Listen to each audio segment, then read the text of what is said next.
As I mentioned in the video for Mary and the Gentleman, A Christmas Waltz for Linda begins with Mary's mother from Mary and the Gentleman. Mary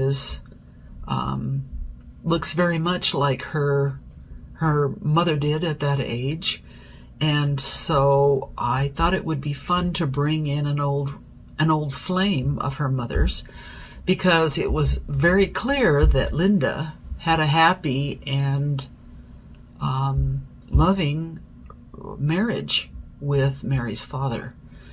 And so I guess the question can begin, can you have a happy love and find it again? Well, Mary kind of answers that question because she also had a good first marriage. And so the question began of who would this person be and what was the motivation for why she would have this great love in her life and have him walk out of it, and then place Linda in a situation where she would fall in love with somebody else and have an excellent life together. And so there were some really fun dynamics that came into play as I wrote the story. Being an older person and having been a widow and remarrying and having to blend families, I could relate to the situation that Mary was in. But then, there are the other dynamics that come in when you've got... I've seen people who have been marry later in life, and it can be a challenge, because what happens if your kids don't like each other, and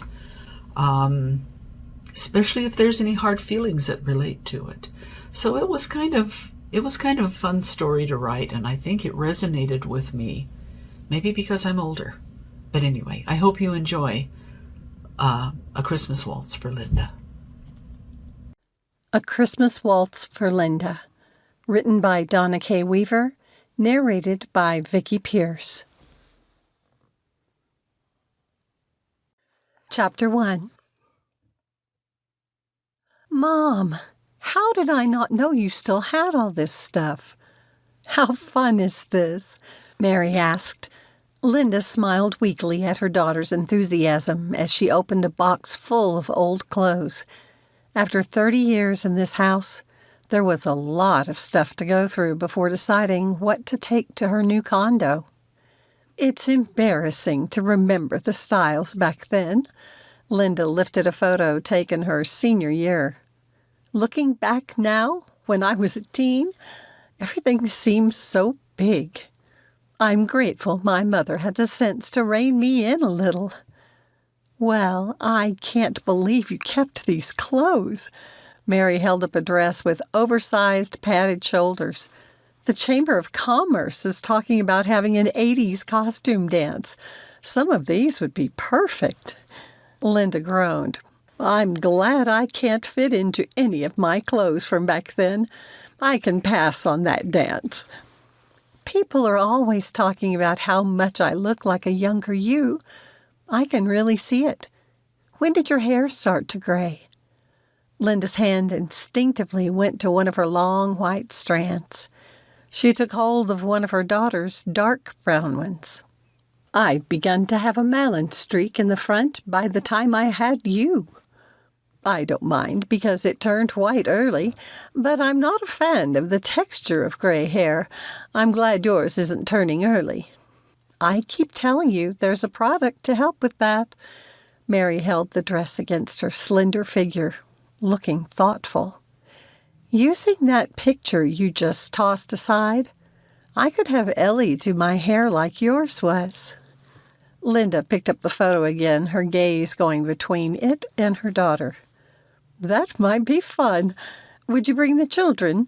Though Grace's hair is curly enough, it might be hard to put her bangs into a wall.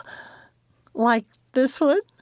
Mary pointed to a photo of Linda where she'd ratted her bangs to stand straight into the air with only a slight curve at the end. When she pulled a face, Mary laughed. I won't do the 80s hair. Can you imagine Alex in a mullet? but I think Grace would love the bright fluorescent colors that were popular then. Well, you're welcome to anything here.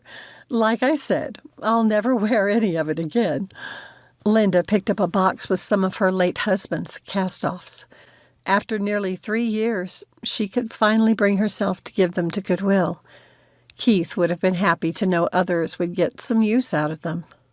Oh, wow, Mom. This is beautiful. Who's the guy you're with? Mary held up the all-too-familiar photograph. Memories crashed into Linda, making the attic take on the remembered chill of December, even carrying a threat of snow. The room swayed, and she had to set down the box rather than risk dropping it. Linda took the picture with a trembling hand. Staring at the excitement in her younger self's face, she could almost hear their voices. Walter, after a separation of 4 months for college, had finally returned to Huckleberry Falls for the express purpose of taking her to the Christmas ball. But I can't leave the ball to go to the park dressed like this, Linda told Walter as she spread her hands along the flow of the white chiffon dress she'd worked on for weeks, just for the event. She looked up and met his delicious dark eyes. Her brows arched. "You're so beautiful." Walter pulled her into the shadow corner of the community center's crowded ballroom. He wrapped her in his arms and nuzzled her neck, making goosebumps erupt along her arms and a shiver of delight run down her back. Oh, how she'd missed him this semester. 6 more months and she would graduate from high school. Then she'd go to the University of Wyoming, too, and they'd be together all the time. "You have to come. I've got something special planned." Walter glanced across the room to where his rich father was wheeling and dealing with his business cronies. "Besides, I don't want to waltz with you around the rent." Linda hated when he called his dad that. It was so disrespectful, like his father wasn't good for anything but paying the rent. But the man had never approved of his only son dating the daughter of a lowly rancher. It was so Neanderthal, but it still made Linda uncomfortable whenever Walter spoke of the man so discourteously. "Please come, mon cœur." My heart. Hers melted at the endearment. How she'd missed hearing it. He'd started calling her that after he'd taken a trip to France last summer with his dad, before Walter had headed for college. Now he was home again, but tonight was the last of his 3 days here. His father was dragging Walter to Colorado to ski over Christmas, despite having a home near one of the best ski resorts in the country. The only reason she was getting to see him at all was because he'd insisted on taking her to the ball. "All right, I'll come, but you have to promise I won't get frostbite." "I promise to keep you plenty warm." Walter nuzzled her neck before pulling her along to the coat check. "Rod's bringing Shelley in his car." Linda smiled to herself. Of course they were coming. Walter and his best friend Rod went almost everywhere together. "Your father was just looking for you," the lady at the counter said as he handed her their tickets. "What did he want?" Walter growled. "Never mind, don't tell me. I don't want to get you in trouble. If he asks, I'll be back in an hour." He took their coats from the woman and hurried Linda away, his friends following. Walter was silent as he opened the door of his Porsche and helped her get her flowing skirts inside. He still said nothing as he drove away from the community center. They'd been friends their whole lives, sweethearts for 2 years. Linda knew something was bothering him. He sometimes needed to stew on things for a while before he would talk about them with her. But he was leaving tomorrow, and she probably wouldn't see him again until her graduation in June. His father had forbidden Walter to call her during the school year, saying she was a distraction. He stopped in front of a small park near the edge of town. The full moon peeked through a break in the clouds and lit the white field with a flickering glow. If she hadn't known it was impossible, She'd have thought he'd arranged the festive scene with its background of snow-covered pines. "We have to hurry," Walter said. "Rod's going to take a picture of us dancing." Linda let him urge her from the car and didn't argue when he slid the nice warm coat from her shoulders and tossed it on the porch next to his overcoat. She could tell this was important to him. Walter took her hand and they made their way to the middle of the field. Fortunately, children had played in the snow earlier, packing it down, so it wasn't too deep. The layer of new snow, while just a dusting, gave it the illusion of being undisturbed and pristine, except for their footprints. But Linda's feet were freezing already. It'd have to be a brief dance. She shivered, and Walter wrapped her in his arms. He squeezed her to him for a second before sliding his arms into the position taught in their high school social dance class. "You ready?" he called to Rod. "Go!" Rod's girlfriend Shelley turned on a boombox, and the sound of Johnny Mathis's Christmas Waltz blasted the air. Walter and Linda had danced together so often over the years that as soon as he moved into the Viennese waltz, her numbing feet automatically followed. As he twirled her around, he met her gaze with an intensity that took her breath away. It was like he was trying to imprint this moment into her memory by the sheer power of his eyes. For a few seconds, she forgot the cold, warmed by the love she saw there. It made her feel cherished, the most important thing to him. Then her stiffening foot caught on the hem of her skirt, and she stumbled. Walter didn't hesitate, but swept her into his arms and held her close. "You got some good ones?" he called to Rod, carrying her toward his car. "You bet." "Can we go somewhere warm now?" Shelley asked with a shiver in her voice. "I promised a fire and hot chocolate after," Rod replied with a chuckle, opening the door to his car. "Night, you two." "Thanks again." Walter set Linda by the passenger door and helped her put her coat on. "Don't worry, the heater should warm us up fast." "It better," Linda said as she hurried into the Porsche. She could barely feel her feet, and her teeth chattered. But it'd been lovely for him to set up a picture opportunity. She couldn't wait to see Rod's shots. Also a college freshman, he was studying photography and had plans to open his own shop someday. It wasn't until Linda had warmed enough to feel her toes again that she realized they were still at the park. "What's the matter?" she asked, bringing their clasped hands to her lips. Walter shot her a sidelong glance and smiled at her. Was she imagining a touch of grimness to it? Her spirits, which had been soaring since he'd first arrived at her front door 2 days ago, came crashing down. This must be what had preoccupied him on their ride here. "Please tell me. We're in this together, remember? We've promised to always be there for each other." "I love you so much, Linda." Walter undid his seatbelt and scooted back his seat. She undid hers, and he pulled her onto his lap. It made for a tight squeeze, her feet dangling over the gear shift. A part of her wanted to laugh at how ridiculous they must look, but the intensity with which he held her kept Linda silent. Her heart swelled. How she loved this boy. The way they could talk about anything, laughed at the same things, the way he made her feel she was the most important thing in his life. Linda held his head to her chest, his ear over her heart. "Mon cœur," he murmured. "I love to hear it beating. You gave it to me, so it's mine." "It is." Linda brushed aside a strand of his thick, wavy hair. "Just as your heart belongs to me. What's bothering you?" Walter heaved out a breath, the tenseness in him lessening. But it wasn't like he did it with relief, so much as a sign he'd given up. Given up on what? Them? For the first time, fear colored her feelings. "Please, tell me," she whispered. "I won't be going back to college," Walter finally said. "Not in Wyoming, anyway." A shiver went down her spine again, this time not from the cold. "Where will you go?" "Dad's finally agreeing to let me study acting." "But that's great, isn't it?" "He said he'll only pay for it if I attend Cal Arts."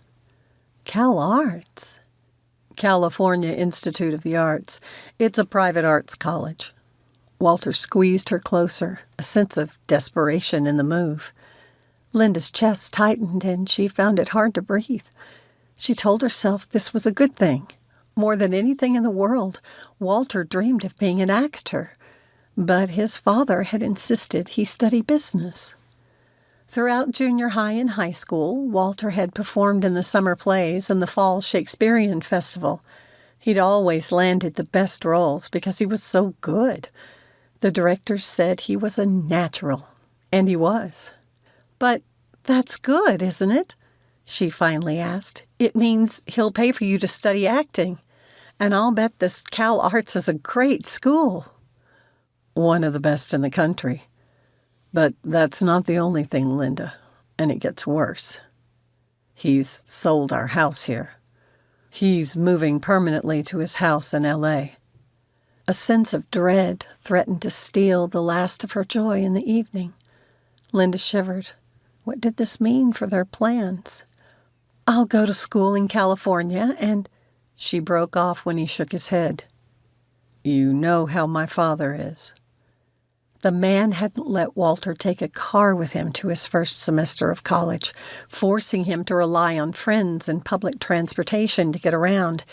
He hadn't even been allowed to have a phone in the dorm and been forced to sneak around to call her occasionally. His father had insisted his son put all his energy into his studies. "He wanted you to follow in his footsteps." Linda didn't know why she was explaining away the behavior of a man who hated her. It hurt Linda's heart to think Mr. Kinkade thought so poorly of her, that she was bad for Walter. "Business." Walter practically spat out the word. "Like I'd ever study that by choice." "But now he'll let you study acting." "In California. He's offering it like a carrot just to keep us apart." "I won't go." "What?" Linda leaned against the uncomfortable steering wheel to look at his face. He met her gaze again.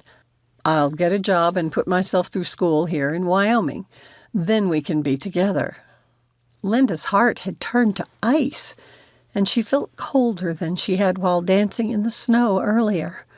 If this Cal Arts was one of the best in the country, Walter couldn't afford to pay for it himself. He must not give up an opportunity to study acting at such a good college. She'd seen what happened when someone did that. Her grandfather had made himself a similar promise, that he'd work his way through college so he could marry her grandmother. Then life had happened. Eventually it had gotten too much, and he dropped out and spent the rest of his working life in a job he hated. He died a bitter old man. Linda couldn't let that happen to Walter.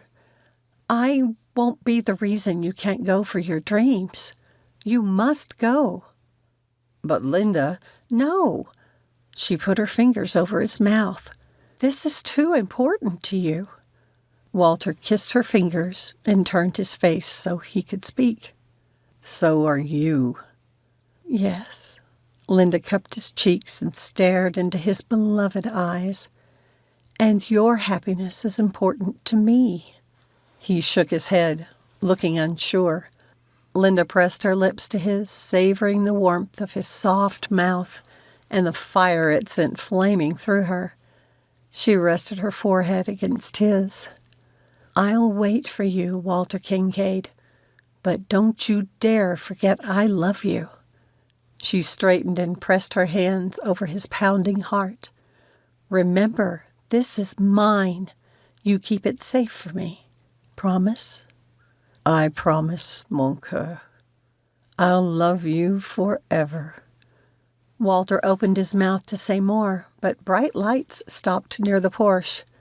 He groaned. "It's my dad." Linda had scrambled back to her seat and was buckling her seatbelt by the time Mr. Kinkade appeared at the door. He gave the closed window a sharp rap. With a sullen expression, Walter pushed the button and the window slid down, bringing in a gust of icy wind and a flurry of snowflakes. She shivered.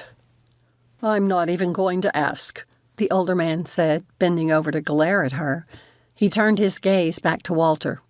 "It's time to go. Michael will take Miss Cost back to the community center." "What?" "No, you said tomorrow." "We're leaving now." Mr. Kinkade gave his son a hard look. "Or I'll leave without you." Linda put a hand on Walter's coat sleeve. "Go with your father." She leaned closer and whispered, "Don't forget your promise." "Never." Walter gave her a fierce kiss and then threw himself from the car and stomped to his father's BMW. Smirking, Mr. Kinkade glanced down at Linda and strode to the vehicle. It'd been the last time Linda had seen Walter in person. How long it'd been since they'd waltzed in that snowy park, the chiffon of her gown swirling behind her. Glancing up from the photo, her mind still full of memories, she found her daughter staring at her, a furrow between her brows. "You're crying." Mary reached over to brush aside a tear from Linda's cheek. "What happened?" "It's ancient history." Linda handed back the photo. "I met your father a couple of years later, and I never looked back." She returned to the box she'd put down. "If we hurry, we can make a run to Goodwill to drop these off." "All right." Mary's voice sounded agreeable, but Linda knew her daughter well enough to know she wouldn't let the story behind the photograph go. Eventually, it'd come up again. With a sigh, Linda descended the pull-down stairs from the attic, feeling a little like she'd been ambushed. That photo should have been in the box she'd tossed the day she'd accepted that Walter wasn't coming back. Chapter 2. "We're landing, Mr. Kinkade. The pilot has requested that you buckle up." Walt straightened his chair with only a low groan and did as the flight attendant requested. He stretched carefully. He'd be glad when the after-surgery recovery was over. Glancing out the window, he was taken in by the way the fall colors painted the landscape. He'd forgotten how glorious the Grand Tetons were. Photos never did them justice. A flood of nostalgia washed over him. How odd to be returning to his childhood home after 35 years away. 35 years. He'd been away from Huckleberry Falls nearly twice as long as he'd lived there. Where had the time gone? A twinge of pain made him shift his position. It was his own fault. His doctor had been telling Walt he was getting too old to play action heroes anymore. After what last year's role had done to his back, he'd finally agreed. The big question now was if his fans would accept Walt playing kinder and gentler characters. He heaved out a breath. The Taste of Time would answer that question. It'd release in just under 6 weeks on the Friday after Thanksgiving. But unlike his usual films, this one would come in like a thief in the night. No fanfare at all. He'd asked for a delay in the release because of his surgery so he could do some guest promos. The studio had refused. Walt still couldn't decide what that meant. They could be assuming he'd do well without him doing all the early morning and late night shows or a red carpet event. That it'd sell enough tickets with him in it.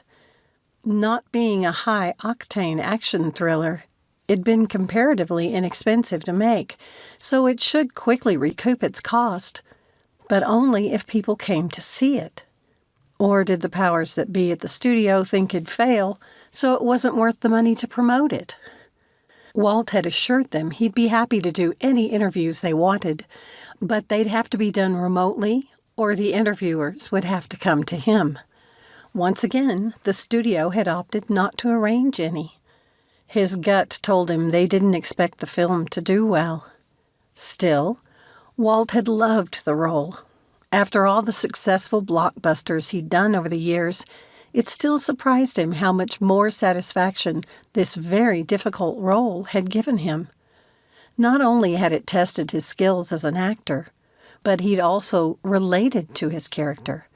After making mistakes, the man had also come home to face his demons. Walt rubbed his face, weary in ways he couldn't remember experiencing before. Once he checked into his hotel room, he might sleep for the next week. "Mr. Kinkade?" his assistant asked tentatively. Sandra had been with him for 8 years and was as thorough as they came. "I want you to take the next week off," he told her. "Go have some fun. Spend some money.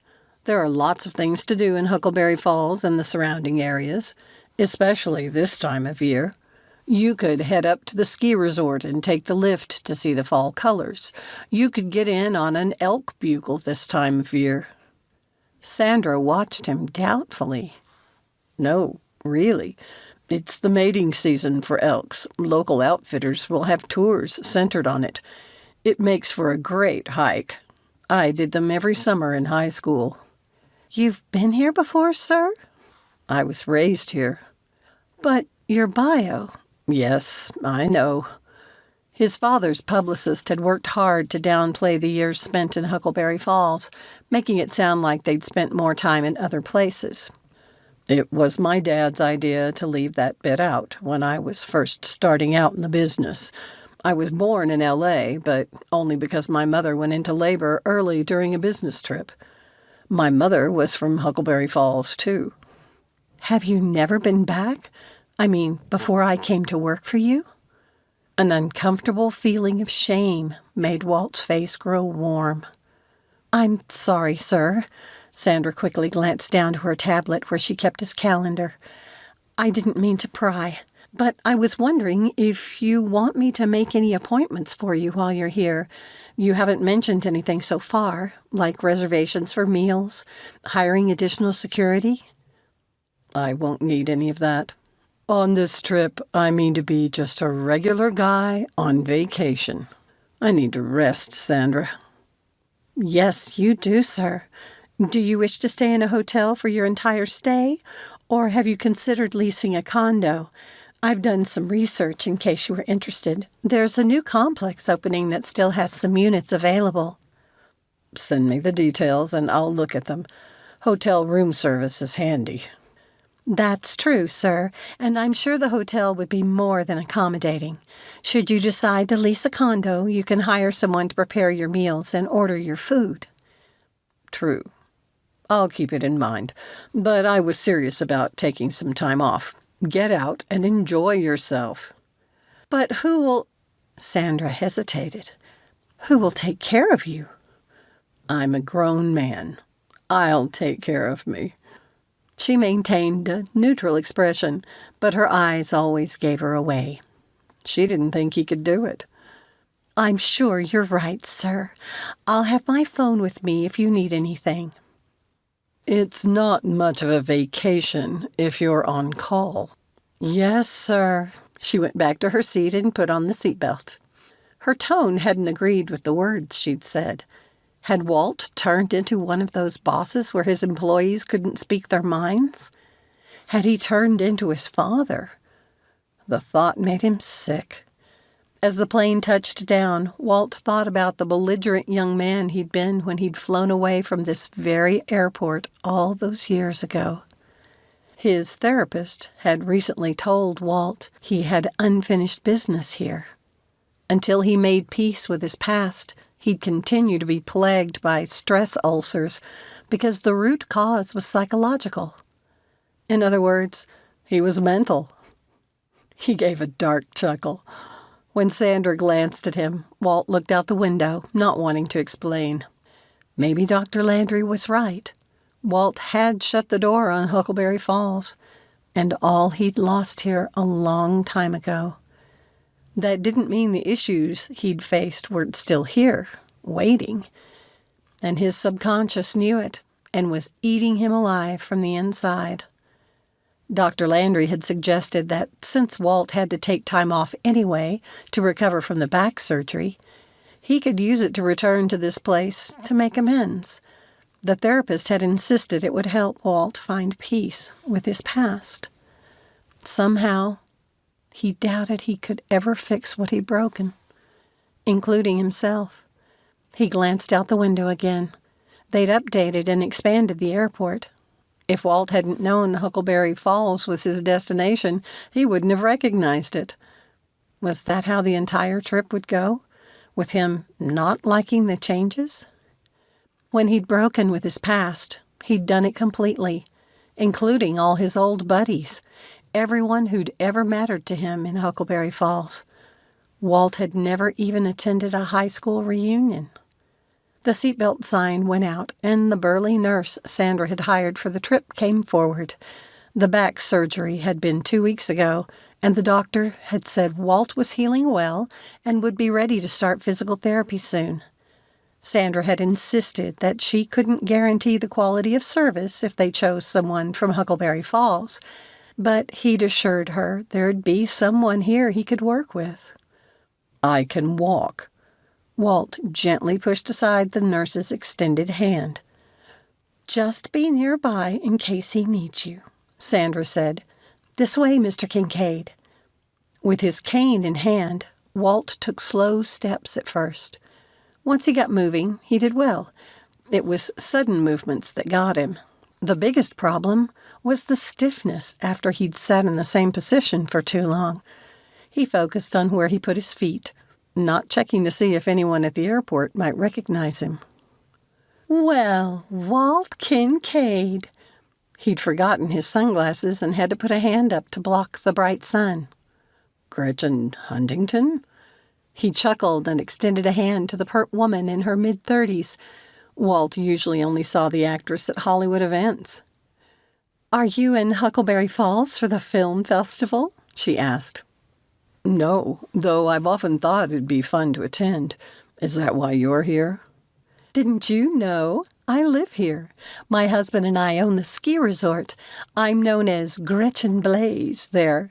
She glanced at his entourage. "You going to be here a while?" "Probably to the end of the year." Walt felt the bandage under his shirt, and her brows went up at the motion. "Ah, I remember now. You were going to have surgery. Well, Huckleberry Falls is a great place to recuperate. Where are you staying?" Gretchen raised a hand. "I don't mean to pry. I prefer a condo to a hotel suite when I'm traveling." "See?" Sandra muttered. "But it's a little busy right now with the festival," Gretchen continued. "If you're looking for privacy, I have a friend who owns a house with a couple of guest cottages on it. His property isn't far from town and has an incredible view of the mountains." Sandra made a disapproving sound to the side. That was enough for Walt, and he shot her a sidelong scowl. Maybe it was being back in Huckleberry Falls again, but he found some of his adolescent oppositional defiance returning. He was tired of everyone telling him what to do and where to go and who to talk to. It'd been a long time since he'd felt truly in control of his life.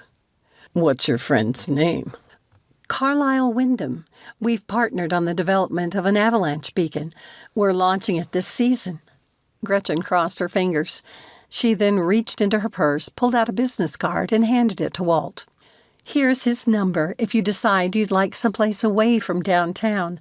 Huckleberry Falls is a charming little town, but our population more than doubles this time of year, what with the film festival.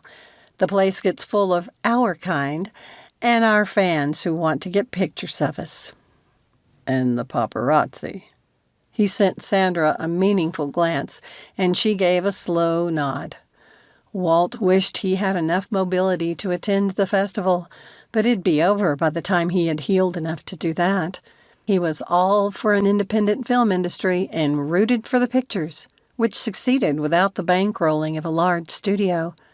But he hadn't offered to participate in any of the projects because of where the festival was located. Maybe if he found some resolution on this trip, he could return next year. But first things first. "Thanks for this." He put the card in his pocket, wondering at the unexpected lightness to his mood. Had he really missed the place so much? "See you around, Walt."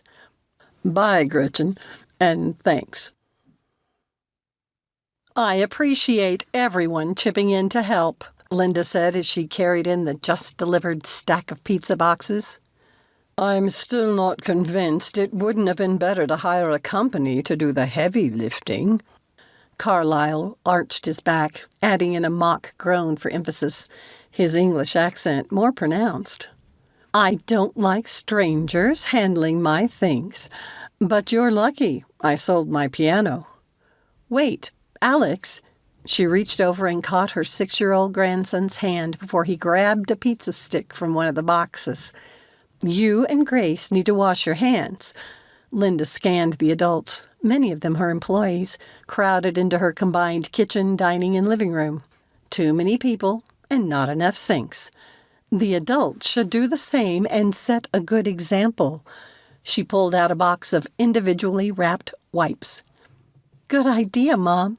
Mary took one and handed it to Alex, and then turned to help 5-year-old Grace.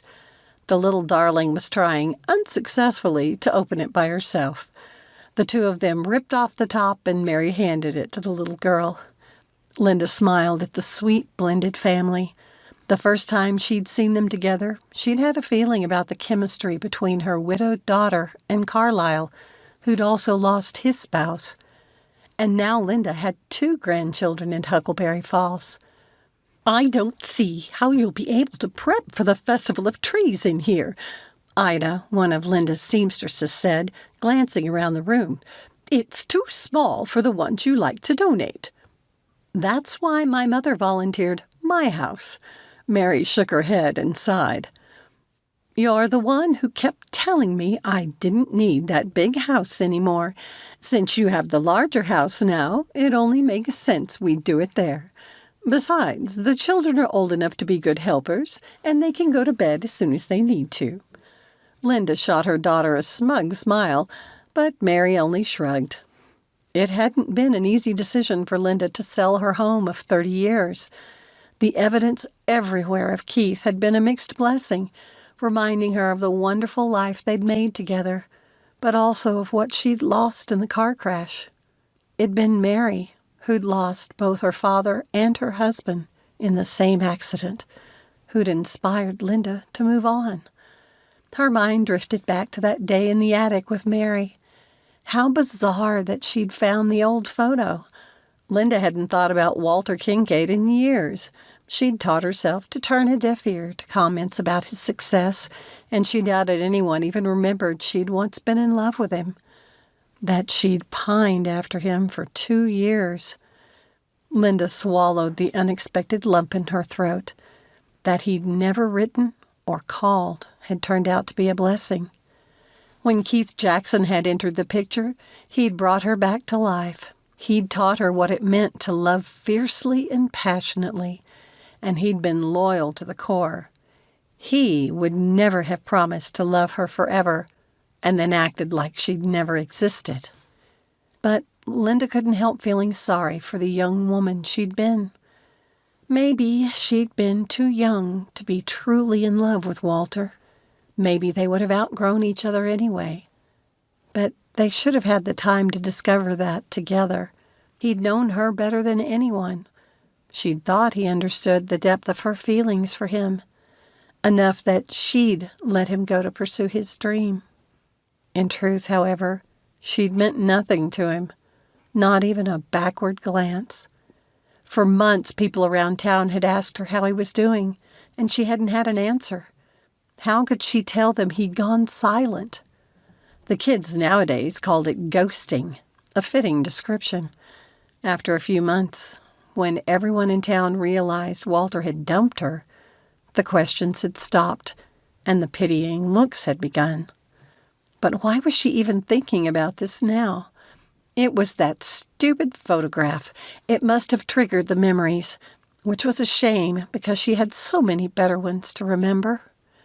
Like the night Keith Jackson had approached her for a dance. With his cowboy boots and Stetson, he was the exact opposite of rich boy Walter.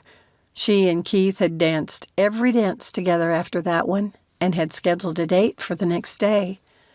When she'd gone home that night, floating in the tender beginnings of a forever love, she'd finally let go of the dream of Walter Kinkade. She'd already gathered all his gifts into a box. Feeling a little sad but pleased with herself for moving on, she'd taken it out to the trash.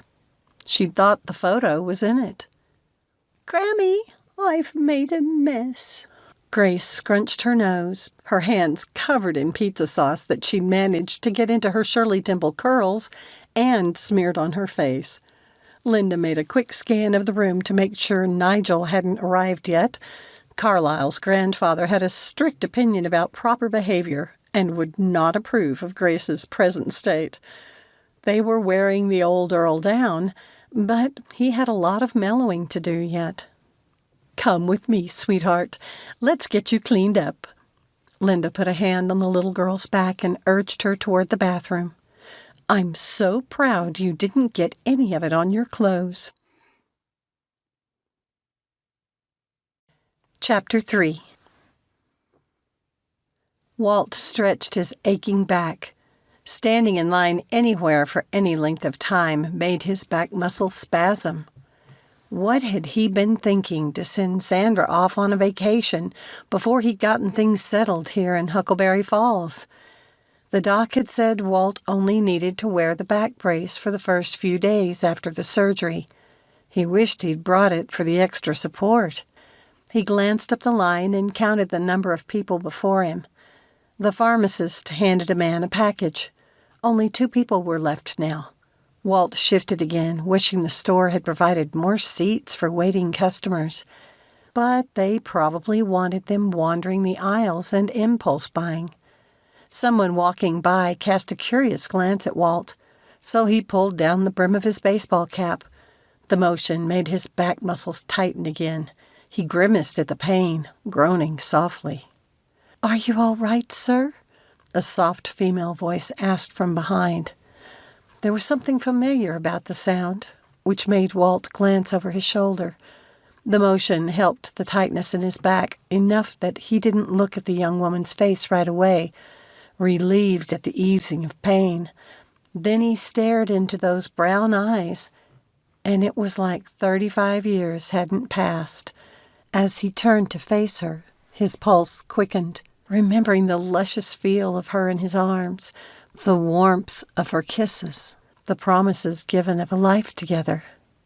"Mon cœur," Walt breathed. The young woman blinked and took a step back, now eyeing him warily. Of course, it wasn't Linda.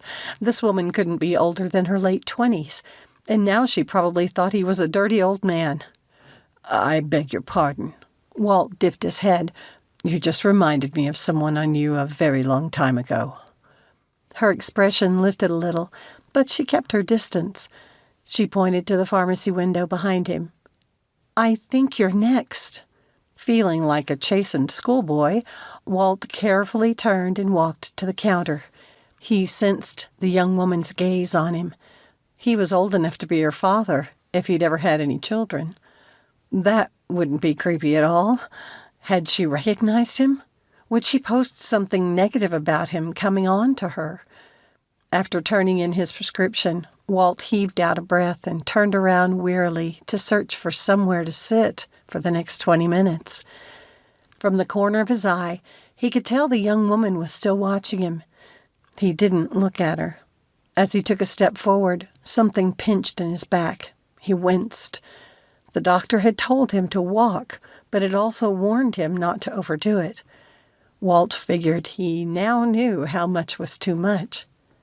"There's a snack bar around the corner where you can sit," the young lady said, stepping forward like she meant to help him walk there. Walt wasn't that old, yet. "I can get there on my own." He still didn't meet her gaze, but thank you. She didn't argue with him, but once again he could feel her gaze on him as he shuffled away. Fortunately, it being mid-morning, most of the tables around the snack bar were empty. Walt eased into a chair and took a long, slow breath. How was he going to walk back to the hotel? It was only up the street, but right now it felt like the length of a marathon race. Walt refused to call Sandra into work. She deserved the time off. She'd left early that morning in a rental car. saying she'd always wanted to visit Old Faithful. It'd likely take her a good 2 hours or more to get there from Huckleberry Falls. How had he gotten so helpless, having to rely on other people for more than his injury? Since he'd made the break with his father, Walt had prided himself on being self-sufficient. Never again would he be under the thumb of another person. But look at him now. He struggled to do even simple tasks. Yes, he was recovering from surgery, but it still irked him. After one night in the hotel, he'd decided he didn't want to stay there for several weeks. He wasn't in the mood to be around so many people. Walt wanted to check out the options for a temporary house, but he wasn't sure where to begin. Sandra always handled that kind of thing. "Papa, may I have ice cream?" At the sound of a young girl speaking with an English accent, Walt lifted his head. His next role would require him to have one. He'd already begun work with a speech coach, but he'd taken to listening for people around him who had one. The child had adorable curls and stood by a tall, dark-haired man in his early 30s. Another child, a boy, stretched nearby to see the snack bar's menu. "Can I have pizza, Papa?" He'd said it to the same man, though the boy didn't have an accent. He sounded like a local, but he'd also called the man Papa. A blended family? Or was one of the children adopted? "We're picking up pizza for dinner. Your mother won't be long." The man spoke with the same accent as the girl, but his was a little more pronounced. Walt's character was a Brit who'd lived in the States for a few years. American English would have crept into his character's speech patterns, like they had with the little girl and the man. He'd make a perfect sample to study. Back in California, Walt would have simply approached the man and asked him if he'd be willing to chat with Walt and allow him to record the conversation. Once again, he missed Sandra. He could have sent her over, and she'd have had whatever releases were necessary. It would thrill most people to have such an opportunity. The man, though, wore expensive clothing, and Walt recognized the shoe brand. He had some in his closet back home. Would such a proper gentleman be willing to help? Maybe Walt could invite the man and his family to dinner. What did little kids like to eat? Pizza, for one. Would that be enough of a draw for the parents? "Mama! Mama!" The little boy dashed to the side, followed by the girl, and threw his arms around the waist of a now familiar young woman. She pulled both kids in for a squeeze before taking their hands and joining the man, who leaned forward to kiss her. The children groaned and pulled away. Walt almost laughed. They must be a newlywed blended family. And those children belonged to the young woman, who reminded him of Linda.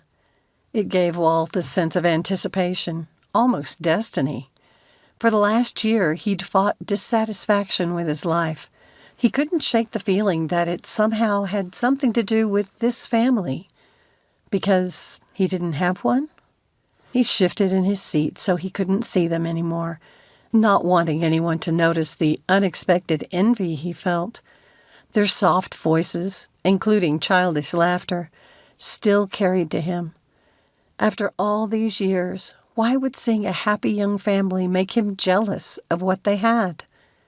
Maybe his mood would improve when he didn't feel so helpless. Walt pulled out his phone. With it came a card he must have stuffed in his pocket. It fluttered to the ground, and he carefully bent to pick it up. It was the business card for someone called Carlisle Wyndham, which Gretchen had handed Walt at the airport yesterday. She'd mentioned a business partner who had a guest cottage on the outskirts of town, a place where he could find some peace away from so many people. Without Sandra and his bodyguard, and with Walt lumbering around like an old man, the idea of a private place appealed to him, much more than it had when Gretchen had first suggested it. He dialed the number on the card. A phone rang nearby. Walt didn't look around until he heard the man with the children say, "Wyndham here," and the sound echoed through Walt's phone. Destiny indeed. "It's nice to see you again, Nigel. Linda said as she carried her bag into her daughter's house. "Have you been enjoying your stay so far?"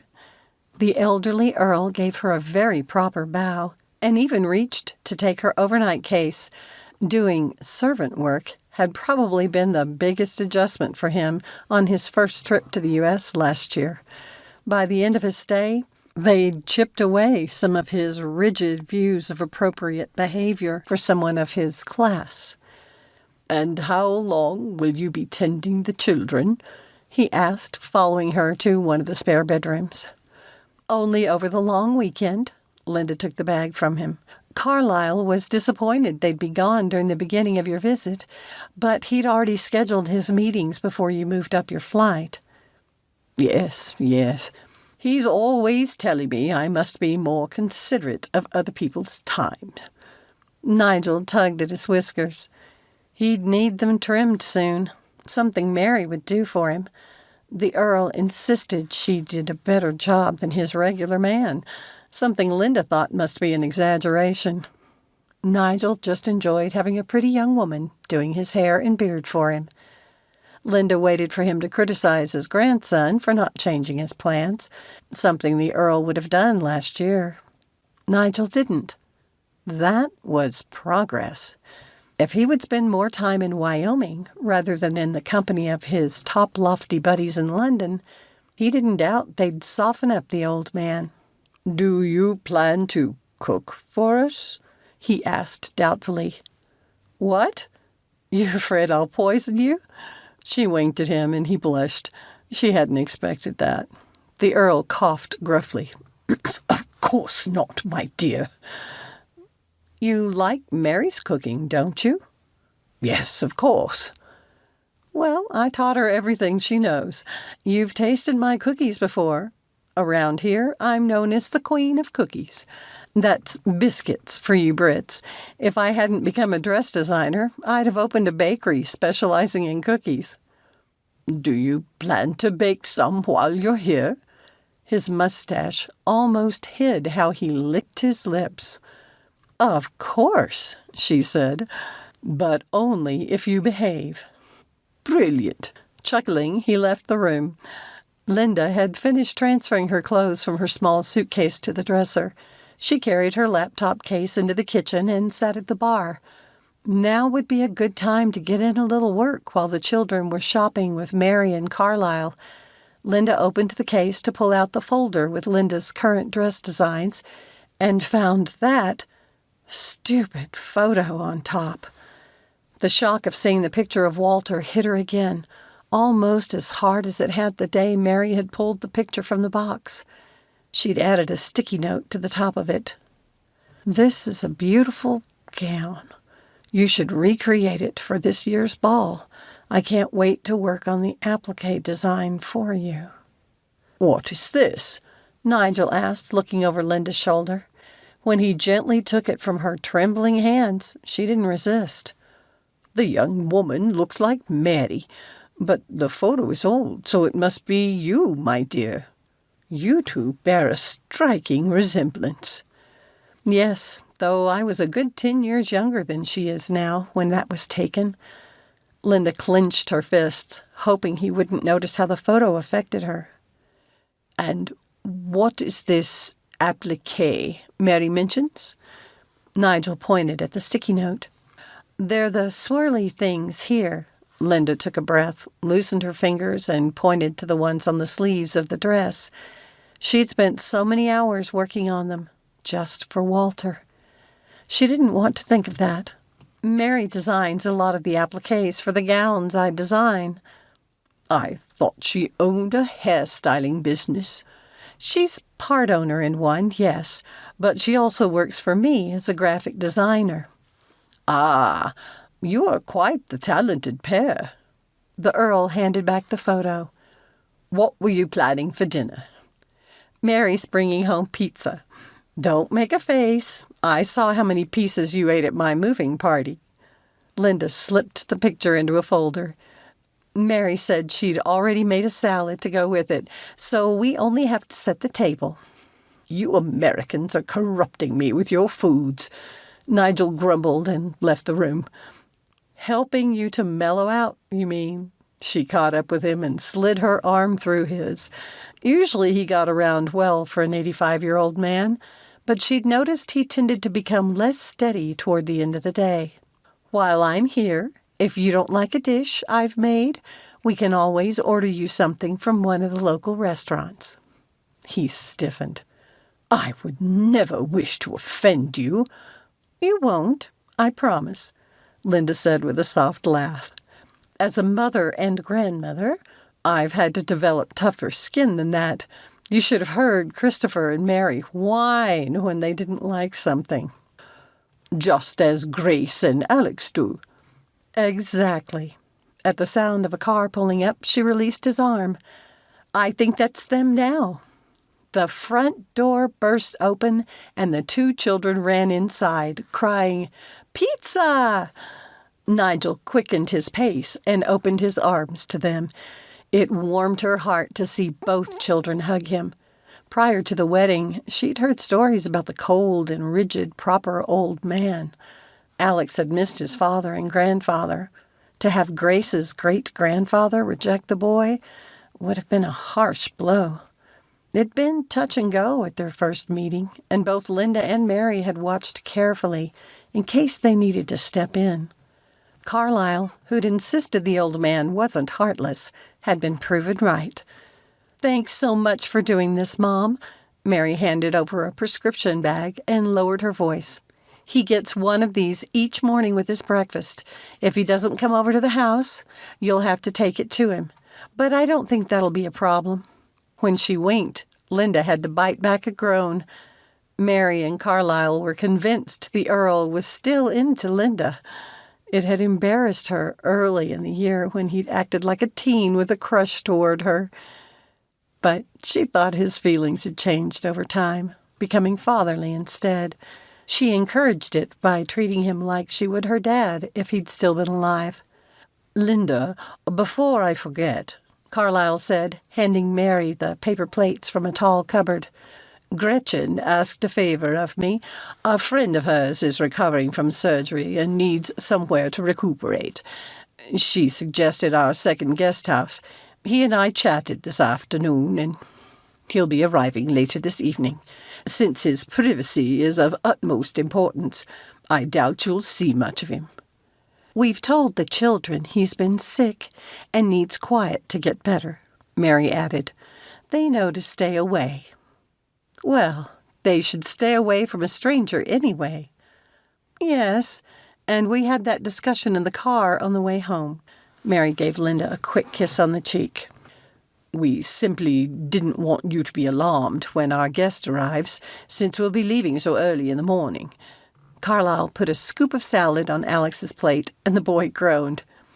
Which dressing do you want, Nigel? She asked. He'd been watching Alex pour a big glop of ranch dressing on his plate and then dip the tip of his pizza slice into it. I believe I would like to try that. Linda bit back a smile and handed him the bottle. Yes, they were corrupting the Earl. Chapter 4. On Walt's return trip to the hotel, the distance seemed farther than the walk to the store. He should have called an Uber. Huckleberry Falls had grown fourfold from what had been when he'd lived there, though he approved of the Swiss theme in the architecture. He paused outside a hairstyling salon and reached for his phone. The door opened with unexpected force, and a spry woman of about 70 burst out and nearly ran him down. He stumbled back. The unexpected movement made his back scream, but he stayed on his feet. Oh, I'm so sorry, sir. She took both his arms and held on to him until he was steady. Oh, dear, you look like you're hurting. I know just what you need. The woman then promptly released him and disappeared back into the salon. Tired, Walt hurt too much to be irritated. With a shrug, he continued to plod up the sidewalk. He'd only taken a few steps when he remembered he'd meant to call an Uber. Weary, he sympathized with elderly people he'd observed over the years. His injury and surgery made him feel old, much older than his 53 years. Simple walking shouldn't hurt like this. A car pulled up beside him, and he shot it a bleary glance. The lady from the salon grinned at him. "Hop in and tell me where you're going." When he hesitated, she huffed and got out her door. "I don't bite, I promise." She took his arm and determinedly led him to the passenger side of her Lexus. "Madam," Walt said, trying to find the energy to sound teasing rather than offensive, "I don't know if I can get into a car with a woman I've never met before." "Oh, for Pete's sake, Walt. I'm Trish Johnson. I remember when you were a boy, your mom couldn't find someone else, so I babysat you. You were about 3 then, and what a little pistol you were, into everything. I've followed your career and seen every one of your movies." She pointed to the open passenger door. "Now will you get in?" Without another word, he eased into the seat. "Don't forget your seatbelt." Trish pulled it from its place and handed it to him. "Where am I taking you?" Walt named the hotel. She shut his door and hurried around to the driver's side. He had never been so jealous of simple moving. "I read that you need surgery," Trish said once they were driving. "You never can tell what to believe with those celebrity magazines. They said you got hurt while filming Infinite Justice." She shook her head. "I hate to say this, since I don't like admitting I'm getting older either, but there comes a point where a man just can't do his own stunts anymore." "I'm definitely there." Walt gave a dark chuckle, pressing his back further into the heated seat. "And you really were my babysitter?" "Just the one time. Your nanny was sick or something. Since it was only for a dinner, your mother was willing to try a local girl. You broke an expensive vase, so they didn't ask me again." Trish shook her head, her expression fondly amused. She'd probably been a fun babysitter, too. "Like I said, you were a pistol." She pulled the car up to the hotel entrance, rolled down her window, and said to the doorman, "Mr. Kinkade needs a wheelchair. Quickly." The man bent over to look into the car. As soon as he recognized Walt, he gave a quick nod and hurried away. "You're good at bossing people around," he said. "Good at getting things done, you mean? How long do you plan to stay in Huckleberry Falls?" "Based on the doctor's suggestion, probably through the end of the year." "Isn't it expensive to live in a hotel the whole time?" Trish shook her head. "But maybe you ultra-rich folks have money to throw around." Her assumption hit Walt the wrong way. "I won't be at the hotel much longer. A business associate of Gretchen Huntington's has a guest cottage where I'll be staying." "Oh, at Carlisle Wyndham's place? Great choice. I love the views out there." She shot Walt an impish look. "I set him and Mary up, you know. I'm a matchmaker." He didn't even know what to say to that. A bellhop approached her car, pushing a wheelchair. "Do you have people to help you?" Trish asked. Did everyone think Walt was too incompetent to care for himself? He huffed. "No offense, but I've had back surgery. You need to do just what the doctor says, or you could mess yourself up for the rest of your life." Trish nodded. "If you'll be staying out at the Wyndham's place, who's going to get your food and other supplies for you? You're not expecting Carlisle or Mary to wait on you, I hope. He's the grandson of an earl, you know. They're good people, but they're busy. They won't have time to fetch and carry for you." Walt opened the door, ready to be done with the lecture. "I have a grandson who's looking for a part-time job this fall. He's graduating early and heading to college in January." She'd pulled out a small notepad and was writing something. "If you're interested, he could drop by after school and do odd jobs for you. The grocery store here has delivery, of course, but he could also pick those up for you and bring you anything else you might need, even books." Trish tore the page off and handed it to Walt. I've included his phone number. His name's Derek Johnson, and you can count on his discretion. I can vouch for his ability to keep mum, if mum's what you want. You're hardly the first Hollywood type who wanted to fly under the radar." The bellhop had reached the passenger side of her car, so Walt opened it. He glanced down at the paper and then back at Trish, liking the spunky woman. "Thank you for your help today, and your advice." "Thank me after you've fixed things with Linda." The woman had said the words so softly he'd barely made them out. Fortunately, he could blame his back for the sudden jerk her words had caused. He put his hands to it and arched to ease the pain. She'd known about him and Linda. Why would Trish wait to drop that bombshell until he was getting out of the car? As he settled into the wheelchair, Walt glanced at Trish, surprised to find her watching him with something akin to sympathy in her eyes. Irritated at the sudden warmth which flooded his face, he gave her a quick nod of thanks and signaled the bellhop to take him inside. He needed to recover from his surgery and get off the meds before he could face any of his past demons. Walt hadn't decided yet if he had the guts to face the one with Linda's name written on it. Linda relaxed on the deck, watching Grace and Alex take turns trying to beat Nigel in checkers. The sun made the 70-degree weather, a boon all by itself, seem even warmer. Columbus Day, falling on a Monday this year, had given the children an unexpected 3-day weekend. She went back to the folder on her lap and gave her approval for the final designs. With this done, her staff could get to work on the gown orders they'd received so far for the Christmas ball. As she leaned forward to set the folder on the table, something fell from it onto the deck. That dang photo! Linda wasn't sure she wanted to look at it again. With an exaggerated sigh, she bent to retrieve it. After all these years hidden in the attic, why had it come to light now? Repeatedly. If she'd been superstitious, the whole thing might have creeped her out.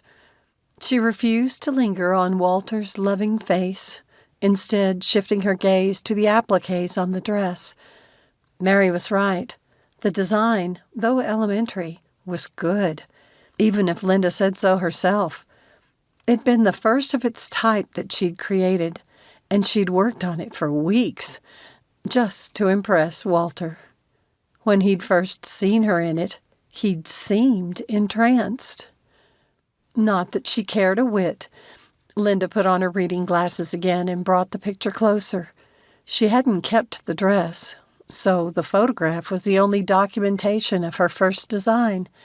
Adding in the flair Mary always gave her patterns, the dress could be amazing.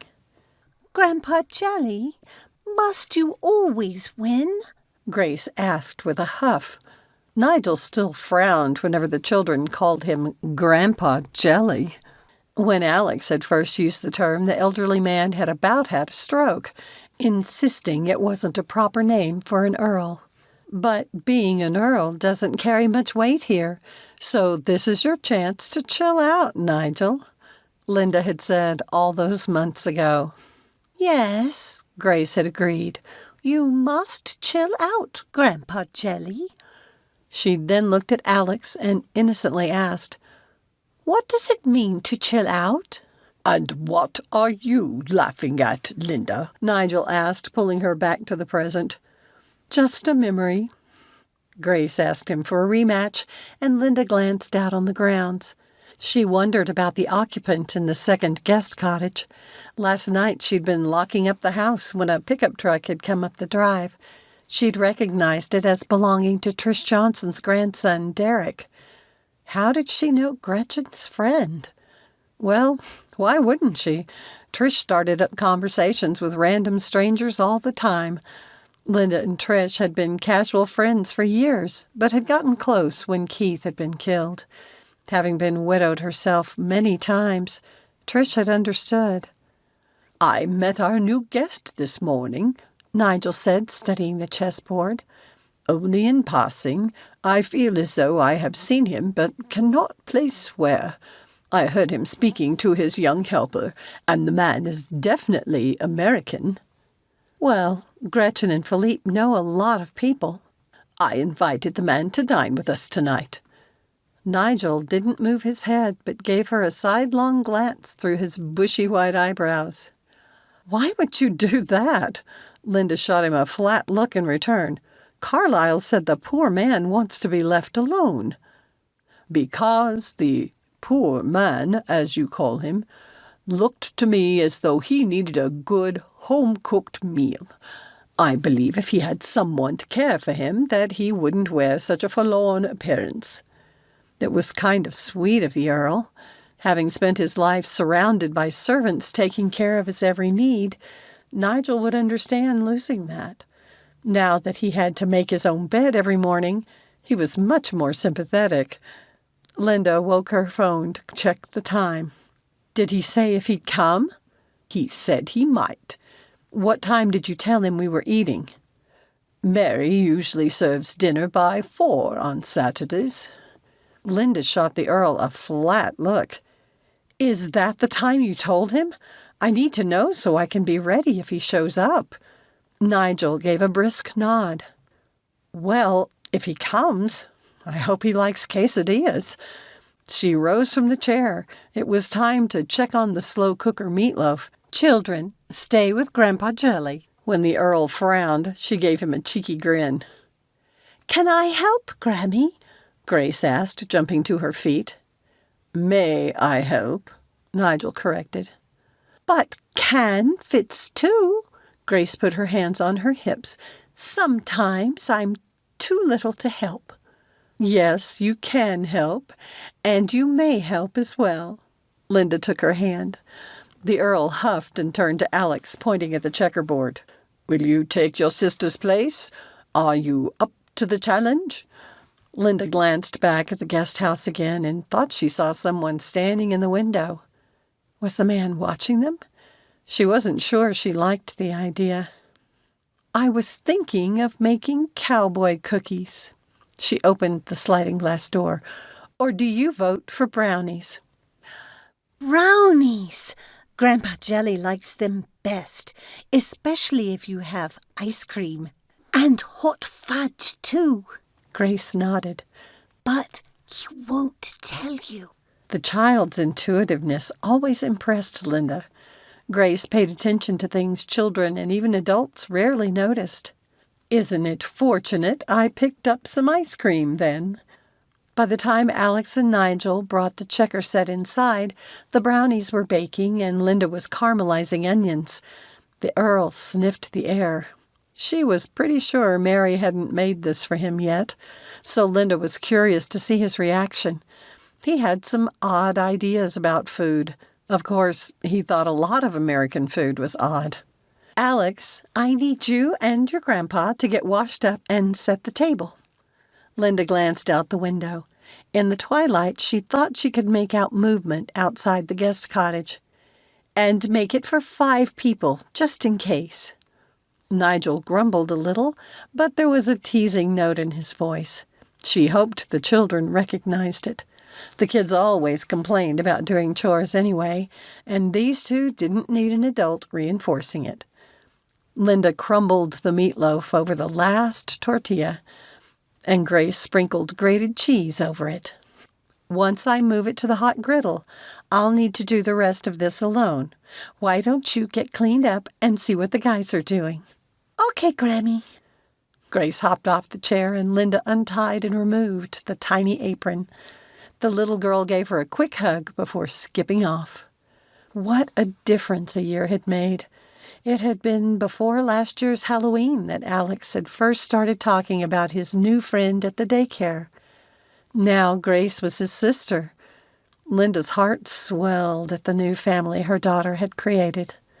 A tiny voice, sounding an awful lot like Mary, whispered in the back of Linda's mind, "You could have this again, too." Giving a soft grunt at the ridiculous thought, she checked the brownies. She'd already told her daughter last year that after a wonderful marriage, Linda wasn't interested. She removed the brownies from the oven. After putting the salad on the table, she shifted to the griddle where she began heating the quesadillas. A knock came from the sliding glass door, and the children squealed. She lifted her hands full of the caramelized onions. "Nigel, can you make sure it's your guest?" she called. He mumbled something, and she turned back to her work. Between the voices of the children and the two men, she couldn't make out what they were saying. It wasn't until she had a platter full of quesadilla slices that she entered the dining room. The children already sat while the two men stood talking near the window. "I hope you all have an appetite, because I've got a ton of food here." She set the platter on the table as the men turned to face her. "You must be Mrs. Jackson." An older version of the Walter Kinkade who'd recently haunted her dreams moved forward gingerly and extended his hand. "Thank you so much for taking pity on a lonely bachelor." There wasn't a lick of recognition in his eyes. Linda felt like someone had punched her in the gut. Chapter 5. Linda couldn't decide if she were thankful or not for Nigel's formality.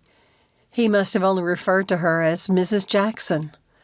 All the hurt and confusion of those 2 years, along with the angst brought on by the recent finding of that old photograph, solidified. It took all of Linda's Christian upbringing not to slap Walter's handsome face. Instead, she gave his hand a quick shake, refusing to meet his gaze. "I hope you're hungry." Her words came out a little choked, and she twisted away. "Now, children, you have to eat some salad, too." Both Alex and Grace had taken slices of the quesadillas, so Linda added a scoop of greens to each of their plates. Then she took a seat, scooting her chair closer to the children. Nigel shot her a questioning glance, but said nothing. Linda concentrated on her food, her emotions vacillating between hurt and anger. How she grieved over this man when he disappeared from her life. Yes, she'd found love again and made a wonderful life with Keith. But how dare Walter Kinkade have treated her like he had? And now he sat here in her daughter's home, eating the meal Linda had cooked. The nerve of the man! Grace put a hand on Linda's where she'd been clenching and unclenching her fist. The sweet child had shown herself to be an emotional barometer. Taking a slow intake of breath and an equally long exhale, Linda forced herself to calm down. She thought she'd let it go. Evidently, she still had some work to do. "Do you like these quesadillas?" she asked the children, keeping her gaze away from the men. Walt couldn't help but cast furtive glances at the woman at the other end of the table.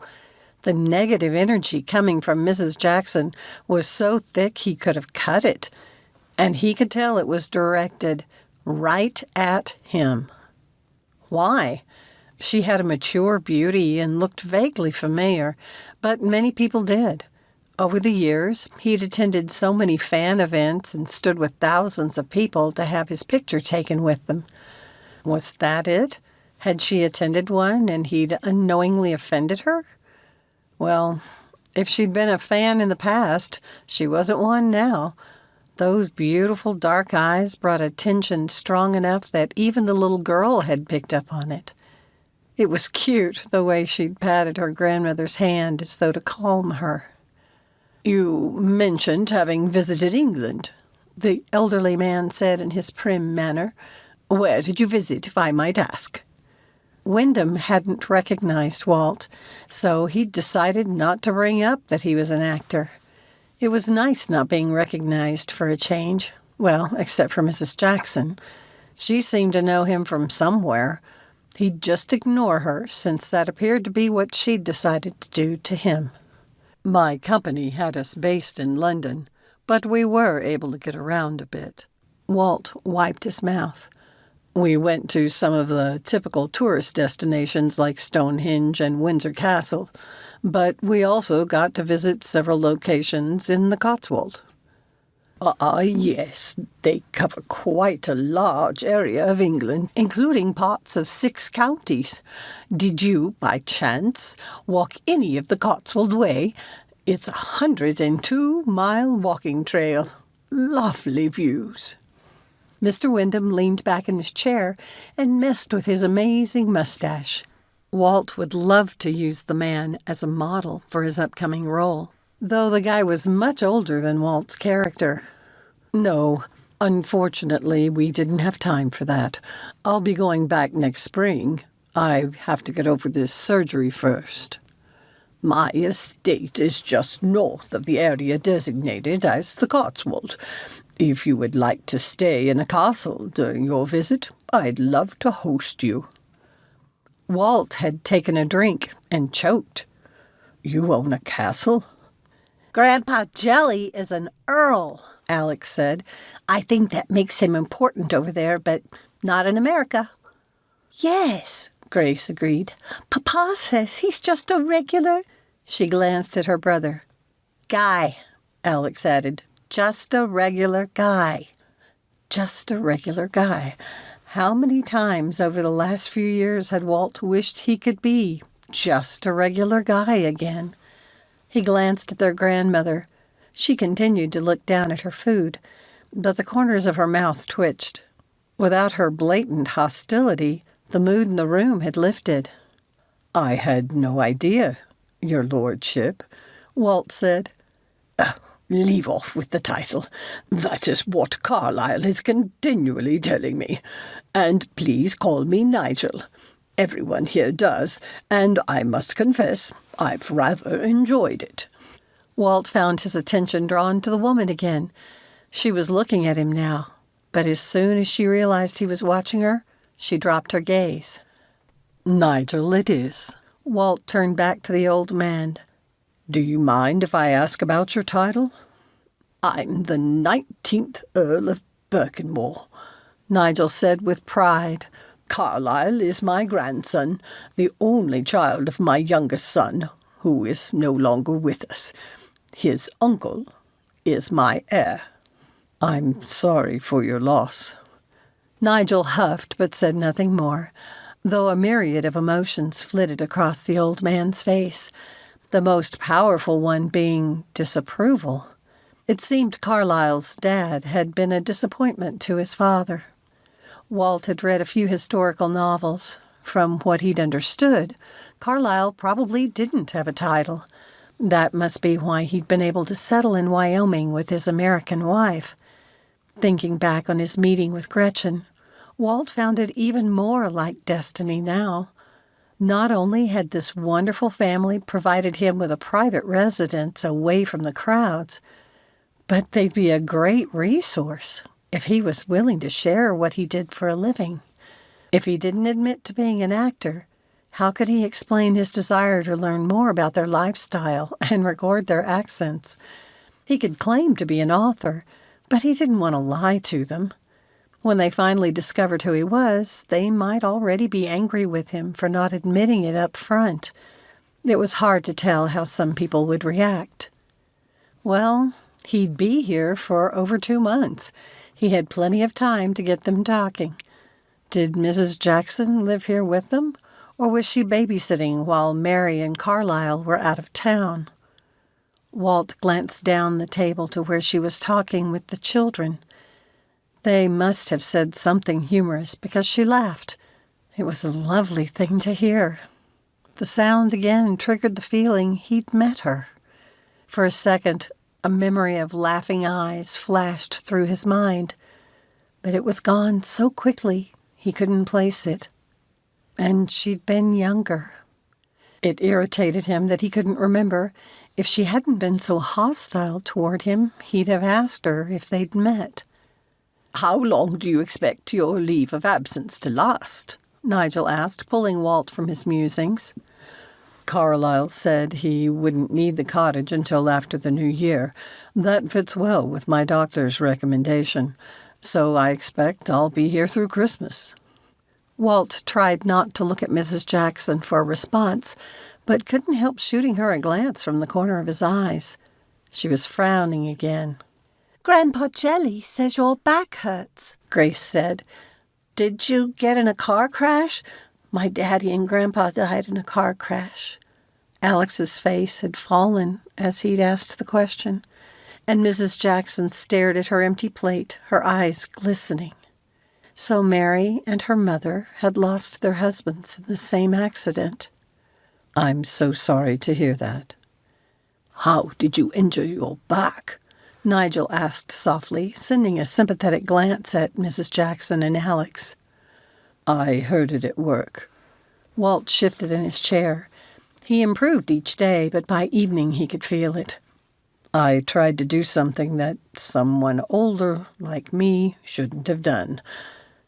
As we age, we are more likely to injure ourselves. Nigel nodded.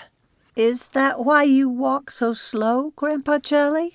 Alex asked with interest. The Earl harumphed and said, That was quite a tasty meal, but I'm sure I smelled brownies baking earlier. Is that what you have for dessert, Linda?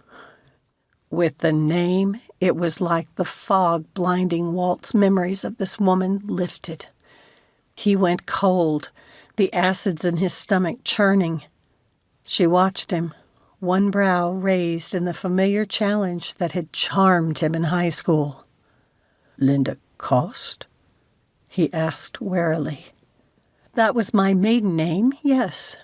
She stood and picked up her plate. Finally figured it out, did you, Walter? Linda had been one of the few people who'd called him Walter. Back in those days, she'd said it as an endearment, soft and caressing. Coming off her tongue now, his name dripped with loathing. He wasn't ready. Walt hadn't even decided if he would seek her out, certainly not this early in his recovery. Grace and Alex, Linda said, quickly stacking their plates on hers, I need your help to get dessert ready. Yay! They cried out together. She swept from the dining room, and the children quickly followed. I surmise that you and Mrs. Jackson already know each other, the Earl asked, swirling the liquid in his glass. Yes, we knew each other in high school. I only just recognized her. I should leave. Stiffly, he started to rise, but Nigel was putting a restraining hand on Walt's arms. Did she mean something to you? The older man asked. I thought I was in love with her. You thought? Walt pulled out the memories of those days, the ones he'd attempted to forget over the years. It was like he'd opened a floodgate of emotions. His throat tightened, and he had to press a hand to his chest against the pain. The words caught, and he coughed. The biggest mistake of my life was trusting my father. His family was wealthy and influential in the business world. He didn't approve of Linda's simple middle-class family and said she'd drag me down. And you believed him? It's more complicated than that. To make a long story short, he finally agreed to let me study what I wanted in college. But it was in California. So you moved and left her behind. Nigel leaned forward, resting his forearms on the table. Linda was a year younger than me and still in high school. Did you make no effort to remain in touch? I did. Dad didn't approve of my major, but he agreed to support me under certain conditions. We had an agreement. I'd focus on school and wouldn't phone Linda until the semester break. This was back before cell phones were common, so I wrote to her every day. It was the only contact I was allowed. If he found out I'd broken our agreement and phoned her, he assured me he had people watching, so he'd know. He would cut me off. I put them in the mailbox every morning before my father drove me to college. But were they posted? I recently found out he was paying the housekeeper to pull them out and put them in his office. Walt closed his eyes and rubbed his temples. I imagine he destroyed them. At first I was busy with class and involved with a new play. When I asked if Linda had replied, the housekeeper said nothing had come. I was naive and trusting. Walt would never forget the paralyzing fear which had threatened to overwhelm him as the days went by with no response. Had something happened to her? But his friend Rod would have told Walt if that'd been the case. He'd never dreamed she might play him false. He'd known in the depth of his soul that she'd loved him, just as he'd loved her. Did you find a way to call her then? When I didn't hear back from her, I planned to sneak out to get to a payphone. It wasn't easy because my father watched me like a hawk. Then I got a phone call from an old high school buddy. Walt made a face. I hadn't heard from anyone in Huckleberry Falls since Christmas. Rod said he'd called to see how I was holding up. At first his question confused me, and I asked what he meant. He went all apologetic and said he hadn't realized I hadn't heard. Heard what? Linda challenged, leaning against the doorway, her arms crossed, brows creased. Walt's body tensed at the pain in his stomach. How long had she been listening? He should have brought some antacids with him. Slowly he rose to his feet. The Earl didn't stop him this time. He asked if I'd heard you gotten engaged to Mike Peterson. Linda straightened. And you believed it? Mike was your boyfriend before we got together. She let out a long breath and sank into the chair she'd used earlier. Rod lied to you. I held on to the idea of us for 2 years. 2 years, Walter. Everyone told me I was being foolish and unrealistic, that you'd dumped me. Walter wanted to go to her, but took his seat instead. The now familiar ache grew more intense. It took time and space to absorb the betrayal of a friend, something he understood completely. When did you move on? He asked. When I met the man who became my husband. Linda looked up and met his gaze. I loved Keith Jackson so much that when he died, it was like someone had ripped out my heart. A sharp pain stabbed Walt's chest. It should have been him. Then I'm glad you found him, Linda. It's more than I did. You've been married twice, she said doubtfully. I tried to move on, too. After hearing about you, I put everything into my studies. All work, no play. Then I got my first good role, and my career took off. I beg your pardon for interrupting, Nigel said, looking highly entertained. What's this about a role? What is your profession? I'm an actor. That's how I got hurt on the job. I used to do my own stunts. Walter turned back to Linda. I only discovered the truth last year after my father died. You're right about Rod, Linda. It seemed my father paid Rod to lie to me. He'd gotten Shelley pregnant, and his father was pressuring Rod to join the Marines to support his new family. He didn't want to. You know, my father and his were cronies. When Dad called and offered a chunk of change for a little lie, Rod jumped at it. At tout brute? So much for being your best friend. And he and Shelley didn't last 2 years, Linda whispered. Yeah. Look, I never meant to hurt you, Linda. Walt clenched his icy hands. I wonder if we'd have made it. She jumped to her feet. It doesn't matter. I'm not sorry I met and fell in love with Keith. Her moist eyes shone with the strength of her feelings. When you dumped me, it hurt more than you'll ever know. But I wouldn't change a thing. Grammy, help me wash my hands, the little girl called from the kitchen. I need to tend to the kids. Linda spun around and hurried from the room. Walt couldn't help but feel a little let down.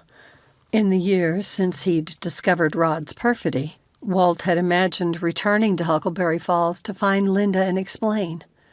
None of the scenarios had included a passionate declaration of her love for another man. Well, that was quite an informative discussion, Nigel said, stroking his beard thoughtfully. I'm glad we were able to entertain you. Walt rose from his chair. Please give Mrs. Jackson my thanks for the meal. You will not stay for dessert. Walt glanced at the door to the kitchen. I've already imposed enough. Will you join us again tomorrow? No. He extended a hand to the Earl. It was a pleasure to meet you. I believe you're making a mistake. The old man shook it. You mustn't give up. I think I've heard her enough. Good night. With a heavy sense of loss, Walt went in search of his jacket. Chapter 6. At work on Monday, Linda had a hard time focusing. When she'd returned to the dining room with the brownies and ice cream, she'd found Walter had left. Once again, she hadn't known how to feel. Nigel had been quiet except to say their guest had returned to his cottage. The Earl had watched her, as though searching for something. She'd done her best to act naturally and was sure she'd failed at it dismally. When Mary and Carlyle had returned, neither she nor Nigel had mentioned the bomb Walter had dropped. Linda had been grateful for the Earl's discretion, not to mention the whole sad story. If he'd said anything to Mary about it, she'd have wanted to know more, and Linda had no wish to discuss it. Not now, and probably never. Why dredge up that dark chapter of her life? Rod had lied to Walter, his best friend, for money. The stab of betrayal that hit Linda made her eyes burn. It must have killed Walter to find that both his father and his friend would have done that. She didn't want to think about it. It was ancient history. Linda moved to the front window of her shop. Halloween was in a few days, and this year, Mary's family had made the scarecrows outside Linda's shop. The Scarecrow Festival had been the first anniversary of the beginning of Mary and Carlyle's love story. An unexpected sense of sadness weighed on Linda. She rubbed her chest over her heart, unable to shake the disclosure of Rod's lie from her mind. The whole thing had left her unsettled. A flash of irritation made her frown. What had Walter been thinking? All he'd have had to do was call her. Seriously, what was wrong with the man? A simple phone call would have spared her 2 years of grief. But he hadn't been willing to fight for her, or even accuse her of betraying their love. It didn't matter. She'd meant what she'd said. Keith had been the love of her life. Their ups and downs over the 30 years of their marriage had strengthened their already potent passion, and he'd been her best friend. But once upon a time, Walter had been too. Rod's betrayal had stolen not only her sweetheart, but her chum. Back then, she and Walter could talk about anything, or so she'd thought. Somehow, knowing another friend could do that to them made it hurt even more. Why had he chosen to return to Huckleberry Falls, of all places, to recover from his surgery? She would never have known what had really happened. Would that have been better? No. Linda was a firm believer in the truth, even if it was painful. Once upon a time, the Walter she'd loved had felt the same. Was that why he'd chosen to come home after 35 years? Home. Walter had loved Huckleberry Falls. For the first time since she'd accepted that he wouldn't be coming back for her, Linda considered what it must have been like for him to stay away. His parents had traveled a lot, usually taking him with them. While he'd returned full of stories of the amazing places he'd visited, he'd always declared that he'd rather have been here. even before he and she had become an item. Yet he'd stayed away for 35 years. Had it been to avoid seeing her? Rod's lie had broken more than one heart. "Oh, Linda, there you are," Ida said, hurrying to Linda's desk. "I need to ask you. Oh, my goodness. Are you all right? You're crying." "It's nothing." Linda wiped her cheeks. "What's your question?" After finishing the epilogue, Walt tossed aside the book Trish had sent over via her grandson, Derek. Though a romance, it'd been good. The author had done a great job of making the reader feel what the characters did. It was almost too bad his screenplays didn't come with this kind of writing. Walt would have expected a thriller and couldn't help wondering why she'd sent over this particular book. Her comment in the car came back. Had she meant to send him a message by giving him a second-chance romance with mature main characters? If so, that woman was sly. He slowly rose from his recliner and stretched. It was getting easier now and hurt less. After finishing the last of his prescription painkillers, he hadn't gotten a refill. His back ached more, but he preferred that to getting addicted. Too many of his friends had gotten caught in that trap, both prescription and recreational drugs. No thanks. As he had every evening since finding out that Linda was Mary's mother, Walt turned out his lights and went to the cottage window. Linda was visiting tonight. Her daughter had invited him to join them, but he'd declined, saying he had other plans. Yeah, finishing Trish's romance novel. Mary's behavior toward Walt hadn't changed, so he guessed neither Linda nor Nigel had told her. Walt couldn't decide if he was glad or not. His fondness for the Wyndhams had continued to grow, and he loved visiting at the house when he knew Linda wouldn't be there. They knew he was an actor and didn't treat him any differently. With them, he'd felt the first sense of family since his mother had died when he was 14. It helped that he didn't feel like he was seeing a young Linda anymore every time he looked at Mary. The two women resembled each other, but after his initial response, he'd noticed the differences. She was a little taller than her mother, for one, and had darker hair. Mary had a family photo in the living room, taken the summer before the accident which had killed both her father and her husband. Walt had studied it and could see Keith Jackson in his daughter. Walt liked the look of the man and had wondered if they could have been friends. Shaking his head at the thought, Walt gave a dark chuckle. Friends with the man who'd been the love of Linda's life. It was a thought Walt was forcing himself to get used to and be glad for. He'd asked Mary about her husband and then her father, trying not to be too obvious, even though Nigel had watched from his recliner, listening with way too much interest. From everything Mary had said, her mother had chosen her husband well. Across the field at the big house, the front door opened, light spilling out onto the brown lawn. The weather had turned cold, but it hadn't snowed yet. Linda stepped into the light, quickly surrounded by the children who clung to her like they didn't want her to go. Carlyle said something, and she laughed. Walt wished he could hear it. He loved the sound of Linda's laughter. It had changed, matured, from what it had been when she was a teen. But loss could do that. He knew because losing her had almost broken him. Watching the family now emphasized again how much Walt had given up by not making a simple phone call.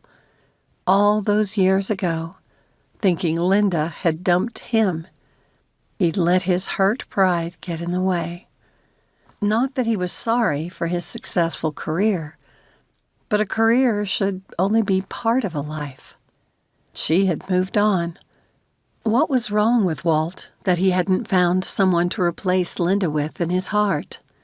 Carlyle herded the children back into the house, while Mary gave her mother a hug and hurried inside. Linda clicked her key fob and opened the driver's door. With one foot on the running board, she paused and glanced over her shoulder at his cottage. In the pale moonlight, Walt couldn't make out her features, but her posture was one he knew well. Thoughtful. An inkling of hope threatened to sneak in, but he pushed it down. It should be enough if she found it in herself to forgive him. A second chance would be too much to hope for. Linda climbed into her car and drove away. Walt didn't know how long he stood at the window, staring into the empty night. Chapter 7. Oh, Linda, this is even better than your sketches. I love having a dress designed just for me. Staring at her reflection in the mirror, Trish Johnson brushed her hands over the appliques on the sleeves. Mary has outdone herself with the design. I love it. As we discussed, when you approved the design, the three-quarter sleeves hide a lot of upper arm flaws we develop as we get older. Your solution is perfect. They're like a girdle for my bat wings. Trish chuckled as she raised an arm and patted the triceps area. I lift weights 3 times a week, and it still doesn't fix the problem. Getting old certainly isn't for wusses. No, it's not. Linda loved her friend's positive attitude. Once you've changed out of that, I'll wrap this for you. She signaled for Trish to turn around. Are you going to the Christmas ball with a date this year? Trish asked, lifting her hair so Linda could unzip the dress. Nope, and you don't need to set me up either. Linda loved Trish dearly. Having been widowed 4 times herself, she'd known just how to offer comfort after Keith's death. But the woman was a matchmaker at heart and was forever trying to couple people up. From the comments she'd been making the last few weeks, she'd set her eyes on Linda this year. Oh, I don't know. With that obscure comment, Trish stepped into the dressing room. Why did the woman have to target Linda? She didn't want to think of the Christmas ball, not after that photo had resurfaced and Walter had returned. It brought back too many long-forgotten memories. A few minutes later, Trish slipped the gown on the floor. Linda took it to the table next to a window overlooking the town square. With Halloween over, the contractor who did the holiday lights for the city had her crew wrapping them around the tree branches. One thing Huckleberry Falls went all out for were holidays, and November and December were the busiest. Across the street, Nigel and Walter were strolling up the sidewalk, approaching Mary and Ellie's hair salon, La Chevelure. The Earl had mentioned wanting to come to town for lunch today. From comments Mary had dropped, this could be the first time Walter had ventured off the property since moving into the cottage. From what Mary had said, he usually ate dinner with them, but if Linda was a guest, he stayed away. She wasn't sure how she felt about it, since she'd been taught not to judge people and to forgive them. She'd thought she'd done that with Walter, until she'd seen the photo and learned the truth. Now she knew she'd judged Walter wrongly. Linda had thought herself better than that. Evidently, she was mistaken there, too. She heaved out a long, irritated breath. That doesn't sound happy, Trish said, stepping to the window. She gave a wistful sigh. Now there is a sight for thee sore eyes. 2 handsome men. Too bad you're almost old enough to be Walter Kinkade's mother. Linda smiled at Trish's gasp of surprise. I could never romanticize a man I babysat as a teenager. The woman's gaze followed the 2 men into the salon. It's a shame I've already had my hair done this week. I'd love an excuse to talk to that delicious hunk of British aristocracy. Linda blinked and looked at her friend. Are you crushing on Nigel Wyndham? Trish's cheeks went bright red, but she lifted her chin higher, as though daring Linda to say anything about it. All right, then. Linda turned to face the older woman. Do you have a date yet for the Christmas ball? I know Nigel doesn't, and he'll be here through the holidays. Nice try, Linda, but I'm the matchmaker. Trish tapped her chest. I'll know when the time is right to consider romance again, and it's not now. She tilted her head and considered Linda with an assessing gleam to her eyes. Now you... No. Linda stepped back. I've had my romance. I'm done. She took the dress bag from the rack. Let's ring this up. I have another fitting I need to get ready for. Linda Jackson! Trish put her hands on her hips. Are you really suggesting we can only have one love in life? What would I have done if I'd bought into that malarkey? Linda sighed. She'd known all 4 of Trish's late husbands and couldn't deny either the depth of emotion or the passion in all 4 marriages. This was one argument Linda knew she'd never win with the woman, so there was no point in trying. Fine, but I still have a business to run, and I don't want to be late for my next client. With a huff, Trish followed Linda out of the shop's dressing room. The rest of the morning passed quickly. Every year, as soon as the Christmas lights started going up, the ladies got serious about their gowns for the ball. It was a good thing the high school held its homecoming dance in October. It helped to spread out the orders. Linda's stomach growled, and she considered where to grab lunch today. She glanced out the window and saw Mary coming out of the salon, headed toward the shop. I'm going to lunch with my daughter, she called to her staff, grabbing her purse from behind the counter. I'll have my phone with me. Where are you going? Ida asked, glancing up from the cutting table. Probably Dan's. The other day Mary was talking about wanting to eat there again. Do you mind bringing me back a barbecue plate? Ida reached for her purse. Sure, but you can pay me when I get back. I'm off. Linda hurried out the door. 2. Walt told the hostess, whose eyes widened in recognition. He lowered his voice and added, Somewhere quiet, please. Which might be tough considering how popular the place had become. He remembered it as a little hole-in-the-wall diner. Since the last time Walt had eaten here, Dan had bought the back part of the building and could now seat 4 or 5 times the number of people as before. The young woman gave him a knowing nod, took 2 menus, and signaled them to follow her.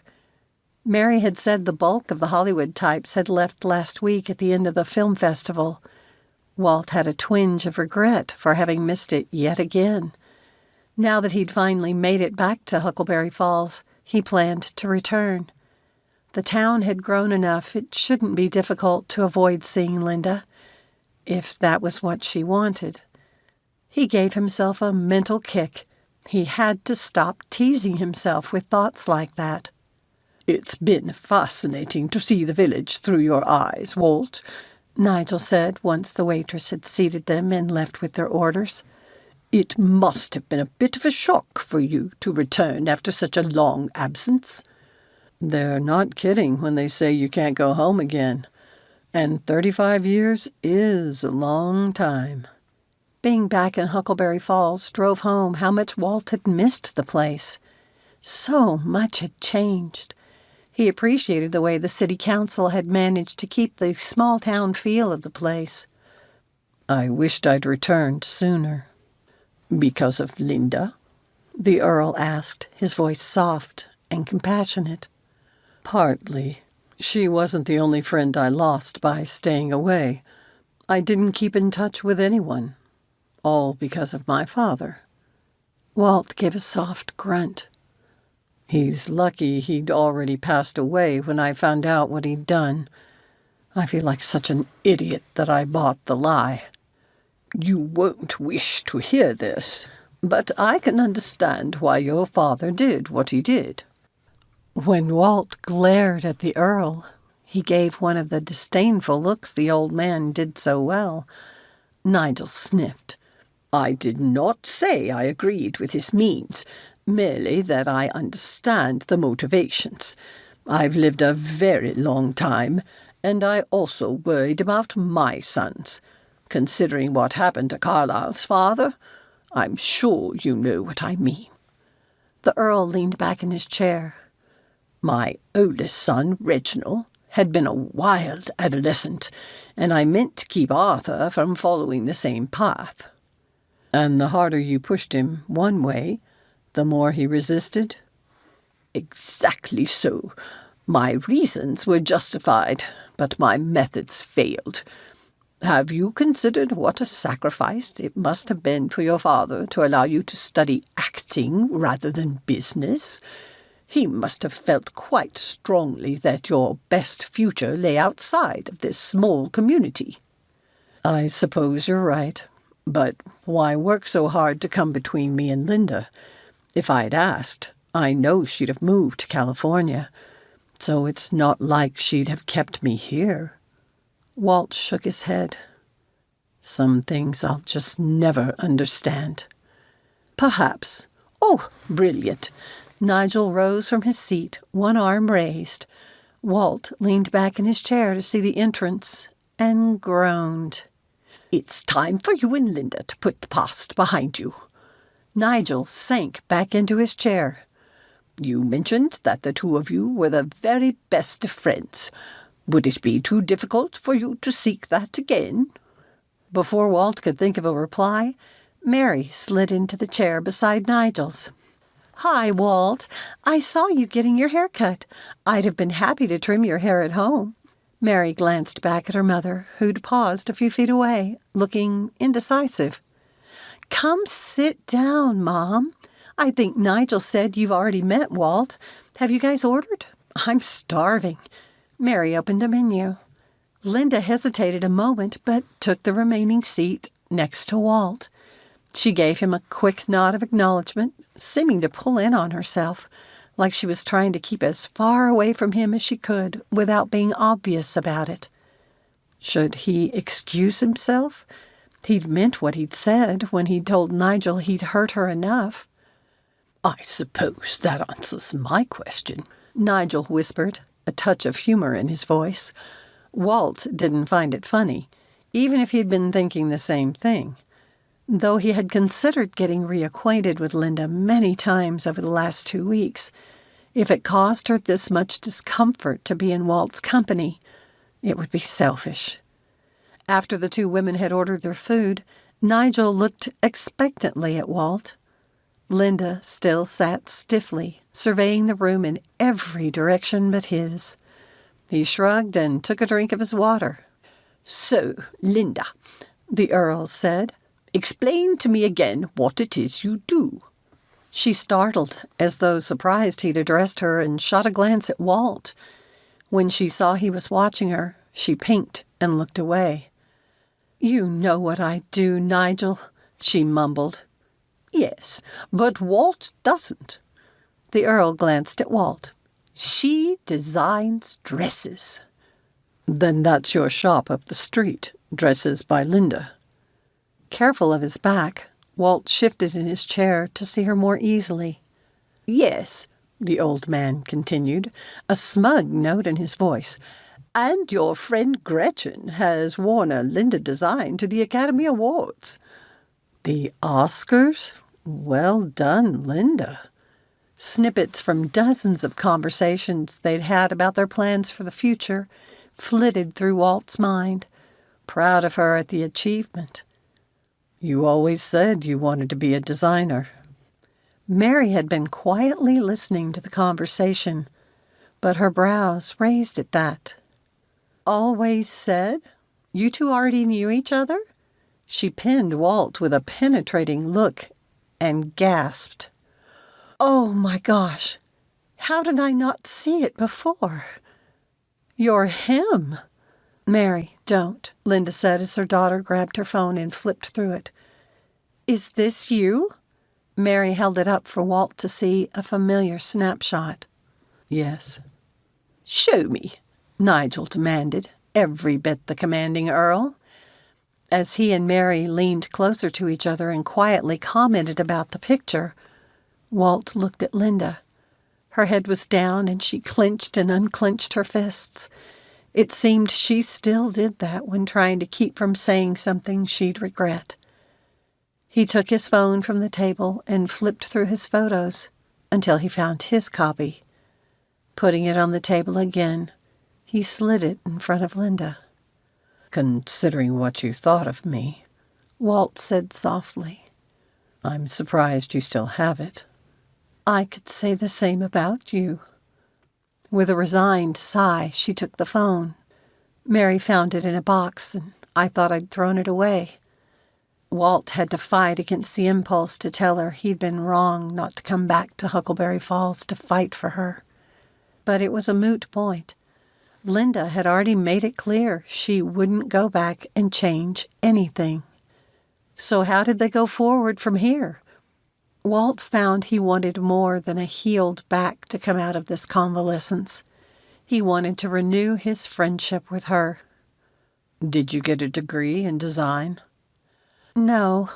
Linda handed back his phone. "I'd taken some design classes for fun while I was raising my family. I'd always sewn clothes, so when my son's high school girlfriend couldn't find a dress she liked, he asked me to help. Before I knew it, I was making dresses for lots of high school girls, and then their mothers. Keith was the one who insisted I was good enough to charge for my work, and then helped me set up the business." "He sounds like a good man. I'm happy for you." "Thank you." "Was he a lot older than us? I don't remember a Keith Jackson." The server arrived with their food, and Linda waited to respond until he'd left again. "His family owns a ranch out past the ski resorts. They were in a different school district. I kind of knew who he was because he played football." "And I wasn't into sports." Walt didn't say that the games he'd attended had only been to support the drill team she'd been a member of. "The theater nerd," Linda said, spreading her napkin over her skirt, a touch of teasing in her voice which made his spirits soar. "Has being an actor been everything you dreamed it would be?" She looked at him then with unfeigned interest. Maybe there was hope. Chapter 8. Mary didn't bring up the photograph to Walt until after the Wyndham family dinner that night. Considering how both she and Nigel had watched with interest as Walt and Linda had reminisced during lunch, he'd known it would come up. They might as well get it over with. He had taken care not to refer to their relationship, and the approach had worked. The longer they'd talked, the more Linda had relaxed. When he'd asked about raising her children, Mary had joined the conversation with anecdotes. They might have sat in the restaurant for hours if Linda hadn't noticed the time and rushed back to her shop.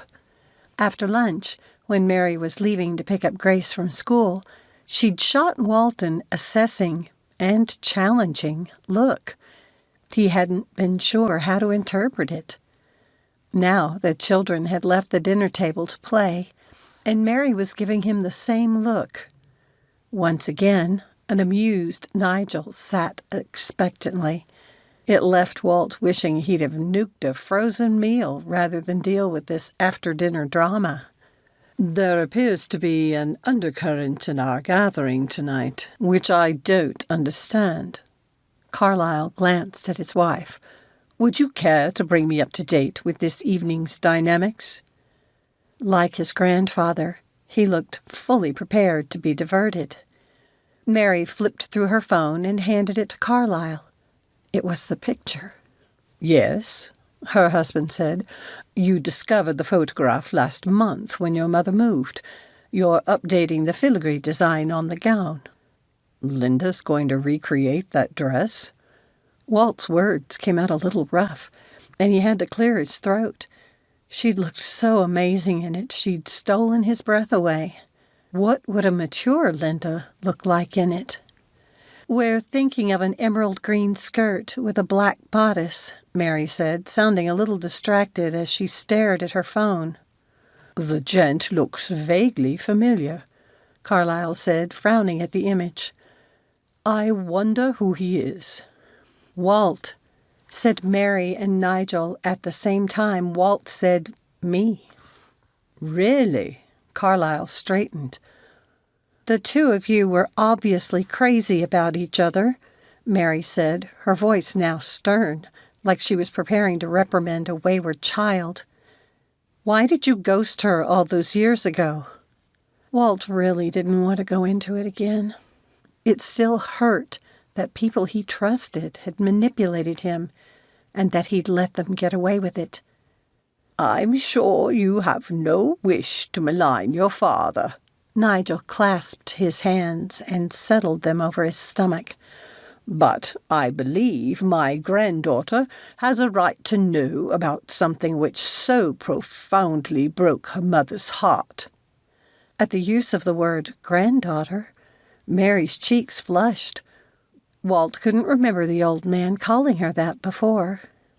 It's something I only discovered myself last year, when my old friend called to confess what he'd done. Walt told them the whole ugly story. Did you come here to win her back? What if my father had still been alive? Mary's eyes flashed, reminding him again of her mother.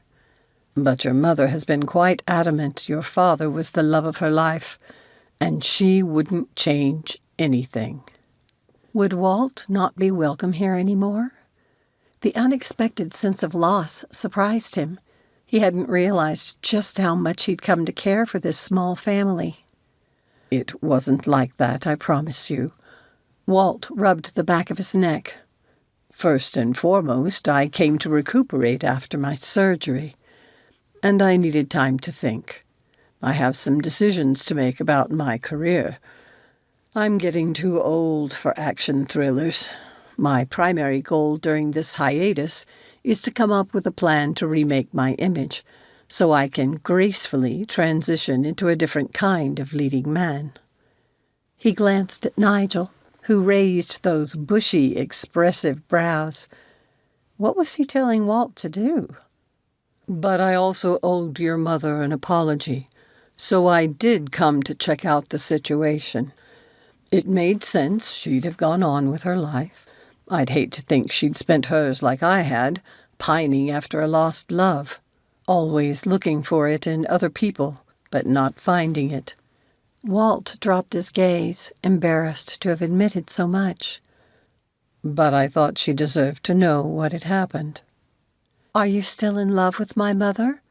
Mary asked, her words soft. Yes. At least the girl I knew back then. But 35 years is a long time, and people change. I have no idea if that Linda still exists. Walt looked up. Your mother was my best friend. More than anything else, I'd like to be that again. What a sad tale of betrayal by your father and friend, Carlyle said with a frown. He shot his wife a loving glance.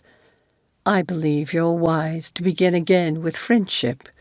It will give you time to see if you both would like to pursue that old relationship. Begin with friendship? Walt couldn't bring himself to look for more with Linda. After 35 years of silence, it'd been too much to ask for. And you plan to remain in Huckleberry Falls through Christmas, if I remember correctly?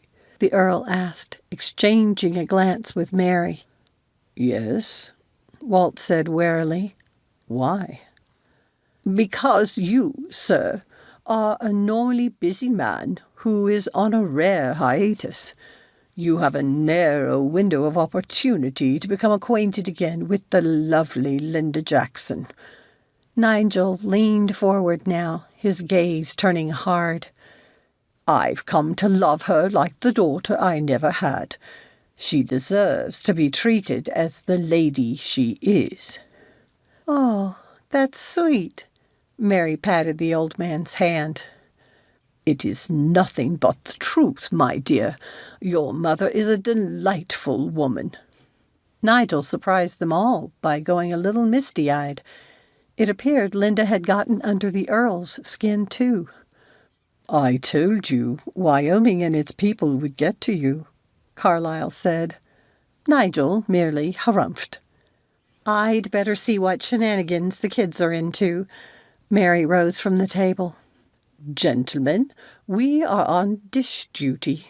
Carlyle put his wife's dirty plate on top of his. "I still say you need servants to do this." Nigel grumbled, but gathered his silverware. Walt quietly did the same, thinking about the after-dinner conversation and the many subtle nuances. While the Earl's remark had certainly been a warning to take care with Linda, Walt was sure Mary had given him permission to pursue friendship with her mother, and perhaps more.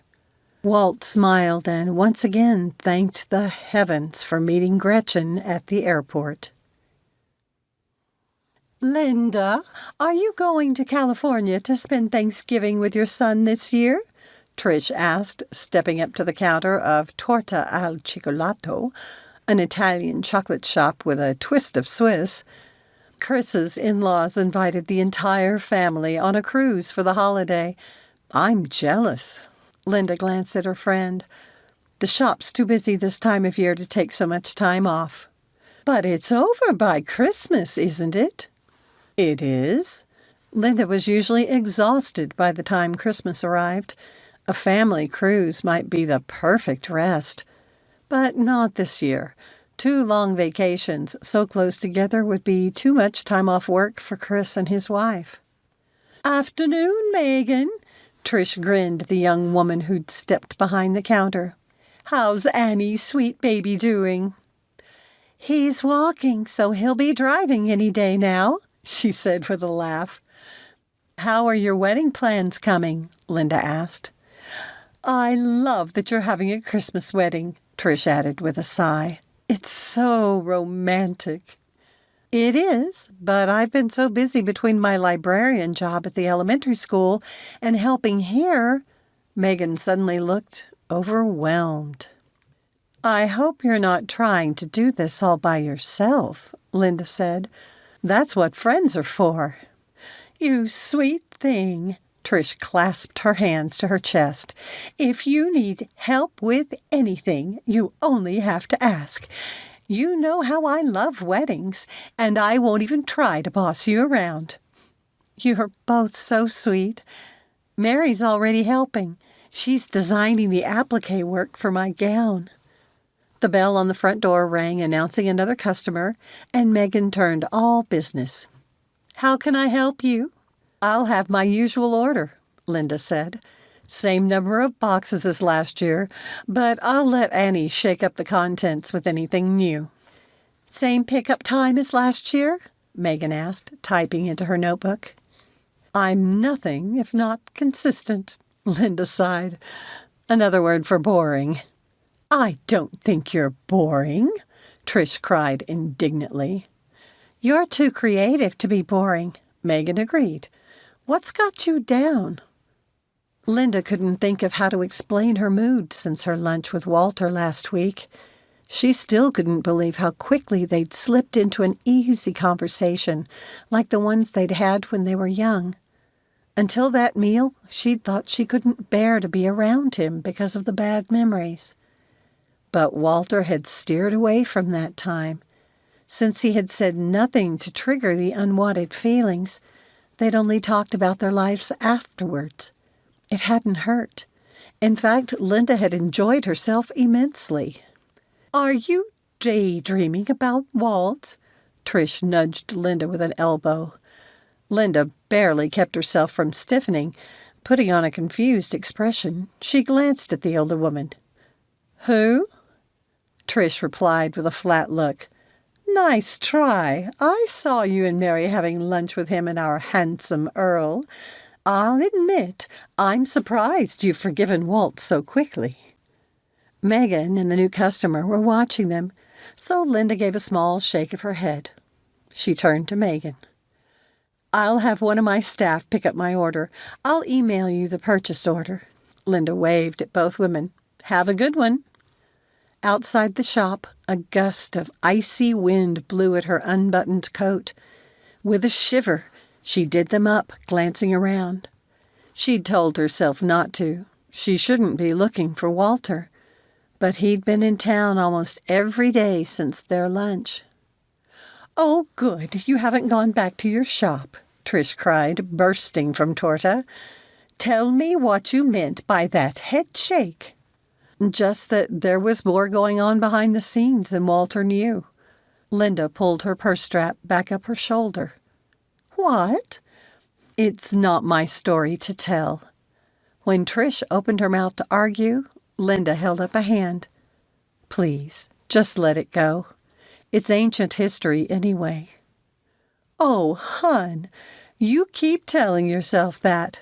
But as my sweet Tony used to say, denial isn't a river in Egypt." Trish put a gentle, reassuring hand on Linda's arm.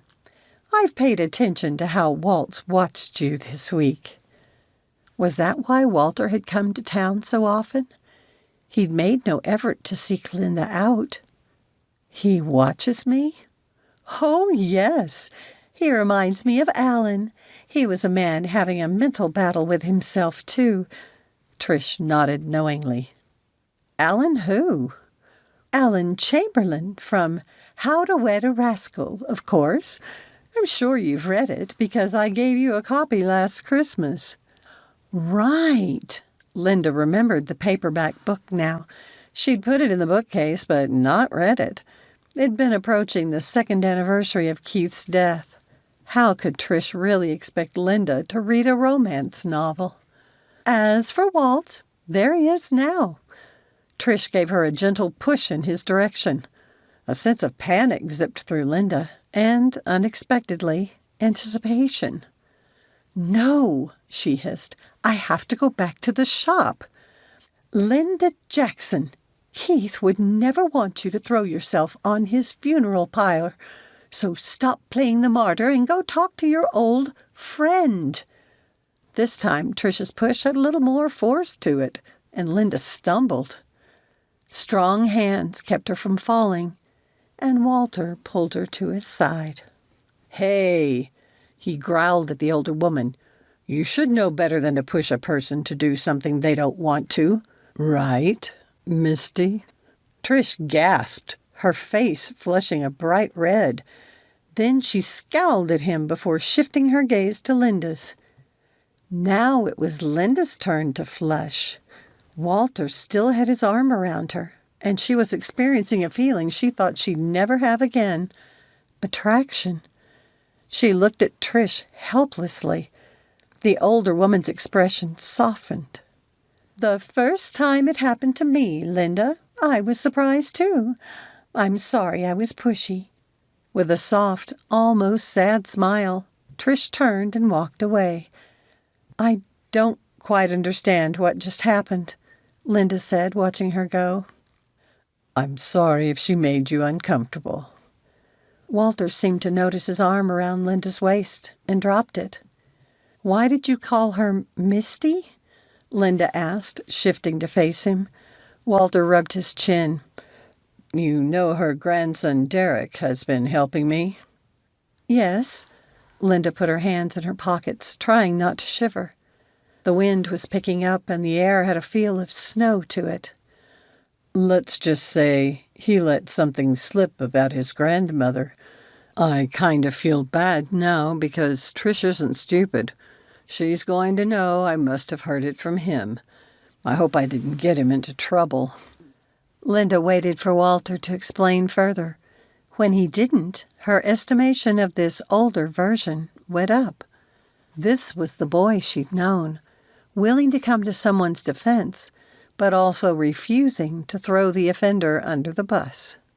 "Do you mind if I ask what you were getting in the chocolate shop?" he asked, glancing up at the distant mountains as he pulled up the collar of his coat. "I was placing my annual order. I give my employees chocolates at our Christmas party." "I would love to see your shop, if you're game." Walter took a step back. Someday. Linda found she was loath to see him go yet. Ever since he'd told her about the lie, she hadn't been able to stop thinking about it. Mr. Kinkade and Rod had caused so much pain. Once she'd met Keith, though, she'd had a wonderful life. Looking at Walter now, though, she wondered if his success as an actor had been enough for him. Since seeing him again, she'd done some internet searches about him. It didn't surprise her to learn he had a reputation as a quiet man rather than a partier. He wasn't a recluse, but his outside activities seemed related to the movie business, like awards events or fan exhibitions.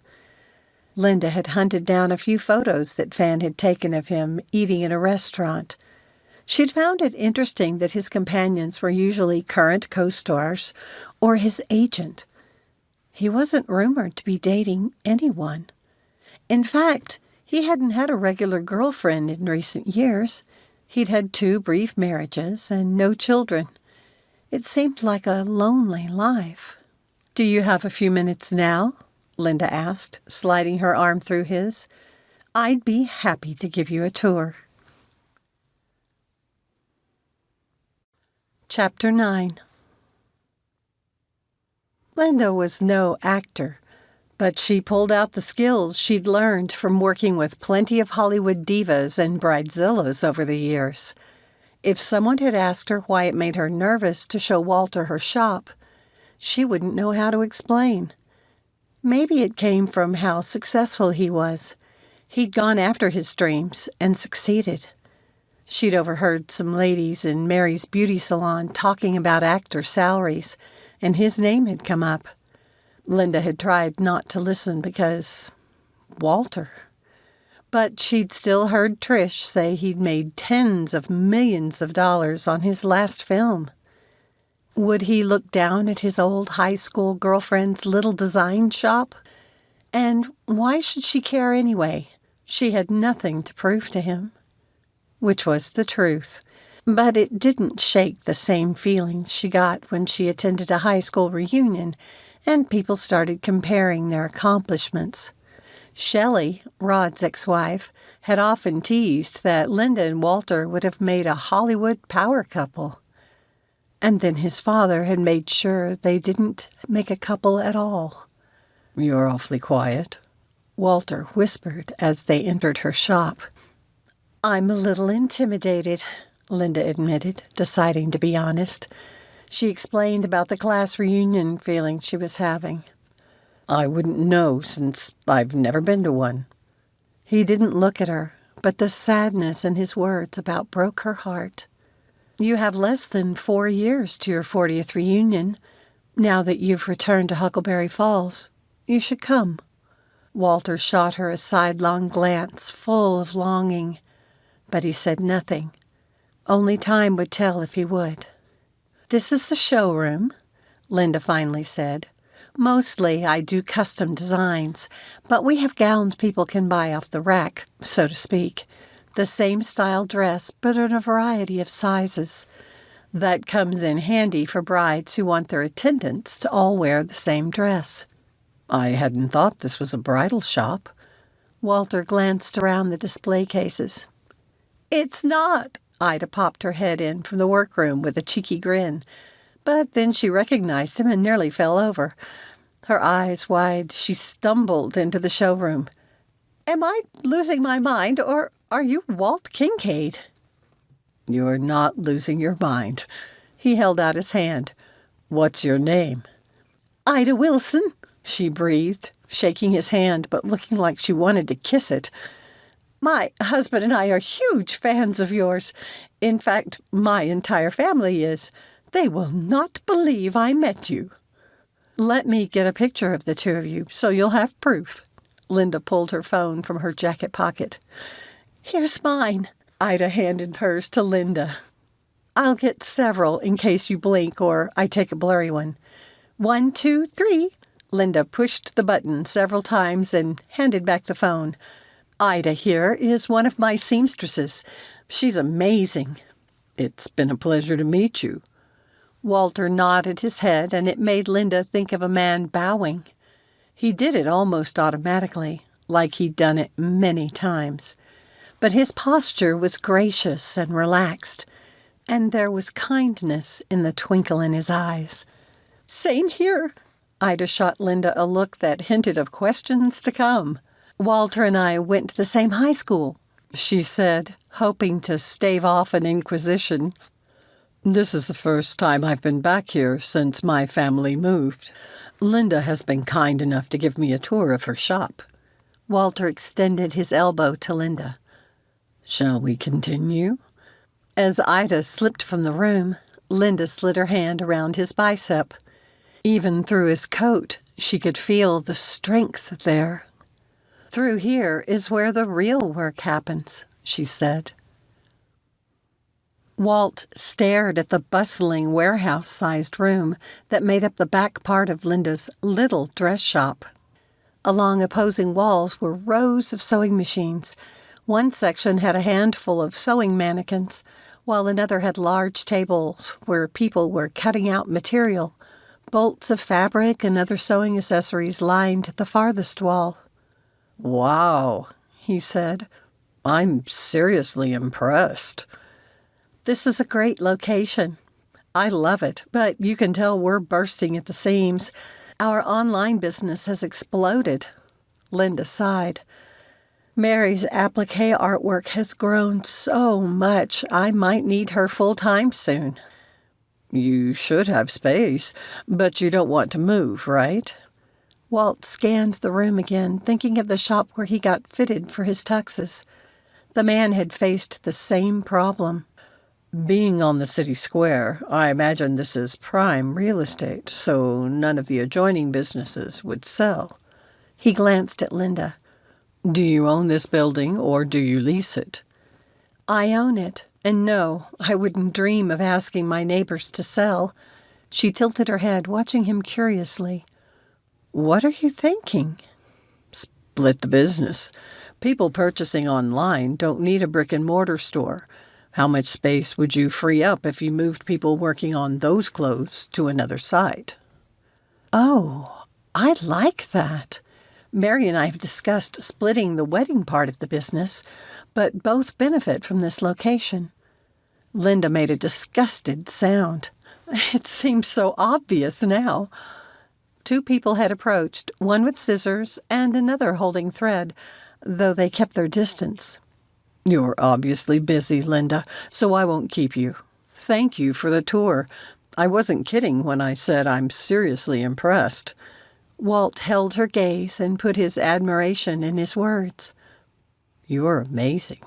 He gave her cheek a quick kiss before turning and leaving the way they'd come. When he reached the sidewalk, he paused to gather himself. Had he overdone it with the kiss?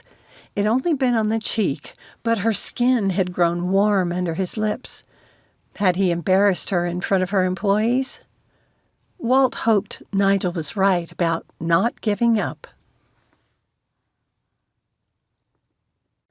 Chapter 10. Walt checked the caller ID before accepting the call. "Hey, Sandra, how's the vacation going?"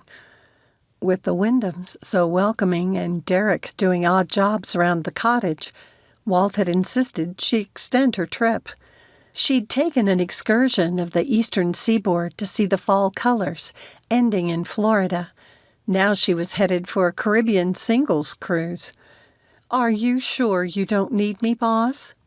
"I'm sure." Walt's assistant had really lightened up since she'd left for her vacation, but there was a tinge of insecurity in her question. He hesitated to tell her how self-sufficient he'd become. It might make her worry he didn't need her anymore. At the moment, he didn't, but that would change when his normal life resumed. "I checked my email, but the studio's been silent about the release," Sandra said. They both knew that wasn't good news. "I haven't heard from them either." Walt didn't want to mention how nervous he was about the release of The Taste of Time on the Friday after Thanksgiving. Next week. His stomach knotted, but he resisted the temptation to take a fistful of antacids. "Have you called them?" Sandra's words sped up. "I'll cancel the cruise." No, Walt broke in. "Don't do that. If the film makes back its money, we'll know it was because of its own merits and not because the studio poured a ton of money into it. As for me, I've met up with some old friends and met some new ones. I'm having a great time, and I've even started physical therapy." "I don't know, boss." Lights flashed into his window, and Linda's car pulled up the Wyndham driveway. Walt's heart gave a sweet twist. It still surprised him how quickly their old friendship had returned. It was nice, after all these years, to have discovered they still had a lot of the same interests, like horseback riding, Tai Chi, and the Civil War. The last developed independently. After lunch the other day, and then the tour of her shop, he determined not to avoid Mary's dinner invitations anymore. She'd invited him over tonight to help with their contribution to the Festival of Trees. The proceeds went to a children's hospital which had only been in the planning stages when he'd lived here. "Look, Sandra, when I get back to work, your life is going to get crazy again. Make the most of your time off." Walt smiled. "Believe me, I am." "You sound different." "Happy." Which is proof positive that I've needed this break. I'm finding my happy again. And I'm ordering you to have fun." Sandra laughed. "Sure thing, boss." She ended the call. The sound bore witness to how serious his life had become. It'd been a long time since he'd heard her laugh. And calling him boss, he'd almost forgotten what a fun sense of humor she'd had when she'd first come to work for him.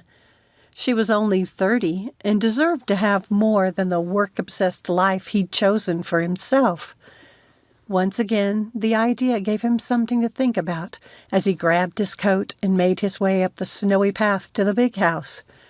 The Earl had a cold, and Mary had insisted he stay in the main house until he got over it.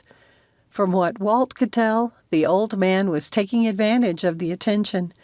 It sounded, from something Carlyle had said in passing, like Nigel wasn't used to having people care about him who didn't receive money for it. "Uncle Walt!" Alex cried as he opened the door for him. "Papa said you're in movies. Can I see one?" I'm afraid the films I make have too much action. You'll have to wait until you're a little older."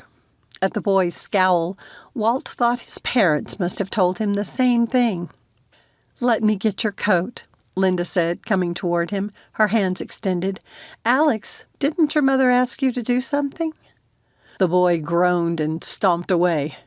"Once that child gets something in his head, it's next to impossible to distract him," she said near Walt's ear as she helped to slide his heavy flannel coat off his shoulders.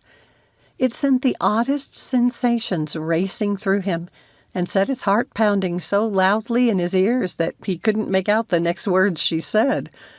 Once Linda had stepped to the closet to hang up his coat, Walt took a long breath. If she had any idea what her closeness did to him, she might not be so quick to do it. Was it just dreaming on his part that she seemed to do it more often lately? "Go on downstairs," she said. "I need to get more ornaments." Straightening his sweater, Walt started toward the stairs but paused. Last night, he dreamed of asking Linda out to dinner while they decorated the tree. It had felt natural. Now, thinking of doing it in front of a room full of other people, his gut said it was the wrong timing. Walt glanced back, his gaze stopping on Nigel, whom he hadn't noticed before. The Earl sat in a recliner near the fire, an open book resting on the lap throw. He arched those bushy brows of his eyes darting in the direction Linda had gone. He mouthed, "Go, man." How did the old guy always seem to know what Walt was thinking? With a grumble, Walt turned back the way he'd come. It was fortunate he could move so much better now. Where had she gone? Once again he glanced over his shoulder at the Earl. He pointed down a hallway. Walt crept down it, listening for sounds of movement. He thought he heard notes from a Christmas song. It had to be Linda. He paused, hoping to hear more, but she'd stopped. His pulse quickened in anticipation. Would she refuse to go out with him? Should he say it wasn't a date, that they would go as friends, when he wanted more than anything for it to be a date? Letting out a breath, he marched through the doorway and ran smack into the side of a large cardboard box. Oof, he grunted, stumbling back. At the same time, a female oof came from the other side of the box. Walt hit the wall with a thud. Wincing, he straightened and hurried into the room.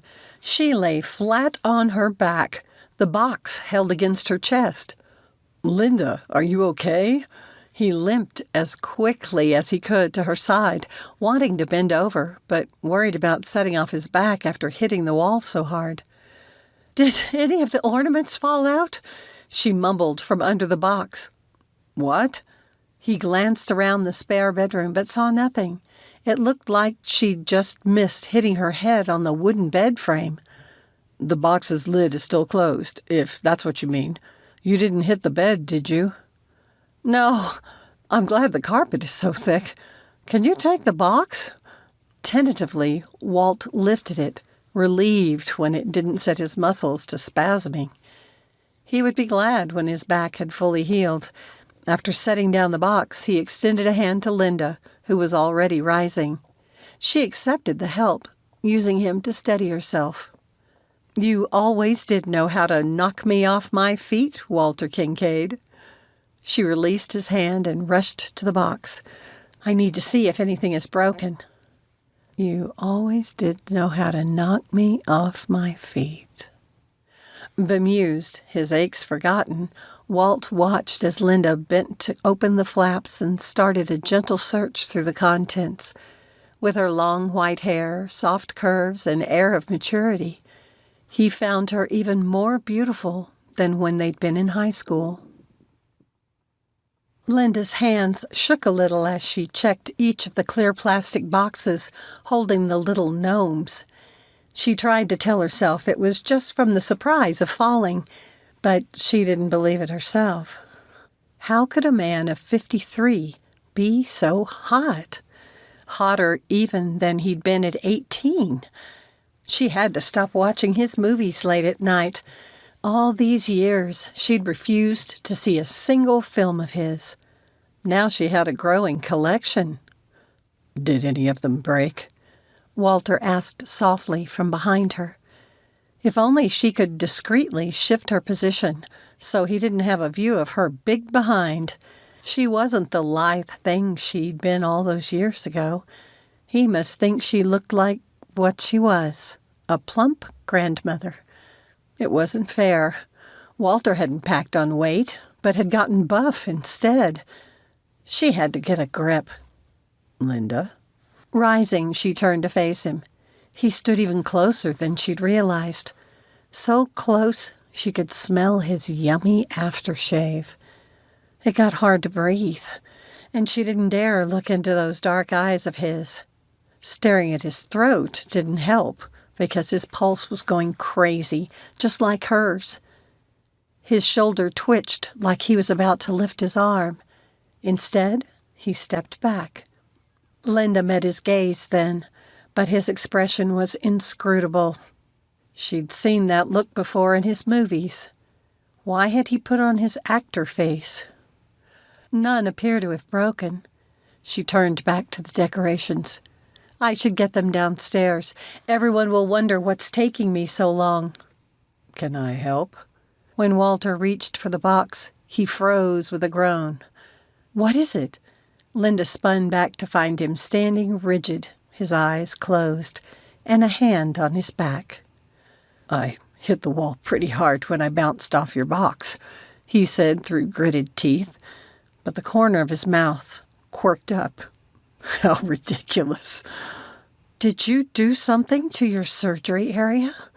Worried for him, she moved to his side, lifting her hands to check his back for injuries, but having no idea where they'd operated. "I'm fine.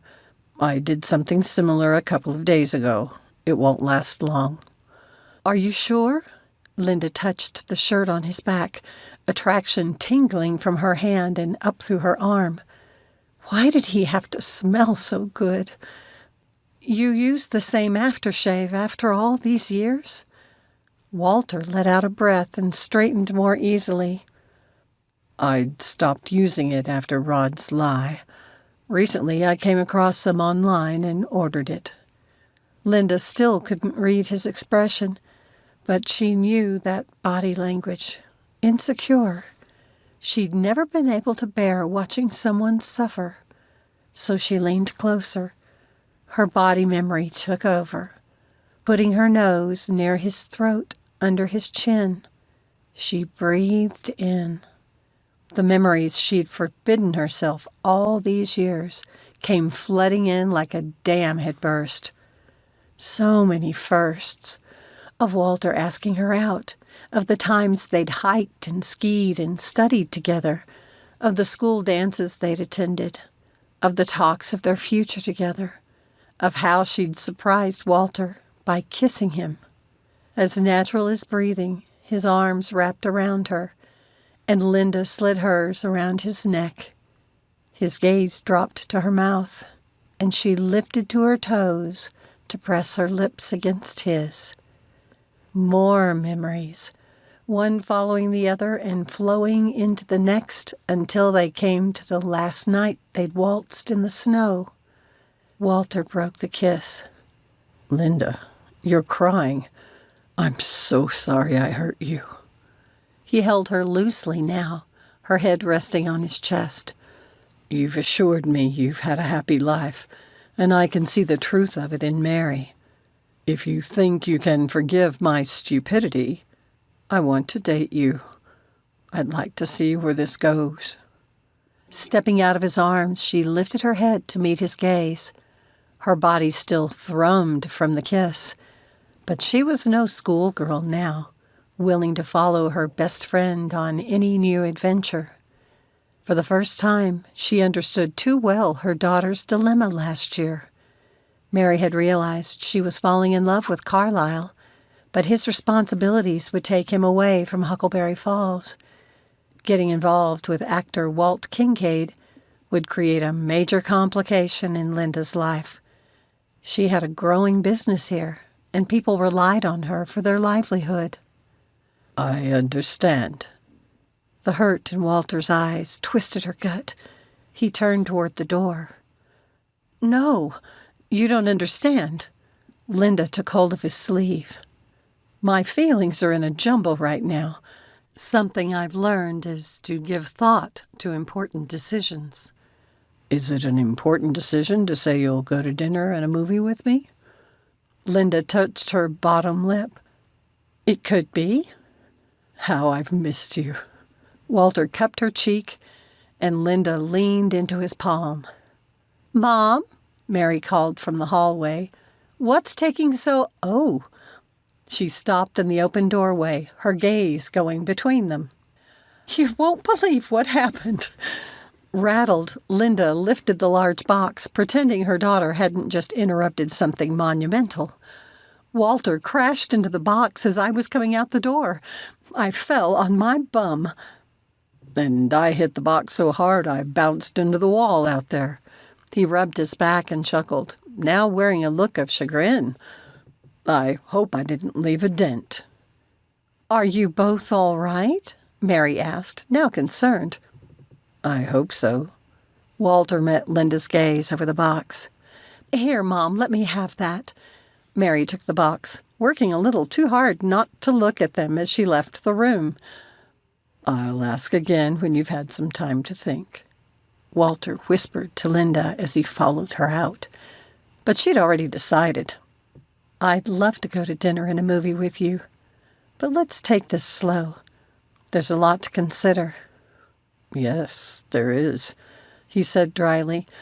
Seems fitting since my whole life is already in flux. How so? She pointed the way Mary had gone, and they headed in that direction. Well, the movie I want to take you to is one of mine. And it's opening night. Linda sent him a sharp glance. You're not talking about a red carpet event, are you? No, it'll be here in Huckleberry Falls, and I broke down and got a couple of tickets. Walter gave the endearing shrug she remembered from high school. I figured if you wouldn't come with me, I'd give them to Derek. There's a girl he'd like to take out, but he's promised himself to save as much money as he can. I just can't face going alone. Linda slid her hand into his, wishing to ease the worry she heard in his voice. They'd reached the fireplace nook where Nigel dozed in his chair. You never considered asking the Earl? They turned to go down the stairs. No, but I'm not sure he's the right fit for my movies. He's kind of intellectual. Walter chuckled. This movie is different from anything I've ever done before. I want to see the audience's reaction without them knowing I'm there. Let me explain what I'm facing right now with my career. Chapter 11. Walt stared at his bedroom ceiling, still flying on the residual adrenaline rush of the evening. He'd taken his cue from Linda. She'd released his hand as soon as they stepped into the view of her family. It'd given the evening a clandestine feel and made the already lively evening more fun. He grinned, the lightness in his chest making him feel like he could float away. It'd been years since he'd felt this happy or full of anticipation. Alive. All because of Linda. Walt grabbed his phone from the nightstand and pulled up her number. What if she was asleep? She might not appreciate him waking her up. Maybe a text. You asleep? She responded almost immediately. No. He wished he could see her face, but he also didn't want to push her faster than she was comfortable with. I enjoyed myself tonight. Your family is fun. They are, but I enjoy hearing you say that.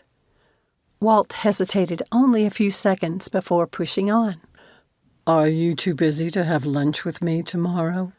No, but it can't be very long. It doesn't matter. I want to see you, even if just for a few minutes.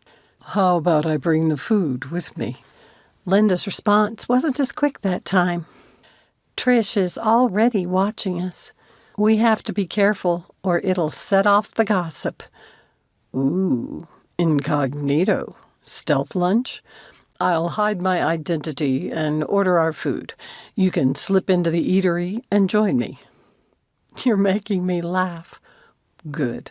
I saw a sandwich shop with booths a block away from your shop. Would that be too far for you to walk? The sign said they serve soups, too, if you prefer that. I know the place. A walk will be nice. Let's plan on 11:15 before the lunch rush. Great. I'll be the guy you don't recognize. She sent a smiley face. Good night. Sweet dreams. Walt had no doubt about that. The next morning, Walt pulled out the small box that he brought everywhere he traveled after an unbalanced fan tried to assault him. After that, he'd taken some lessons from one of the makeup artists on his next film. She'd showed him how to make some simple shading to change his appearance. Walt put on some base to smooth out the color on his face, and then added some bushy gray eyebrows. Then he added some light shading with an eyebrow pencil to exaggerate his wrinkles. With an oversized knit cap, he didn't even need to use spray and color on his hair. At night, he wouldn't even have to do this much, unless he went somewhere with bright lighting. The final touch would be a pair of prescriptionless, horn-rimmed glasses, and he was set. He sent Linda a link to the cafe's menu and ordered their food online once he'd received her response. Walt let her decide if she was up to a date. It was a lot of work for a brief lunch break, but any time in her company was worth the effort. Walt made a leisurely drive through town in his rented car and parked half a block from the cafe. He'd played an elderly man in high school. It took little to get the gate right by the time he approached the building. Trish Johnson walked by him and never gave Walt a second glance. When he stepped inside, he gave the place a quick scan. The booth in the back was empty. Perfect. He stepped to the counter. By the time Linda walked in a few minutes later, he had their food set up. She scanned the dining area, frowning a little when she didn't see him. This could be fun. He slowly rose from his seat, groaning a little as he straightened his back. She shot him a quick look, but turned toward the door. Walt shuffled to her and came to stand beside her. "Time's a-wastin'," he whispered. She glanced at him and then did a double take. "Oh, my goodness! Walter?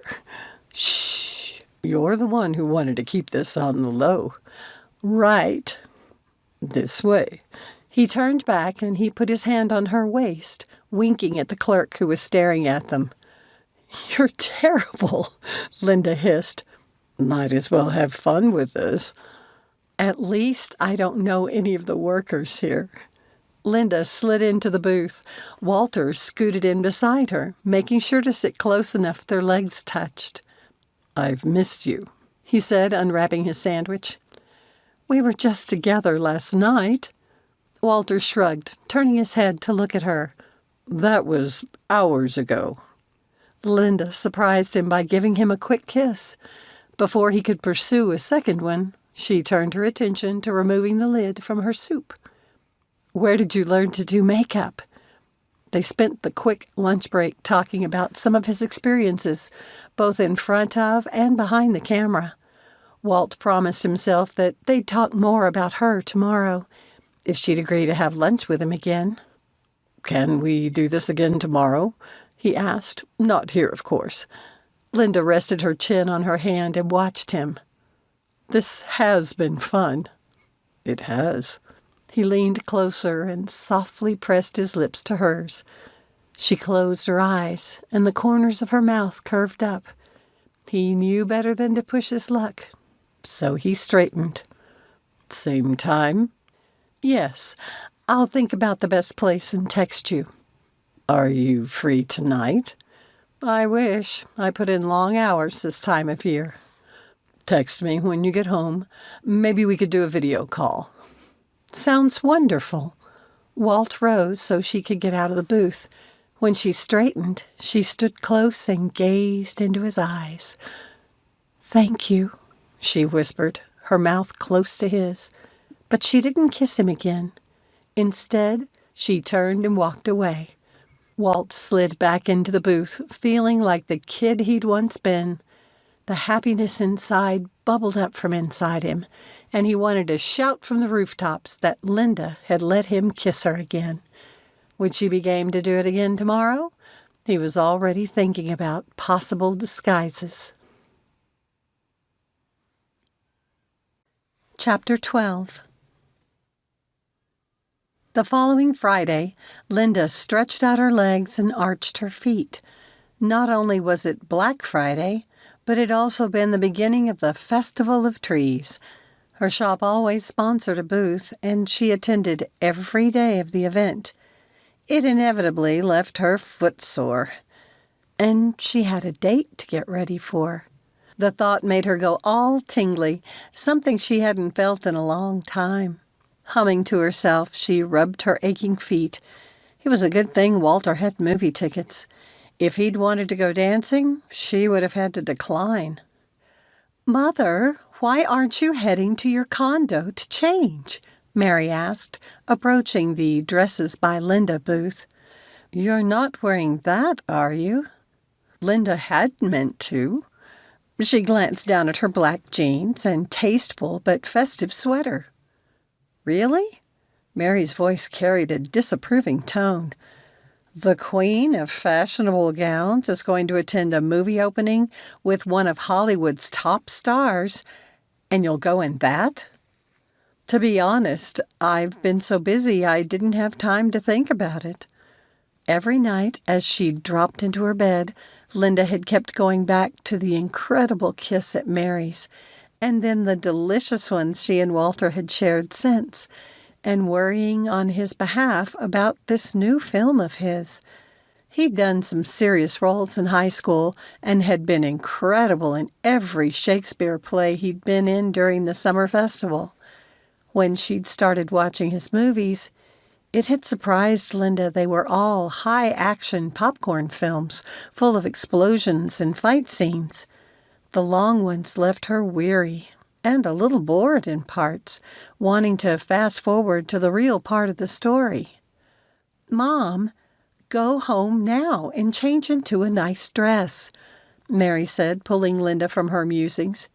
"People are going to recognize Walt, and you don't want to embarrass him."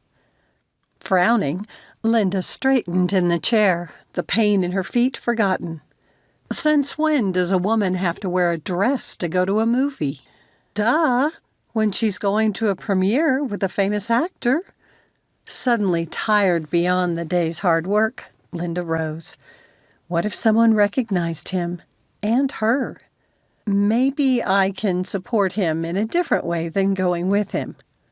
"What? No!" Mary blocked Linda's way. "Have you forgotten what you told me last year about Carlyle?" She took her daughter by the shoulders. "I understand. If I were accompanying Walter to a red carpet event, I would absolutely dress the part. But he's scared to death his fans are going to hate this very different role. The studio has so little confidence in it, they haven't released it to advance reviews. That's typically the sign the movie's terrible." Linda dropped her arms. "To be honest, I'm surprised he hasn't called me to cancel." "Well, then I'm glad he's had you to talk to about it. From the first time I saw him at the pharmacy, Waltz seemed lost, but he's looking much better since you two have renewed your friendship. How often have you seen him?" "We've had lunch almost every day." And talked on the phone into the wee hours of the night, but Linda didn't mention that. She and Walter were both enjoying becoming friends again. No more than that. Well, except those kisses. Mary's eyes gleamed with curiosity. "Where did you go?" "To different places every day," Linda said, sliding closed the booth's doors. "We try not to be too obvious. Now Thanksgiving is over, it'll be tougher to be circumspect, with so many of the rich and famous coming to town for the Christmas festivities. There'll be more paparazzi. We don't want them making more out of our friendship than it is." "Is it only friendship?" Mary asked softly. "Sweetheart, I have a business here. He lives in Malibu." "Are you kidding me?" Mary's disbelieving tone made Linda's face grow warm. "Malibu's way closer than London, so don't even talk to me about distances." Linda locked the booth door and turned to face her daughter. "I don't know if our renewed friendship will grow to be more, but I admit I'm surprised you're taking the possibility so well. Are you comfortable having a man step into the role of your stepfather? Last year, maybe not. I was still getting used to the idea of finding love again for myself." Mary's expression turned dreamy for a few seconds. She had to be thinking of Carlyle. Watching her over the past year had probably done more to open Linda to the possibility of loving again than anything else. Enough to forgive Trish for all her suggestions of likely men. "But," Mary continued, "you've looked more alive this week than you have since Dad was killed. So whatever else happens, friends or more, I want you to know we approve of Walt. He's adorable with the kids. Kind of clueless, but he looks so happy when they ask him to read a story or play with them. It's too bad he never had kids of his own. He'd have made a fun dad." "Thank you." Linda hugged her daughter. "Well, I guess I ought to get home. Carlyle was so glad he didn't get booth duty for the resort this year and promised to have dinner ready for me. Have fun tonight." "I will. Hugs all around." Linda gathered her coat and purse before heading for the exit. Walt paused in his pacing to take a couple more extra strength antacids. After tonight, he'd know. He promised himself not to check any of the online reviews yet. It was important to him to experience the movie with the viewers. He considered not going, but that would have meant breaking his date with Linda. No way would he do that. His phone rang, and Walt stood rooted to the spot, unable to move. Was she canceling? Without Linda's support, he didn't think he could face watching the movie he'd put so much of himself into. He hadn't been able to shake the feeling that rejecting The Taste of Time would be a rejection of Walt. It reminded him of how he'd felt when his first movie had come out, except that then no one really knew him and hadn't expected much. This time could be so much worse. He grabbed the phone and forced himself to look at the screen. It was her. Please don't let it be to cancel. What's up? Walt had to use all his acting chops to make his voice sound so calm. I was thinking you might prefer a quiet dinner alone before the movie, Linda said, sounding tired. Would you mind if I cooked dinner for you? Since I was at the festival all day, it won't be anything fancy. I could order something in, Walt said, his stomach unclenching. She was still coming with him. So can I, but I have a pressure cooker that does a great job with spaghetti. You're making me hungry. That sounds great, but I don't have your address. Walt scrambled for a pen and paper. Say that again. He wrote it down and then repeated it back to her. That's right. I'll set the food to cooking and take a shower. You sound tired. Are you sure you're up for this? Walt asked. We don't have to go. Walter Kinkade, I know for a fact that you're dying to see this, and I won't let you talk yourself out of it.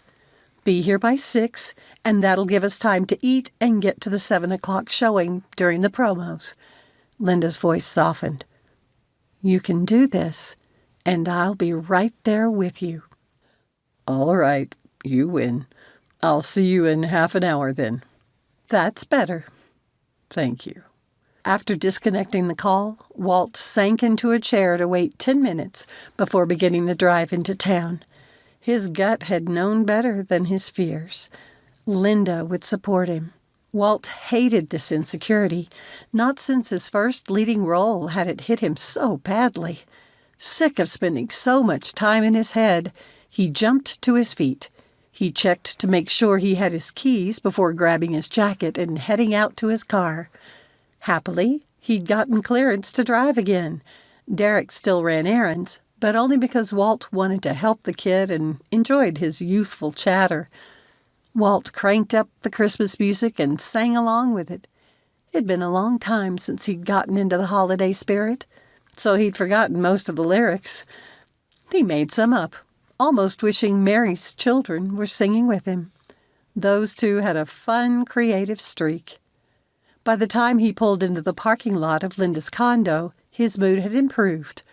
On the outskirts of town, it turned out to be the new complex Sandra had suggested he consider when he'd first arrived. The place had security, requiring guests to get someone to buzz them in.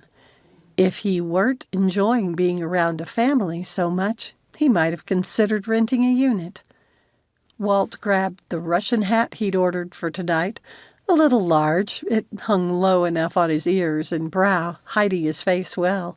Fortunately, it was cold enough now to justify wearing it. He shouldn't stand out. Linda opened the door and waved him inside. Hang your coat in there. Nice hat, by the way. She hurried down a short hallway, looking comfortable in dark brown leggings and an oversized sweater decorated with fall leaves. He appreciated her low-key appearance. If she'd dressed up, they might stand out.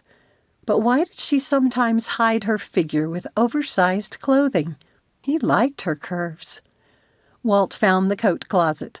After slipping his jacket on a hanger, he peeked inside the other 2 doors. One was to a bathroom and the other to a bedroom. Since it had no personality, he assumed it must be for guests. The 2 bookcases lining the hallway held books and child-made knickknacks.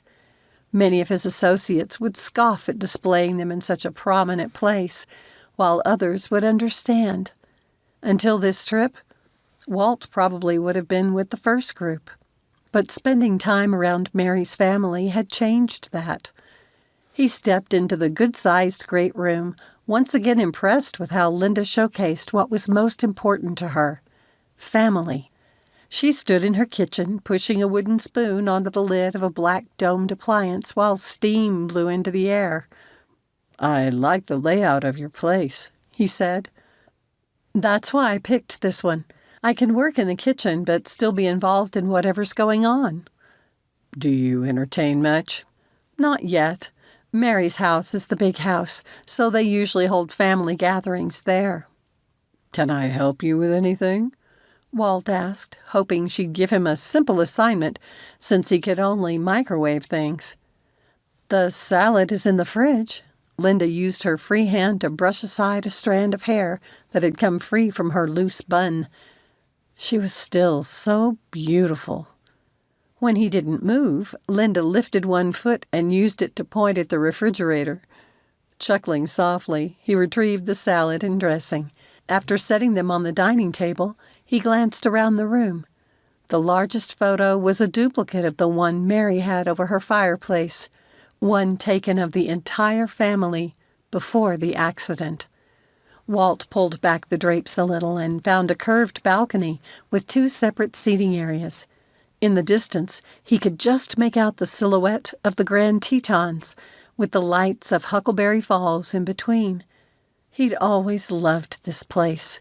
Now that he was back, he wondered how he'd stood being away for so long. "Nice duck," he called without turning his head. "Thanks." Linda stepped beside him.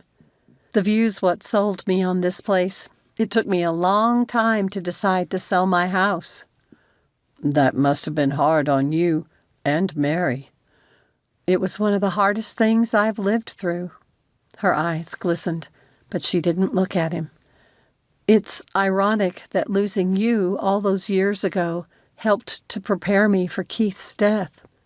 Walt wanted to say again how sorry he was, but it was time to move past apologies. His mouth dry, he curled his pinky finger around hers. When she didn't pull away, he slowly smiled. Neither of them spoke. "Are you ready for this?" Linda finally asked, her words bringing in mind some distinct possibilities. Did she mean the movie premiere in an hour, the meal, or them? Walt turned, his little fingers still around hers. "Whenever you are." Linda closed the curtain and faced him. Best not put on a display for anyone who might be peeking in open windows at night. "Smart girl." "Thank you." Using her free hand, she gently drew his face to hers. Once again, when their lips met, his body remembered and wanted to pull her closer. As with the time at the Wyndham house, it was like Linda filled the aching hollowness inside him. He deepened the kiss, wishing he could prove to her the full depth of his love for her, how much he wanted to give her back at least a part of the happiness she'd had with her first husband, that Walt would take anything she was willing to give him. Their breathing had gotten heavy. He wasn't a kid who couldn't control himself and only allowed himself to cup her cheek with his free hand. Linda ended the kiss, her eyes still closed, the corners of her mouth curving up. She rested her forehead against his for a second. "I hope you like this."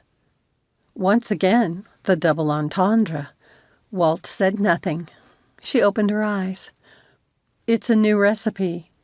Before he could respond, she gave him another peck on his lips and pulled him to the table. With warmth radiating through his chest, Walt pulled out her chair with a flourish. Once she'd taken her seat, he swept the napkin from her fingers and spread it on her lap. Following her cue, he gave her a quick kiss on the cheek before sitting beside her. "I hope you don't mind if I offer a blessing on the food." Linda said, because I'm going to do it anyway. With hands folded across his chest, he bowed his head. It'd been a very long time since he'd attended church, and had thought it cute that the Wyndham family prayed over their meals, too. This time, though, Linda specifically prayed for him, asking that he be blessed with peace of mind and the strength to face whatever came tonight. It made him oddly emotional, and he had to swallow a few times before he could speak. "Thank you for that." Walt twirled the spaghetti around his fork, blinking his eyes to clear them. "I need all the help I can get." "Can I ask you a personal question?" Linda asked, using her fork and knife to cut her spaghetti into bite-sized pieces. It distracted him from her question. "Why are you doing it that way?" She blinked. "Kids and grandkids. Spaghetti sauce stains. It also makes a terrible mess in the hair. I learned a long time ago to make eating this as easy as possible for little ones." "Who knew? In the last 6 weeks, I've had more experiences with children, via your grandkids, than I've had in the last 35 years. "Are you avoiding my question?" It took him a second to remember. He met her gaze. "Linda, you can ask me anything." She reached over and covered his hand. "You've been a nervous wreck all week over this movie launch. Why are you going through this alone?" Walt's emotions got the better of him again. What was wrong with him tonight? "I'm not alone. I'm with you." Linda shot him a flat look. "I know you're far from home, Walter, but surely you have friends who would have come out to support you in this. It's not like they couldn't afford the flight." "I know." He slumped in his chair. "It's something I realized when I sat in my doctor's office and couldn't think of a single friend I'd be comfortable asking to help me after my surgery. Not one. They're all business associates." "So you hired someone to help you?" "A home care nurse." "That, my friend, is changing now." Linda said it fiercely, the hand holding her fork trembling. If Walt had been a crying man, he was afraid he might have blubbered like a baby. Chapter 13. Linda felt silly sneaking into the theater, but she understood and respected Walter's worry about being recognized. His icy hand squeezed hers so tightly it was making her fingers go numb. Then the movie began. The story of an aging man facing the reality of his wasted life could have been cliché, but the writer, and especially Walter's performance, brought an unexpected depth of emotion to the story. It grabbed her interest from the beginning. At first, she discounted her reaction because he was the lead. Did it resonate with her so much because the character he played reminded her of Walter? As the story progressed, he slowly relaxed beside her. He let go of her hand and put his arm across her shoulders. It brought to mind the dozens of times they'd watched movies together like this. A gasp from a woman in front of them reminded Linda they weren't alone in the theater. Still paying attention to the film, she forced herself to watch the reactions of the others in the theater. Linda wasn't the only one thoroughly engaged in the story. Had the studio marketing people not watched the movie at all? It was incredible. By the time the film ended, Linda had to wipe her eyes. Again. The theater was silent. Beside her, Walter sat still, as though holding his breath.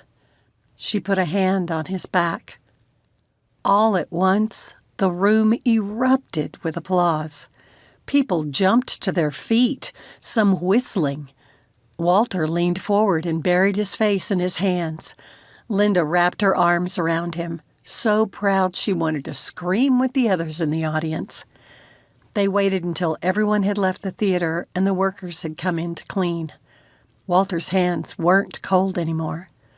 but the one which held hers still shook. They descended the stairs toward the exit. As they were about to turn the corner, one worker called out to them, "Hey, mister, did you forget your hat?" The kid ran down the stairs, his hand extended. When Walter turned to take it, the boy's eyes went wide. "Walt Kinkade! Oh, my gosh! You're Walt Kinkade!" Suddenly, the 6 employees surrounded him, all asking for his autograph. In a practiced manner, Walter pulled a pen from his pocket and signed whatever they thrust before him. Bemused, Linda stepped back. It reminded her of when Ida had recognized him.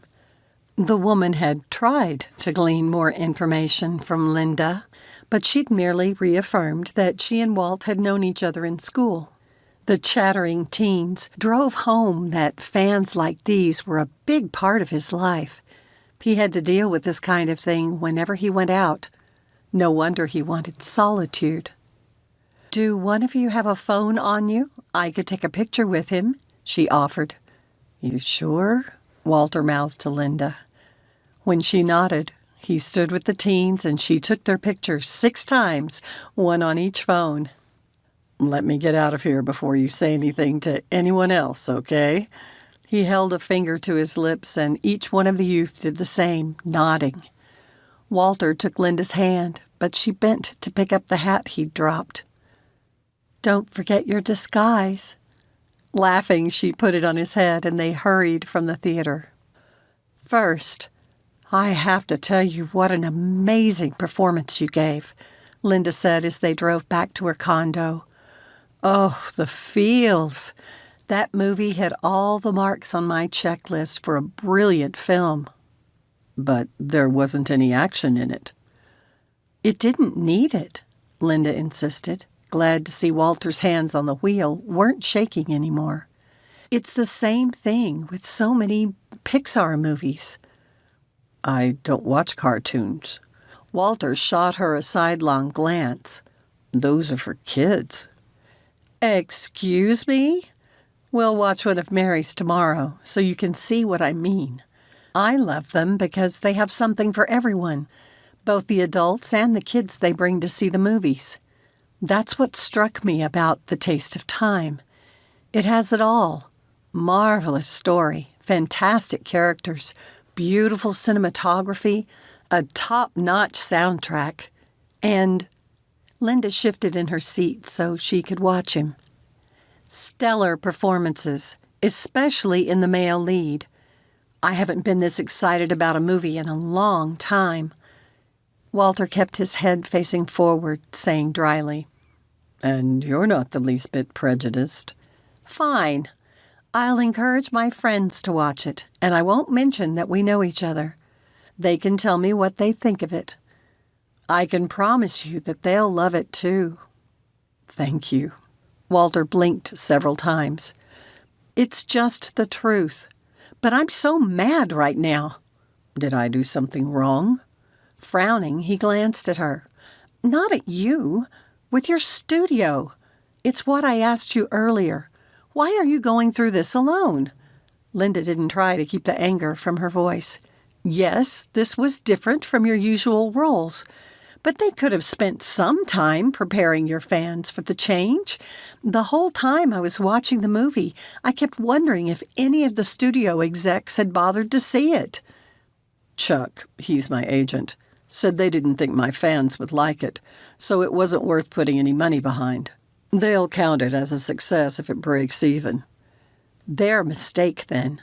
I really believe word is going to spread like wildfire about this movie. This time of year, people want movies that give them all the feels. This one has them galore. You watch." "You're so good for my self-esteem." Walter pulled into a guest parking spot in front of her building and leaned over the gear shift to press his lips to hers.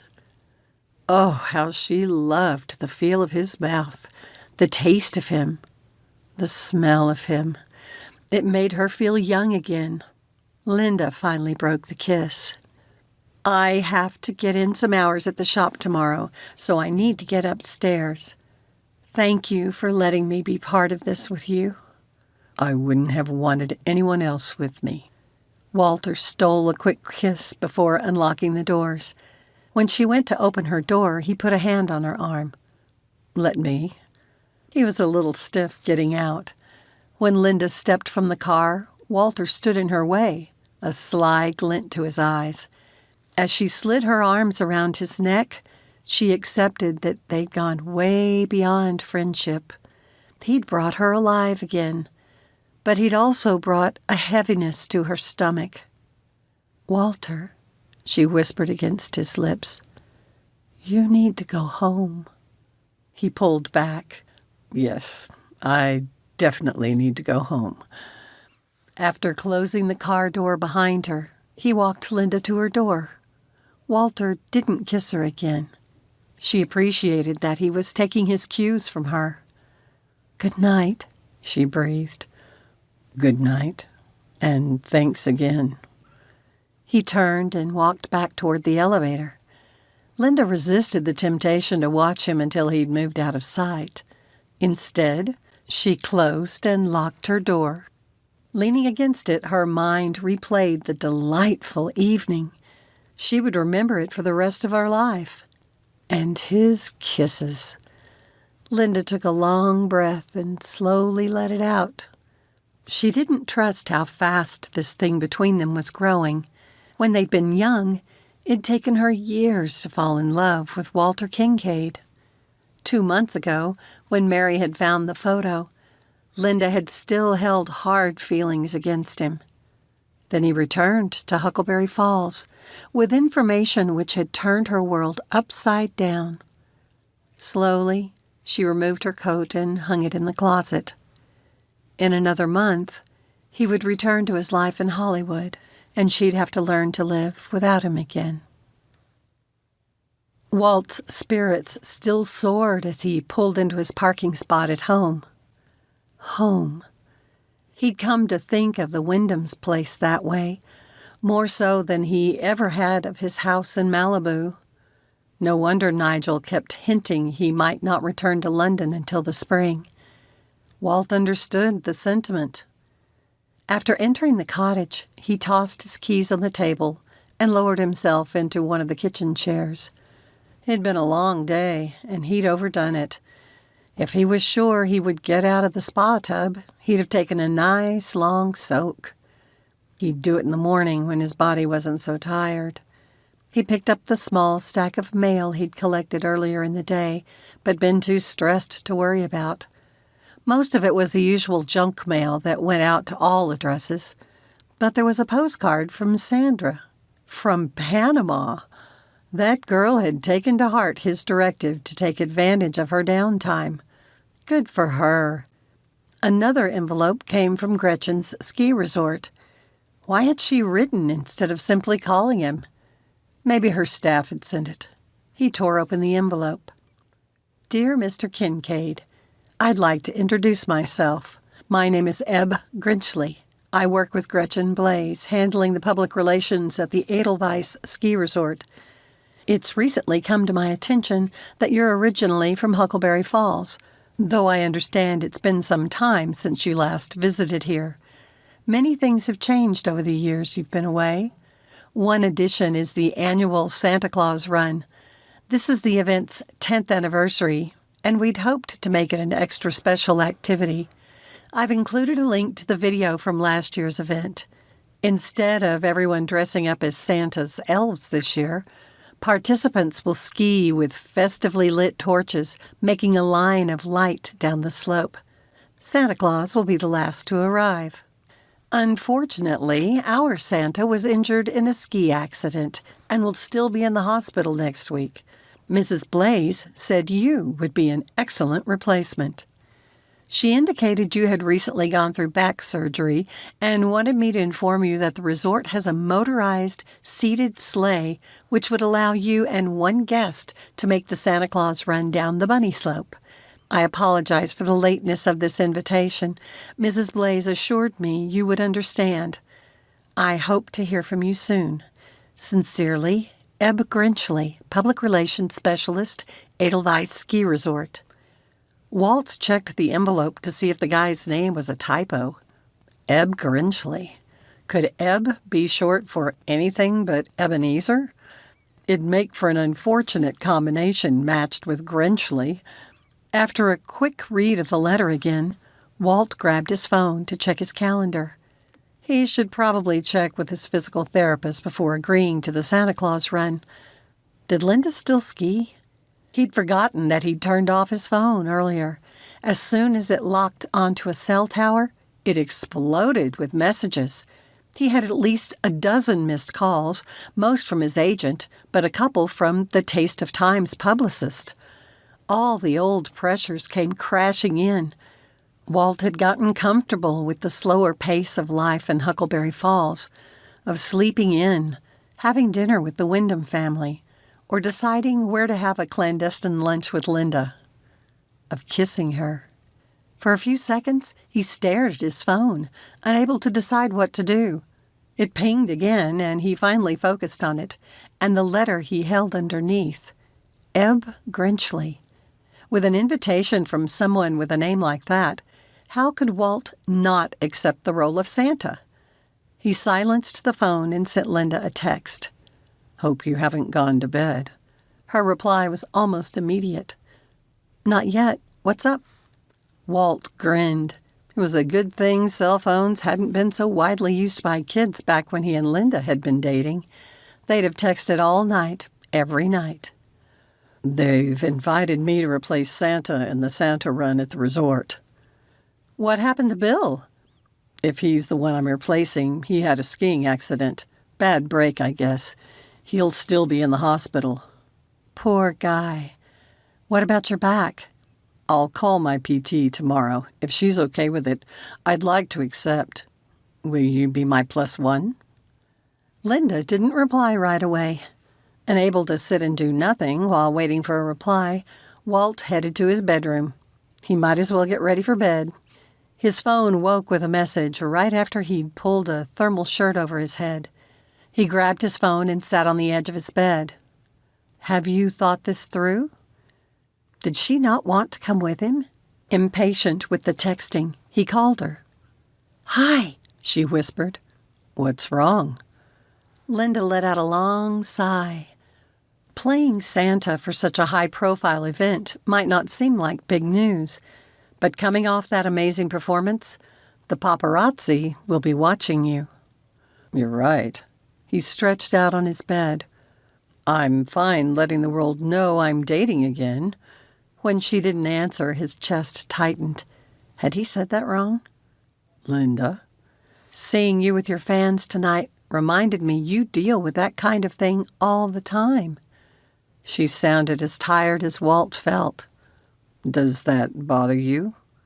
Once upon a time it didn't." "I live a quiet life here.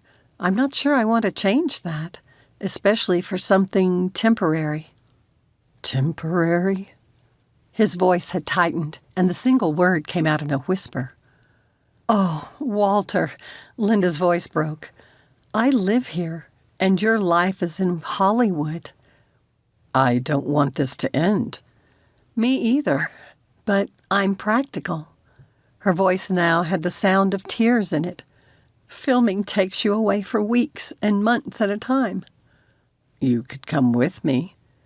"I have a business to run. People who count on me for their jobs." Walt's throat went dry, and the tightness in his chest turned to pain. "Please, don't decide yet." "Decide what?" "About us. I'm in love with you, Linda. I want to marry you." The words just fell out. Walt hadn't even let himself think further ahead than his next lunch with her. But what he'd said was the truth. A choking sound came through the phone. She was definitely crying. Her earlier words came back. "People count on me for their jobs. I live here, and your life is in Hollywood. Something temporary." Linda was right. How could he expect her to give up everything for him? With that question, the too familiar sense of deadness rose its ugly head. It'd first come on the night of Rod's phone call, when he'd stolen Walt's future with a lie. I'm so sorry, mon cœur, he finally croaked. Me too. With those breathy words, she ended the call. Chapter 14. Walt tossed and turned the rest of the night, finally rising as the sun broke through the clouds. Thinking about Linda hurt too much, so he unplugged his phone and headed out to the kitchen to get the coffee going. As he stared out the window, his focus fell on the other cottage. Like many older people, Nigel was an early riser. If it wasn't too cold, he'd usually put on his tweeds and go for a morning walk.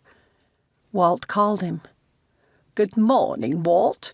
Did you enjoy your evening with Lady Linda? The Earl sounded way too chipper. Walt hadn't mentioned his date to the Wyndhams. Linda must have said something. They were her family, so they were safe.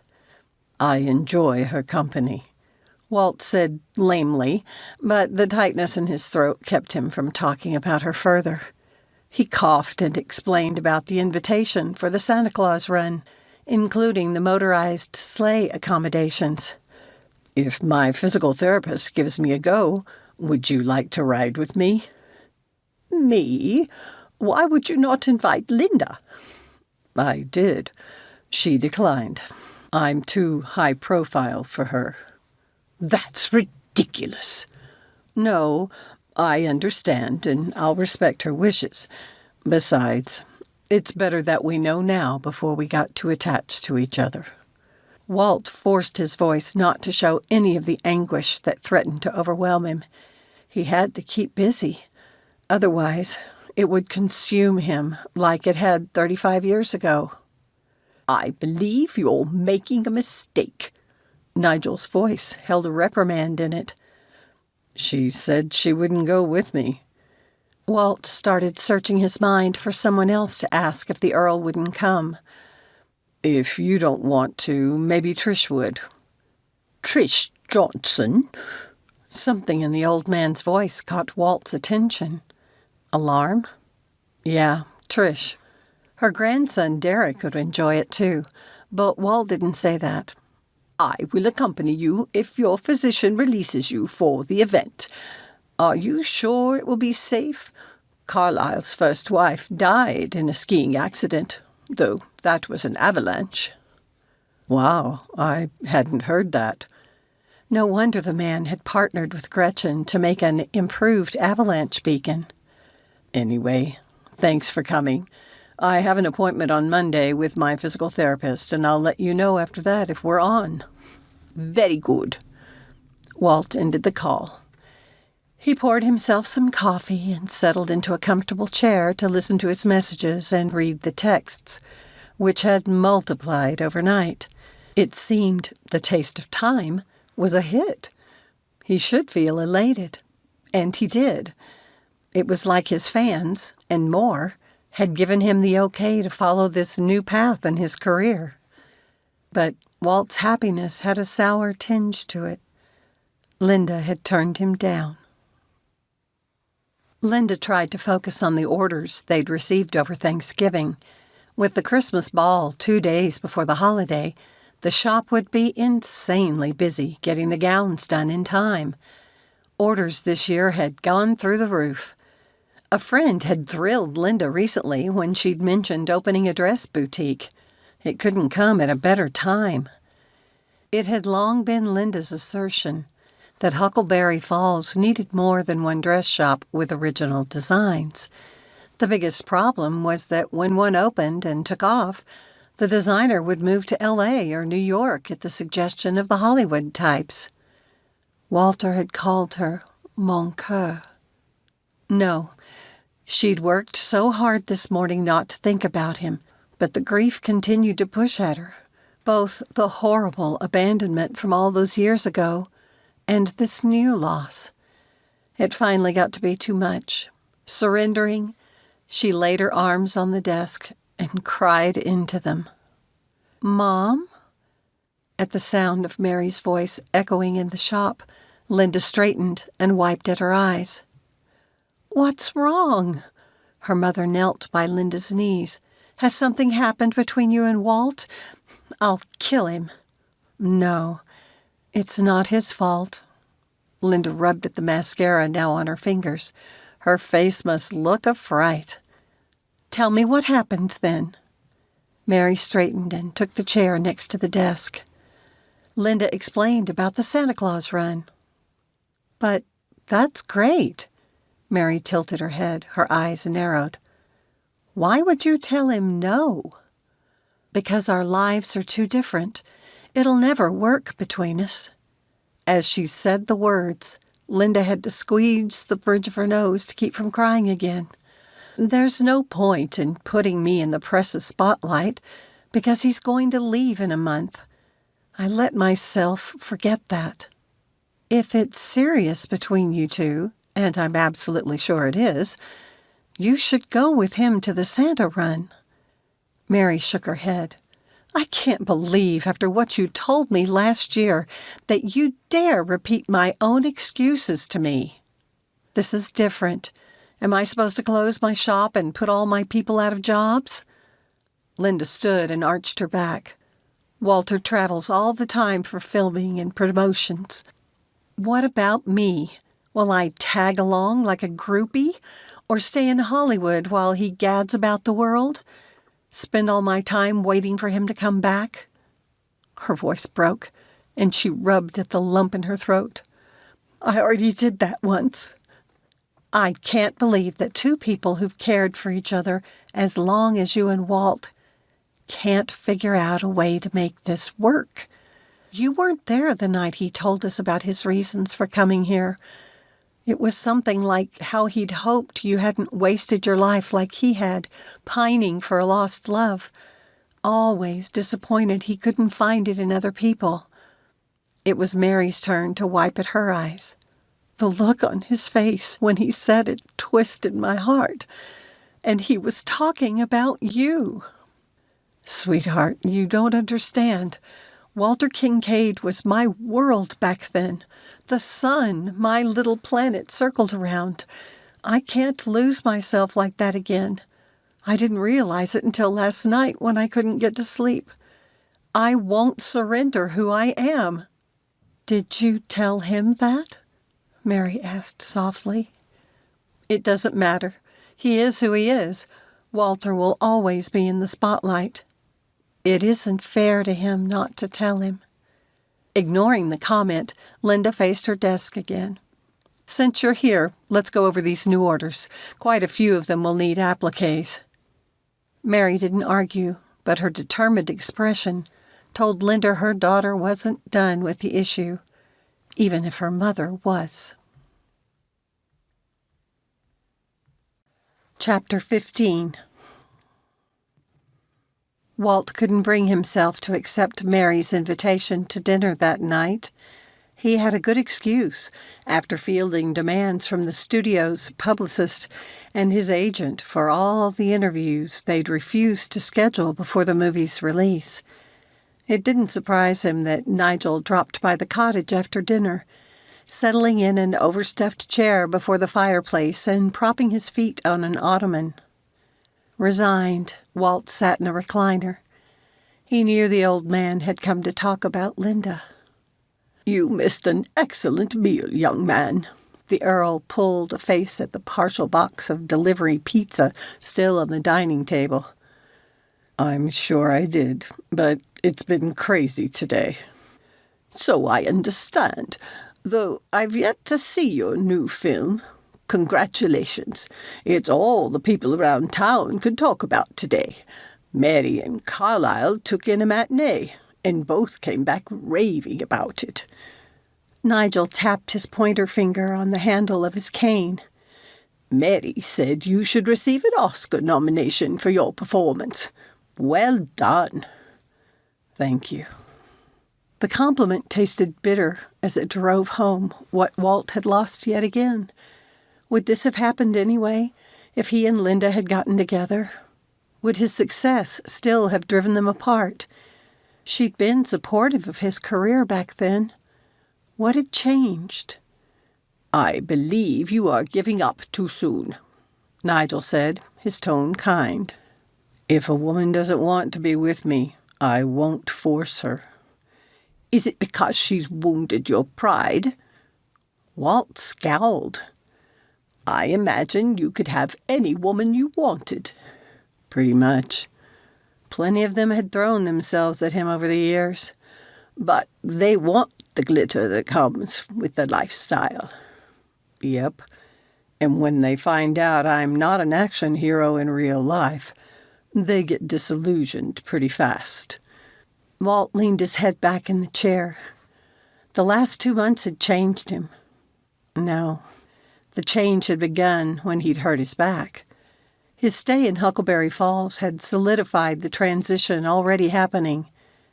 Even if he could go back to doing his old roles, he wouldn't. I believe you should be daring. You behave as though you only have 2 options with Linda. Either you are in Hollywood with her on your arm, or you go your separate ways. Last year, Carlyle taught me that kind of thinking was too narrow.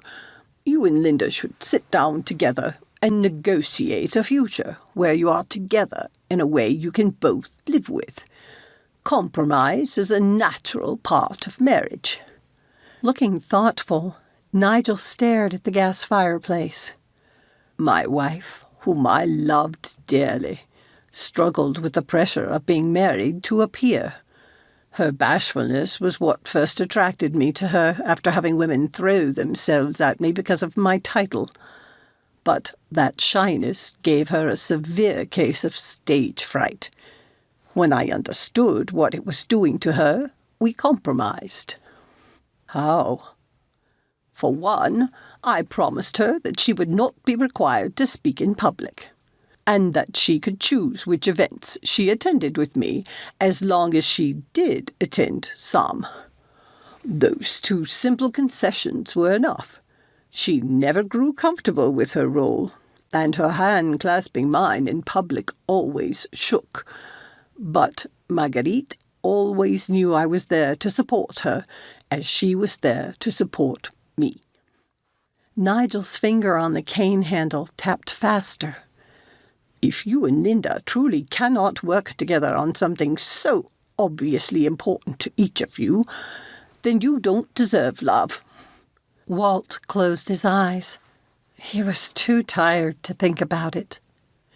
Give it some thought. Nigel stood. When Walt started to rise, the old man put a hand on his shoulder to stop him. With the success of this movie, I'm sure your December plans have changed. Whatever else you do, stay in touch with Linda this time. I'll see myself out. He was right.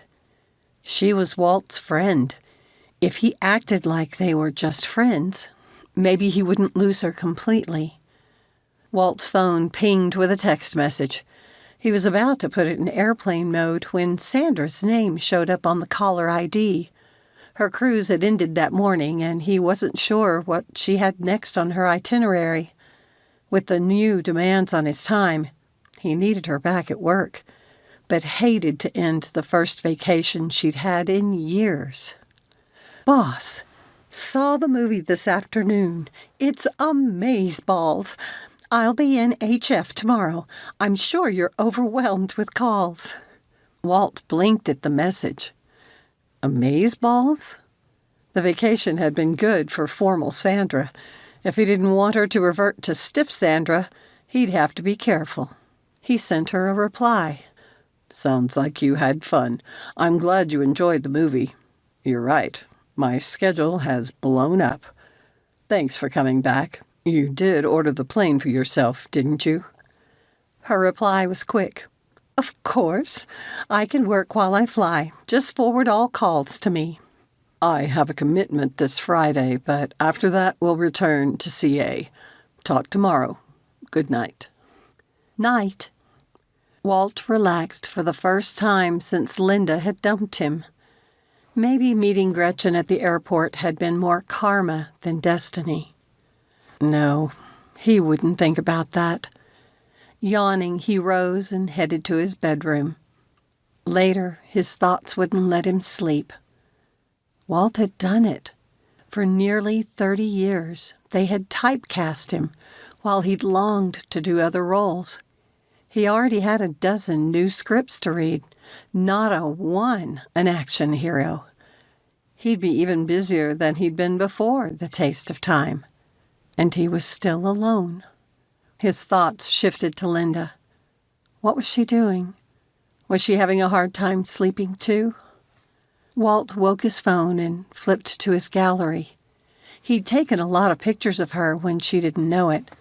Linda had always been a little camera shy. That was why he'd been so determined to set up the photo shoot that night all those years ago.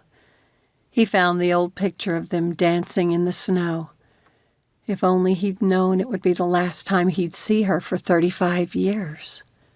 His eyes stung, and he shut off the phone. Compromise is a natural part of marriage. Be daring. The old man's words echoed in Walt's mind. But what was he supposed to do? He dreamed the night before that he was at the Santa Claus run and had seen Linda there. Walt had pulled her into his arms and kissed her right in front of the press, and then shouted to them all that he was in love with her.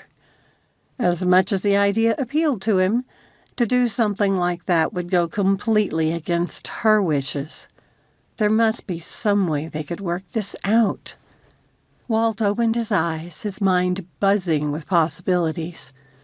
It would be stupid to out her as his sweetheart, since she didn't want that. But he had to let her know he wasn't giving up either. This wasn't about him coming up with a solution by himself. Compromise meant both sides had to be working on the problem. He reached for his phone. Exhausted as she was, Linda couldn't fall asleep. She'd declined to go to Mary's for dinner, claiming fatigue. It'd been a legitimate excuse, but the truth was, Linda hadn't wanted anyone there to put pressure on her about Walter. The tone of his voice when they talked flashed through her mind, as it had so many times all day. It had reminded Linda of the animals at Red's Animal Sanctuary, where she sometimes volunteered. Abandoned. She understood that feeling all too well.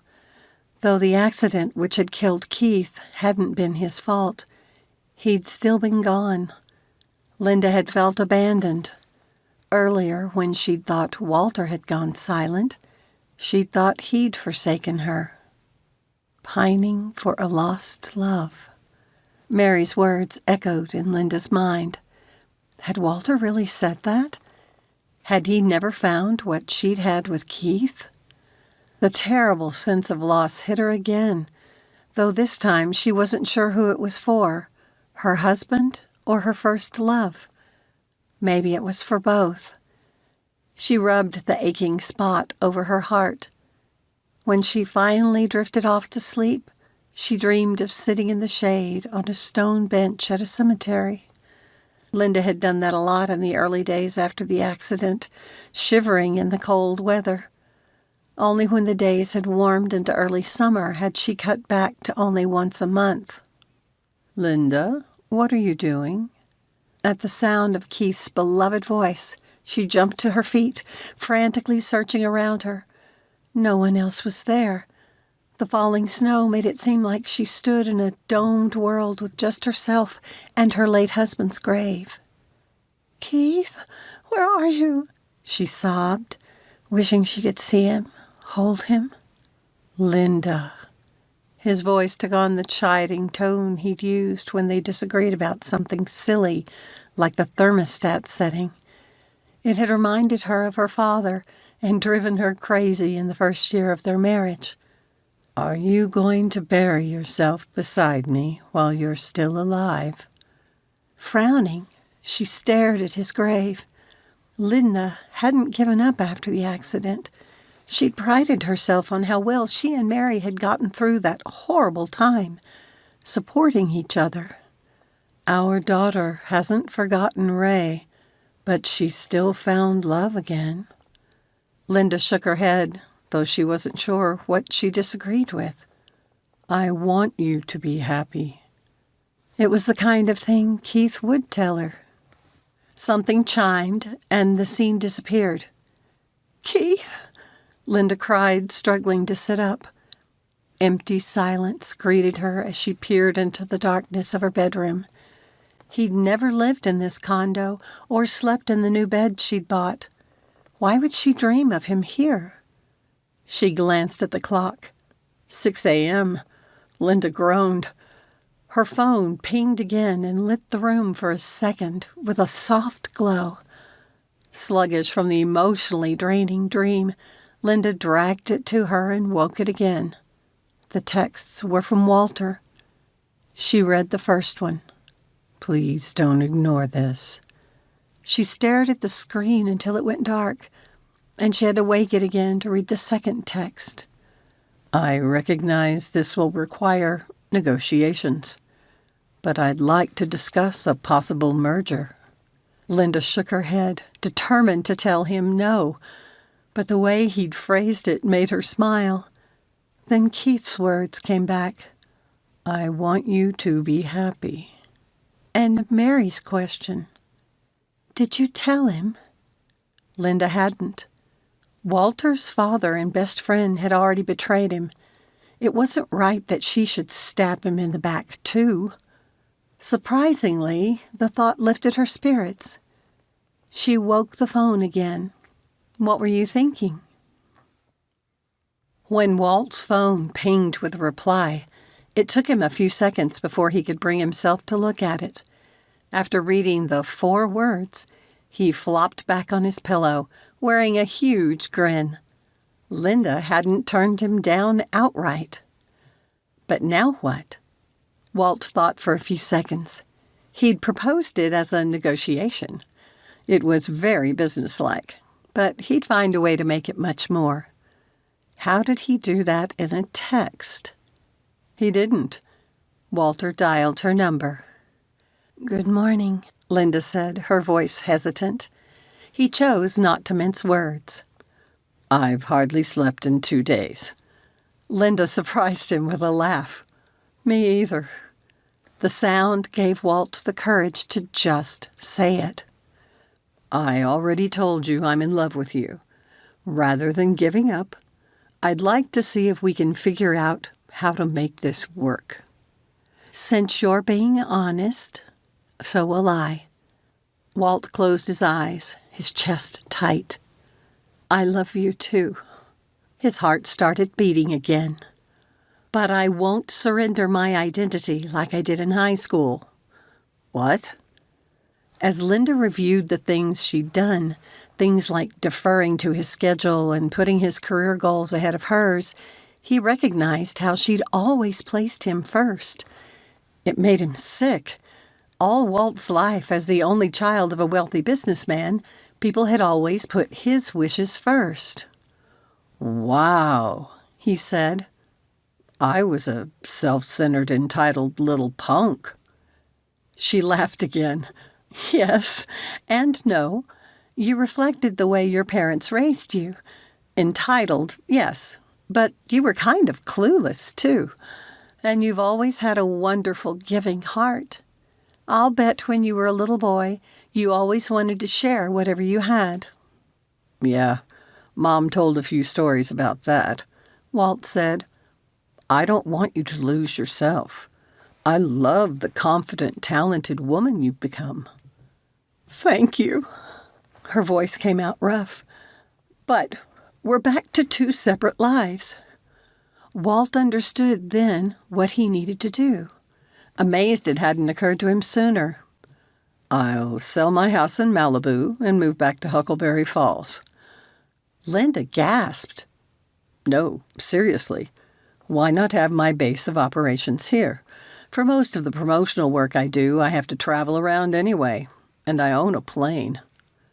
You'd really do that? For you? In a hot minute. He put all his feelings into the words. Your life is so complicated, and I'm sure it's going to get even worse now that A Taste of Time is a hit. Once again, Linda sounded hesitant. If you ask me to, I'll quit acting. Absolutely not. Walt rubbed his face. Look, I think we need to have this conversation in person. Can you come over here for breakfast? No one will think twice about you going to your daughter's house on a Sunday morning. He held his breath for the seconds it took for her to reply. I'll pick up some donuts on the way. Are apple fritters still your favorite? Walt took in a lungful of air. They sure are. Even if they hadn't been, they would be now. Give me an hour to get dressed and over there. I love you, mon coeur. Oh, Walter, I love you too. Linda ended the call. He stood for a second, savoring the taste of hope in her words. Chapter 16. Walt beat the eggs, grateful he had something to do besides pacing in front of the cottage window. After a day and 2 nights of misery, he couldn't believe Linda had agreed to come over. What had changed her mind? Had it really been as simple as offering to move to Huckleberry Falls? With so many good things happening at once, he thought he might explode. He poured the eggs over the hash browns he'd defrosted in a casserole dish. After sprinkling some shredded cheese over the top, he put it in the oven and set the timer. Walt paced in front of the window, looking out over the field, separating his cottage from the Wyndham home. He couldn't decide what he should do first when she got there. His heart wanted to pull her into his arms again, but his gut told him they were still in negotiations. Yes, they were talking, and their prospects had improved, but a future together wasn't guaranteed. 2 cars drove up the lane leading to the main house. The first one he didn't recognize, while the second one belonged to Linda. It couldn't be paparazzi, could it? Growling, Walt grabbed his coat off a hook by the front door and hurried to stuff his feet into his snow boots. When he opened the door, Linda stood by her car across the field, holding the box of donuts. Her posture wary, she watched the driver exit the other car. Whoever it was wore a woman's heavy coat with an oversized faux fur-trimmed hood which hid her face. Hoping the fur lady wasn't a reporter, he quickened his pace. It wasn't easy since new snow covered the icy path he'd created walking back and forth to the house. The woman said something to Linda, and she stiffened. Turning her head toward his cottage, she met his gaze. Fear struck him at the accusation in her eyes, and Walt broke into a run. She looked about to return to her car. "Wait, Linda," he called. He'd only taken a handful of steps when his boot hit a slick patch under the snow. It felt like one of those slow-motion commercials where his feet inched up and he fell back, knowing there was nothing he could do to stop the fall. Linda's eyes widened. He hit the ground with a thud and a groan. With his eyes closed, he lay for a few seconds, trying to assess the damage. "Walter, what were you thinking?" Linda said breathlessly as she knelt beside him. "Yeah, boss, running in the snow with your back?" Sandra stood beside him, now holding the box of donuts. "Boss?" Linda glanced up. He gave a dark chuckle. "I didn't recognize her in that heavy coat. This is my assistant, Sandra." "Did you hurt your back?" his assistant asked. "Can you get up?" "I'm afraid to try," he admitted. "Are you in pain?" Linda laced her fingers with his. "Were you jealous?" Walt couldn't help asking. Her cheeks, already pink from the cold, darkened. "Sandra could be my daughter if I'd ever had one. I wasn't lying to you, Linda. I've never lied to you." "Not here, Walter, please." "How bad are you hurt, boss? Should we call an ambulance?" "Don't be ridiculous," he said with a scowl. "I didn't land that hard. Besides, the snow provided some buffer." "If you're sure. I'll bet your bum is getting cold." Sandra held out her free hand. "Let's see if you tweaked your back when you fell." It was easier to get up than he'd hoped. He didn't really need the help of the two women, though he did take their hands. Still clasping Linda's, Walt arched his back tentatively. Looks like you'll live. Sandra handed Linda the box. I've obviously interrupted something, so I'll get back to the hotel. Just forward me all your messages, and I'll send back any that you'll need to handle yourself. Nice to meet you, Linda. She shot a curious look at them before striding back to her car. Wow. I can see I'm not the only one who's changed during this break, he muttered. You'll have to tell me about it. Linda slid her arm through his, and he took the box of donuts with his free hand. Should we drop any of these off at the house? He asked. Nope. We'll take them there after we finish our negotiations. Her lips curved up a little, but he didn't miss the doubt in her eyes. Well, I have breakfast in the oven. We'll talk about our future while we eat. As he approached the still-open door, they could hear the oven timer buzzing. Walt stomped his boots on the porch step to get off the snow and hurried inside. Opening the oven, he found the cheese was only a little overbaked. He grabbed the potholders and pulled the casserole out. Nothing's burned. He set it on the stovetop and closed the oven. I thought you couldn't cook, Linda said, hanging her coat on a hook. Mary texted me the recipe. She said even I couldn't ruin it, unless I overcooked it. Walt chuckled. Are you going to keep that coat on? Linda asked from behind him. Walt turned slowly to face her. He wanted so badly to take her in his arms, but he reminded himself to go it slow. They still had to come to terms. I appreciate your willingness to talk about this, he said. I can say the same to you. Why don't you hang up your coat while I set the table? Linda opened the silverware drawer. How do you know where everything is? Walt asked, sliding the coat from his shoulders. My son stayed here for a couple of weeks last summer, and I babysat for them several times. And you have 5 grandkids, right? He hung up his coat and hurried back to get 2 plates. Yes, 5 with Grace. She's my first granddaughter. They continued to talk about mundane things while they ate. When Walt opened the box of donuts, Linda reached for his plate. Leave it, he said. Pick which donut you want, and I'll nuke them for a few seconds. I'm full. I might have one later. All right. Walt's heart rate spiked, and he closed the box again. Let's talk. Linda shifted uncomfortably and glanced at the casserole dish. You won't be satisfied until the table's clear. Let's do that first, he said, both amused and frustrated at the delay. Walt took slow breaths while they worked in silence. He wondered what she was thinking, but he didn't want to be pushy. At the same time, they needed to learn to be open with each other again. My agent got married a few years ago for the first time. He was 40. That would be tough. Linda closed the refrigerator where she'd placed the casserole dish. That's what the justice of the peace who performed the wedding said. He counseled that older people are often more set in their ways than younger couples. Are you suggesting I'm set in my ways? She faced him, but wouldn't meet Walt's gaze.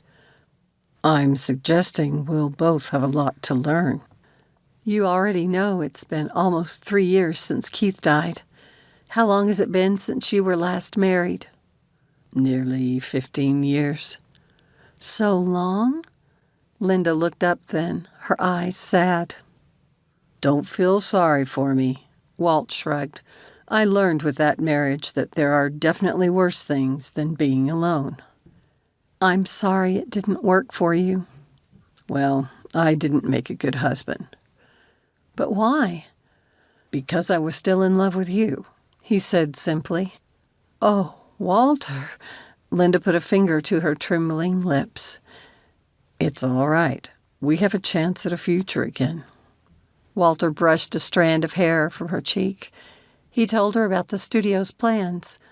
Things are going to get crazy for me tomorrow. I just want to warn you. They'd finished cleaning up after the meal, so he pointed to the living room. She nodded, and he offered her his hand. She took it, her fingers like ice. Are you nervous? Scared to death. Linda stood a little taller, like she was having to talk herself into this. Me too. Walt led her to the sofa. She sat on one end, so he took the other, leaning forward, his elbows on his knees. He studied her. "What?" she finally asked. More than anything else in the world, I want you to be happy, mon cœur, even if it's not with me. Walt's voice went rough in the last part. His words seemed to steel her nervousness, and her whole body relaxed. He wished he could read her mind. Don't you have anything to say? "Oh, Walter." Linda slid across the couch and tucked her arm through his, resting her head on his shoulder. "If you're sure it's okay not to live in Hollywood, I believe we can work through everything else." I'll put it in writing. Walt freed his arm and used it to pull her onto his lap, like he had all those years ago in his car. Linda put her arms around his neck, drawing his mouth to hers. Peace like he'd never known before settled on his heart. For the first time in 35 years, all was right in the universe. The tapping of a cane on the front door broke them apart. "Nigel," they said together, and burst out laughing. Chapter 17. "You'll look lovely in this, Mayor," Linda said, accepting the gown through the dressing room door. "I'll bag it for you." She went to the counter and looked out the window. If the weather cooperated, Walter would make it back in time to take her to the Christmas ball tonight, which seemed less likely as the snow continued to fall. Walter hadn't been kidding when he said his schedule had gone crazy. Except for their evening video chats and periodic texts in the middle of the day, they hadn't seen each other in person since he'd left town after finishing the Santa Claus run with Nigel. As he and Sandra had walked toward his plane, his assistant had been going over his schedule of promotional appearances. He'd glanced back and blown Linda a kiss. While she put in extra hours finishing the last-minute gowns for the ball, she'd watched every interview he'd done. It appeared this was what a life with him would be like. Him gone a lot, with only an occasional quick visit home. After those 2 dismal days of thinking she'd lost him, she decided it didn't matter. She had a full life here, one she loved, and having Walter in her life again would be the frosting on the cake. He'd be going to England in the spring to film his new movie. Mary and Carlisle would go back to London with Nigel for a visit. This year, Linda planned to join them. "I'm sorry it took so long to make up my mind," the mayor said, pulling on her coat. "I'm not usually so indecisive." She glanced out the window. "Dang this snow. It's going to complicate things for the folks who live out of town. What's Mary going to do?" "Oh, Carlisle got a hotel suite. His grandfather is coming to the ball, too, and I only have 2 bedrooms. They hired Hannah again to watch the kids in the suite." "Are you bringing a date this year?" The mayor had been returning her wallet to her purse, but glanced up to give Linda a sly grin. If Linda were to confess to anyone that she was dating Walter Kinkade, it'd have been Trish. If he made it to the ball tonight, it would be equivalent to making their relationship public.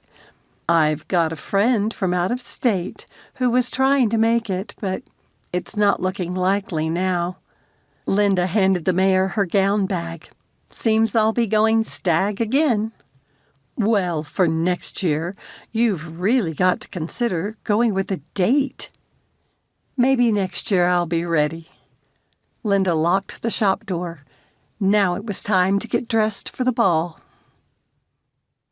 As Linda drove to the community center, She felt bad for the city's snowplow crews who'd worked furiously to keep the streets cleared. It looked like the parks crew had done the same with the parking lot. She had a feeling there would be several half-couples at the ball tonight. Linda joined the throng making their way inside. She hadn't seen Mary, so maybe she and the men were already inside. Then Linda's gaze fell on a Victorian gentleman, complete with top hat and tails. The chamber's theme for the Christmas ball was Blast from the Past, and they'd encouraged attendees to choose old-fashioned styles. Nigel had gone all out and never whispered a word to her. As she approached the entrance, he stepped forward with his elbow extended. "May I?" "Why, thank you, your lordship." Once inside, he escorted her to the coat check, where he surrendered his hat and coat. "Where are Mary and Carlyle?" Linda asked as Nigel helped her remove her full-length coat. "They were asked to help with a project here and came early." He offered Linda his arm again, and they sauntered through a snowflake-covered arch into the ballroom. "Oh, my," Linda breathed. "I quite agree. It's impressive." Nigel nodded approvingly. As in years past, festively decorated dining tables bordered the dance area, but the committee had done an amazing job with the Winter Wonderland decorations. Linda had wondered if they'd go with balloons to give the sense of snow, but they'd chosen thousands of fairy lights strung overhead. Rather than a color theme of blue for the tables, they'd gone with a pale purple. With the low glow, it gave the room a delicious nighttime feel. If only Walter could have made it. Linda had gotten herself mentally and emotionally prepared to step into the fishbowl that was a part of his life. "That was quite a deep sigh," Nigel said, patting Linda's arm. "I'm just missing Walter." "I understand. Ah, there's Carlyle waving us over." Mary and Carlyle had chosen to wear the same clothes they had to last year's ball. That night, an emergency with their children had pulled them away before they'd even had a chance to eat dinner. But they'd gotten engaged that night, so the evening had gone well despite the mini disaster. After the meal, once the servers had cleared the tables, the mayor stepped to the microphone. She went through her usual thank yous to everyone who'd helped with the dinner and ball. "Usually, we simply open the ball to everyone, but tonight we have something special for you." The mayor nodded toward Nigel. "May I introduce His Lordship Nigel Wyndham, 19th Earl of Berkenmore in the UK." The old man rose with stiff dignity. He bowed to the mayor and then the audience. Linda leaned back in her chair, wondering if this was what Mary and Carlyle had been up to. Then the Earl held out a hand to Linda.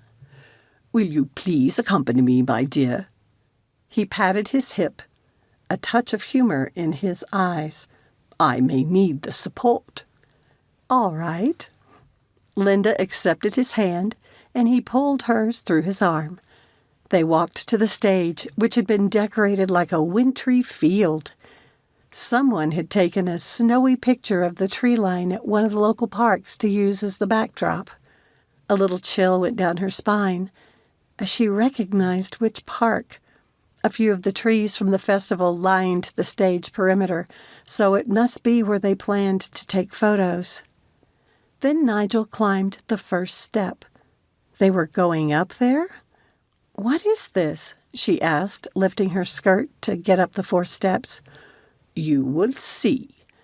When they reached the middle of the stage, it began to snow. When a flake landed on her hand, it was room temperature. Theater snow. How fun! Nigel released her arm and stepped back as though he meant to leave her there. Linda was about to follow him when Walter stepped beside her and put an arm around her waist. "Walter," she gasped, turning to face him. He looked so hot in his tux. Breathing heavily, like he'd been running, he looked her up and down. "You look amazing." Before she could reply, Johnny Mathis's smooth voice came over the speakers, singing the lyrics from the Christmas Waltz. Walter swept Linda into his arms. Her feet fell into the familiar steps from long ago. Staring into his loving eyes, she forgot all about the crowd of people watching them. "You made it," she said, a little breathless herself as they swept around the stage. I did. Just in the nick of time, too, it seems. It looked like Nigel was trying to steal my girl. "Hardly," she said with a laugh. "Oh, I've missed you, Walter." I plan to fix that. The last notes of the song were fading out, and they came to a stop. Walter dropped to one knee in front of her. Linda gasped, and at the same time, Mary appeared at their side, holding a microphone. Linda Cost Jackson, I've loved you since I first saw you, back when you had your hair in braids and wore braces. I thank God every day for bringing you back into my life. Will you marry me? "Oh, yes." She pulled him to his feet and wrapped her arms around his neck. You didn't let me show you the ring. "I don't care about the ring. I want you." Linda pulled his lips to hers, and he held her closer as the audience cheered. Epilogue. 2 months later. Are you ready, Mrs. Kinkade? Walt asked as the limo approached the Oscars' red carpet drop-off. "Just don't let me trip and embarrass you." In that gown? Your business is going to get even crazier when the fashion gurus realize how many of the ladies tonight are wearing gowns designed by you. Her grunt of disgust made him laugh. Walt told himself he didn't really care if he won an Oscar tonight for his role in The Taste of Time. He had Linda beside him, so he could die a happy man right now. Not that he had any intention of dying. The limo stopped and the door opened. Walt stepped out and reached back to help Linda from the car. They'd practiced it at home until she was comfortable doing it in heels and a gown. The way her hand shook in his, he hoped she wouldn't forget. But she was grace personified as she stepped from the limo. Her smile was a little forced, but he doubted anyone who didn't know her well would notice. He talked to the various press outlets. At her request, he answered questions addressed to Linda. They'd accepted that the press would notice and wonder about her silence, but she'd promised she'd be more used to this next year. She let out a sigh when they made it through the gauntlet. You did great. He brought her icy hand to his lips. And you've distracted me from worrying about tonight. Walter grinned and gave her a quick kiss. When he straightened, he found Gretchen waving to them. Let's see what she wants.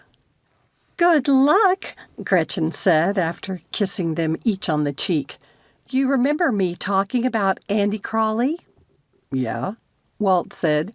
He's the guy taking over the Huckleberry Falls Indie Film Festival. Right. Well, he's here tonight. Since you're living there now, he's wondering if you're interested in getting involved. I'd love to. Come with me, then. Gretchen tugged Walt away, and he pulled Linda with him. There wasn't much time to do more than be introduced to Crawley. Linda opened her clutch purse and removed one of Sandra's business cards. She handed it to the man with a wry smile. Then an usher came to lead them to their seats. Since I'm a nominee, remember the camera will be on us a lot tonight. Be careful of your expressions, unless you want to become a meme. Sometimes I think people need to get a life. Linda gave a soft groan. I never understood how much an actor's spouse had to be able to act too. She kissed his cheek. But you're worth it. Sometimes Walter questioned if he'd adequately expressed to his wife how much she'd given him. All the publicity had put him in the spotlight in a new way, reminiscent of when he'd first come onto the movie scene as a hit. Linda brought normalcy to a life that was anything but normal. It wasn't very romantic to tell her she grounded him. He'd try to show her every day for the rest of his life instead. Finally, the time came for the announcement of the best actor in a leading role. Walt clung to her hand, and she covered his with her other one as they watched clips from each of the movies. "And the Oscar goes to?" The actress fumbled a little, opening the envelope. "Walter Kinkade." Linda jumped to her feet with a squeal, clapping as she turned to face Walter, who was slowly rising with a stunned look on his face. The surrounding people were also standing, the ones closest patting him on the back. She pulled him in for a quick hug. "Go! You're keeping them waiting."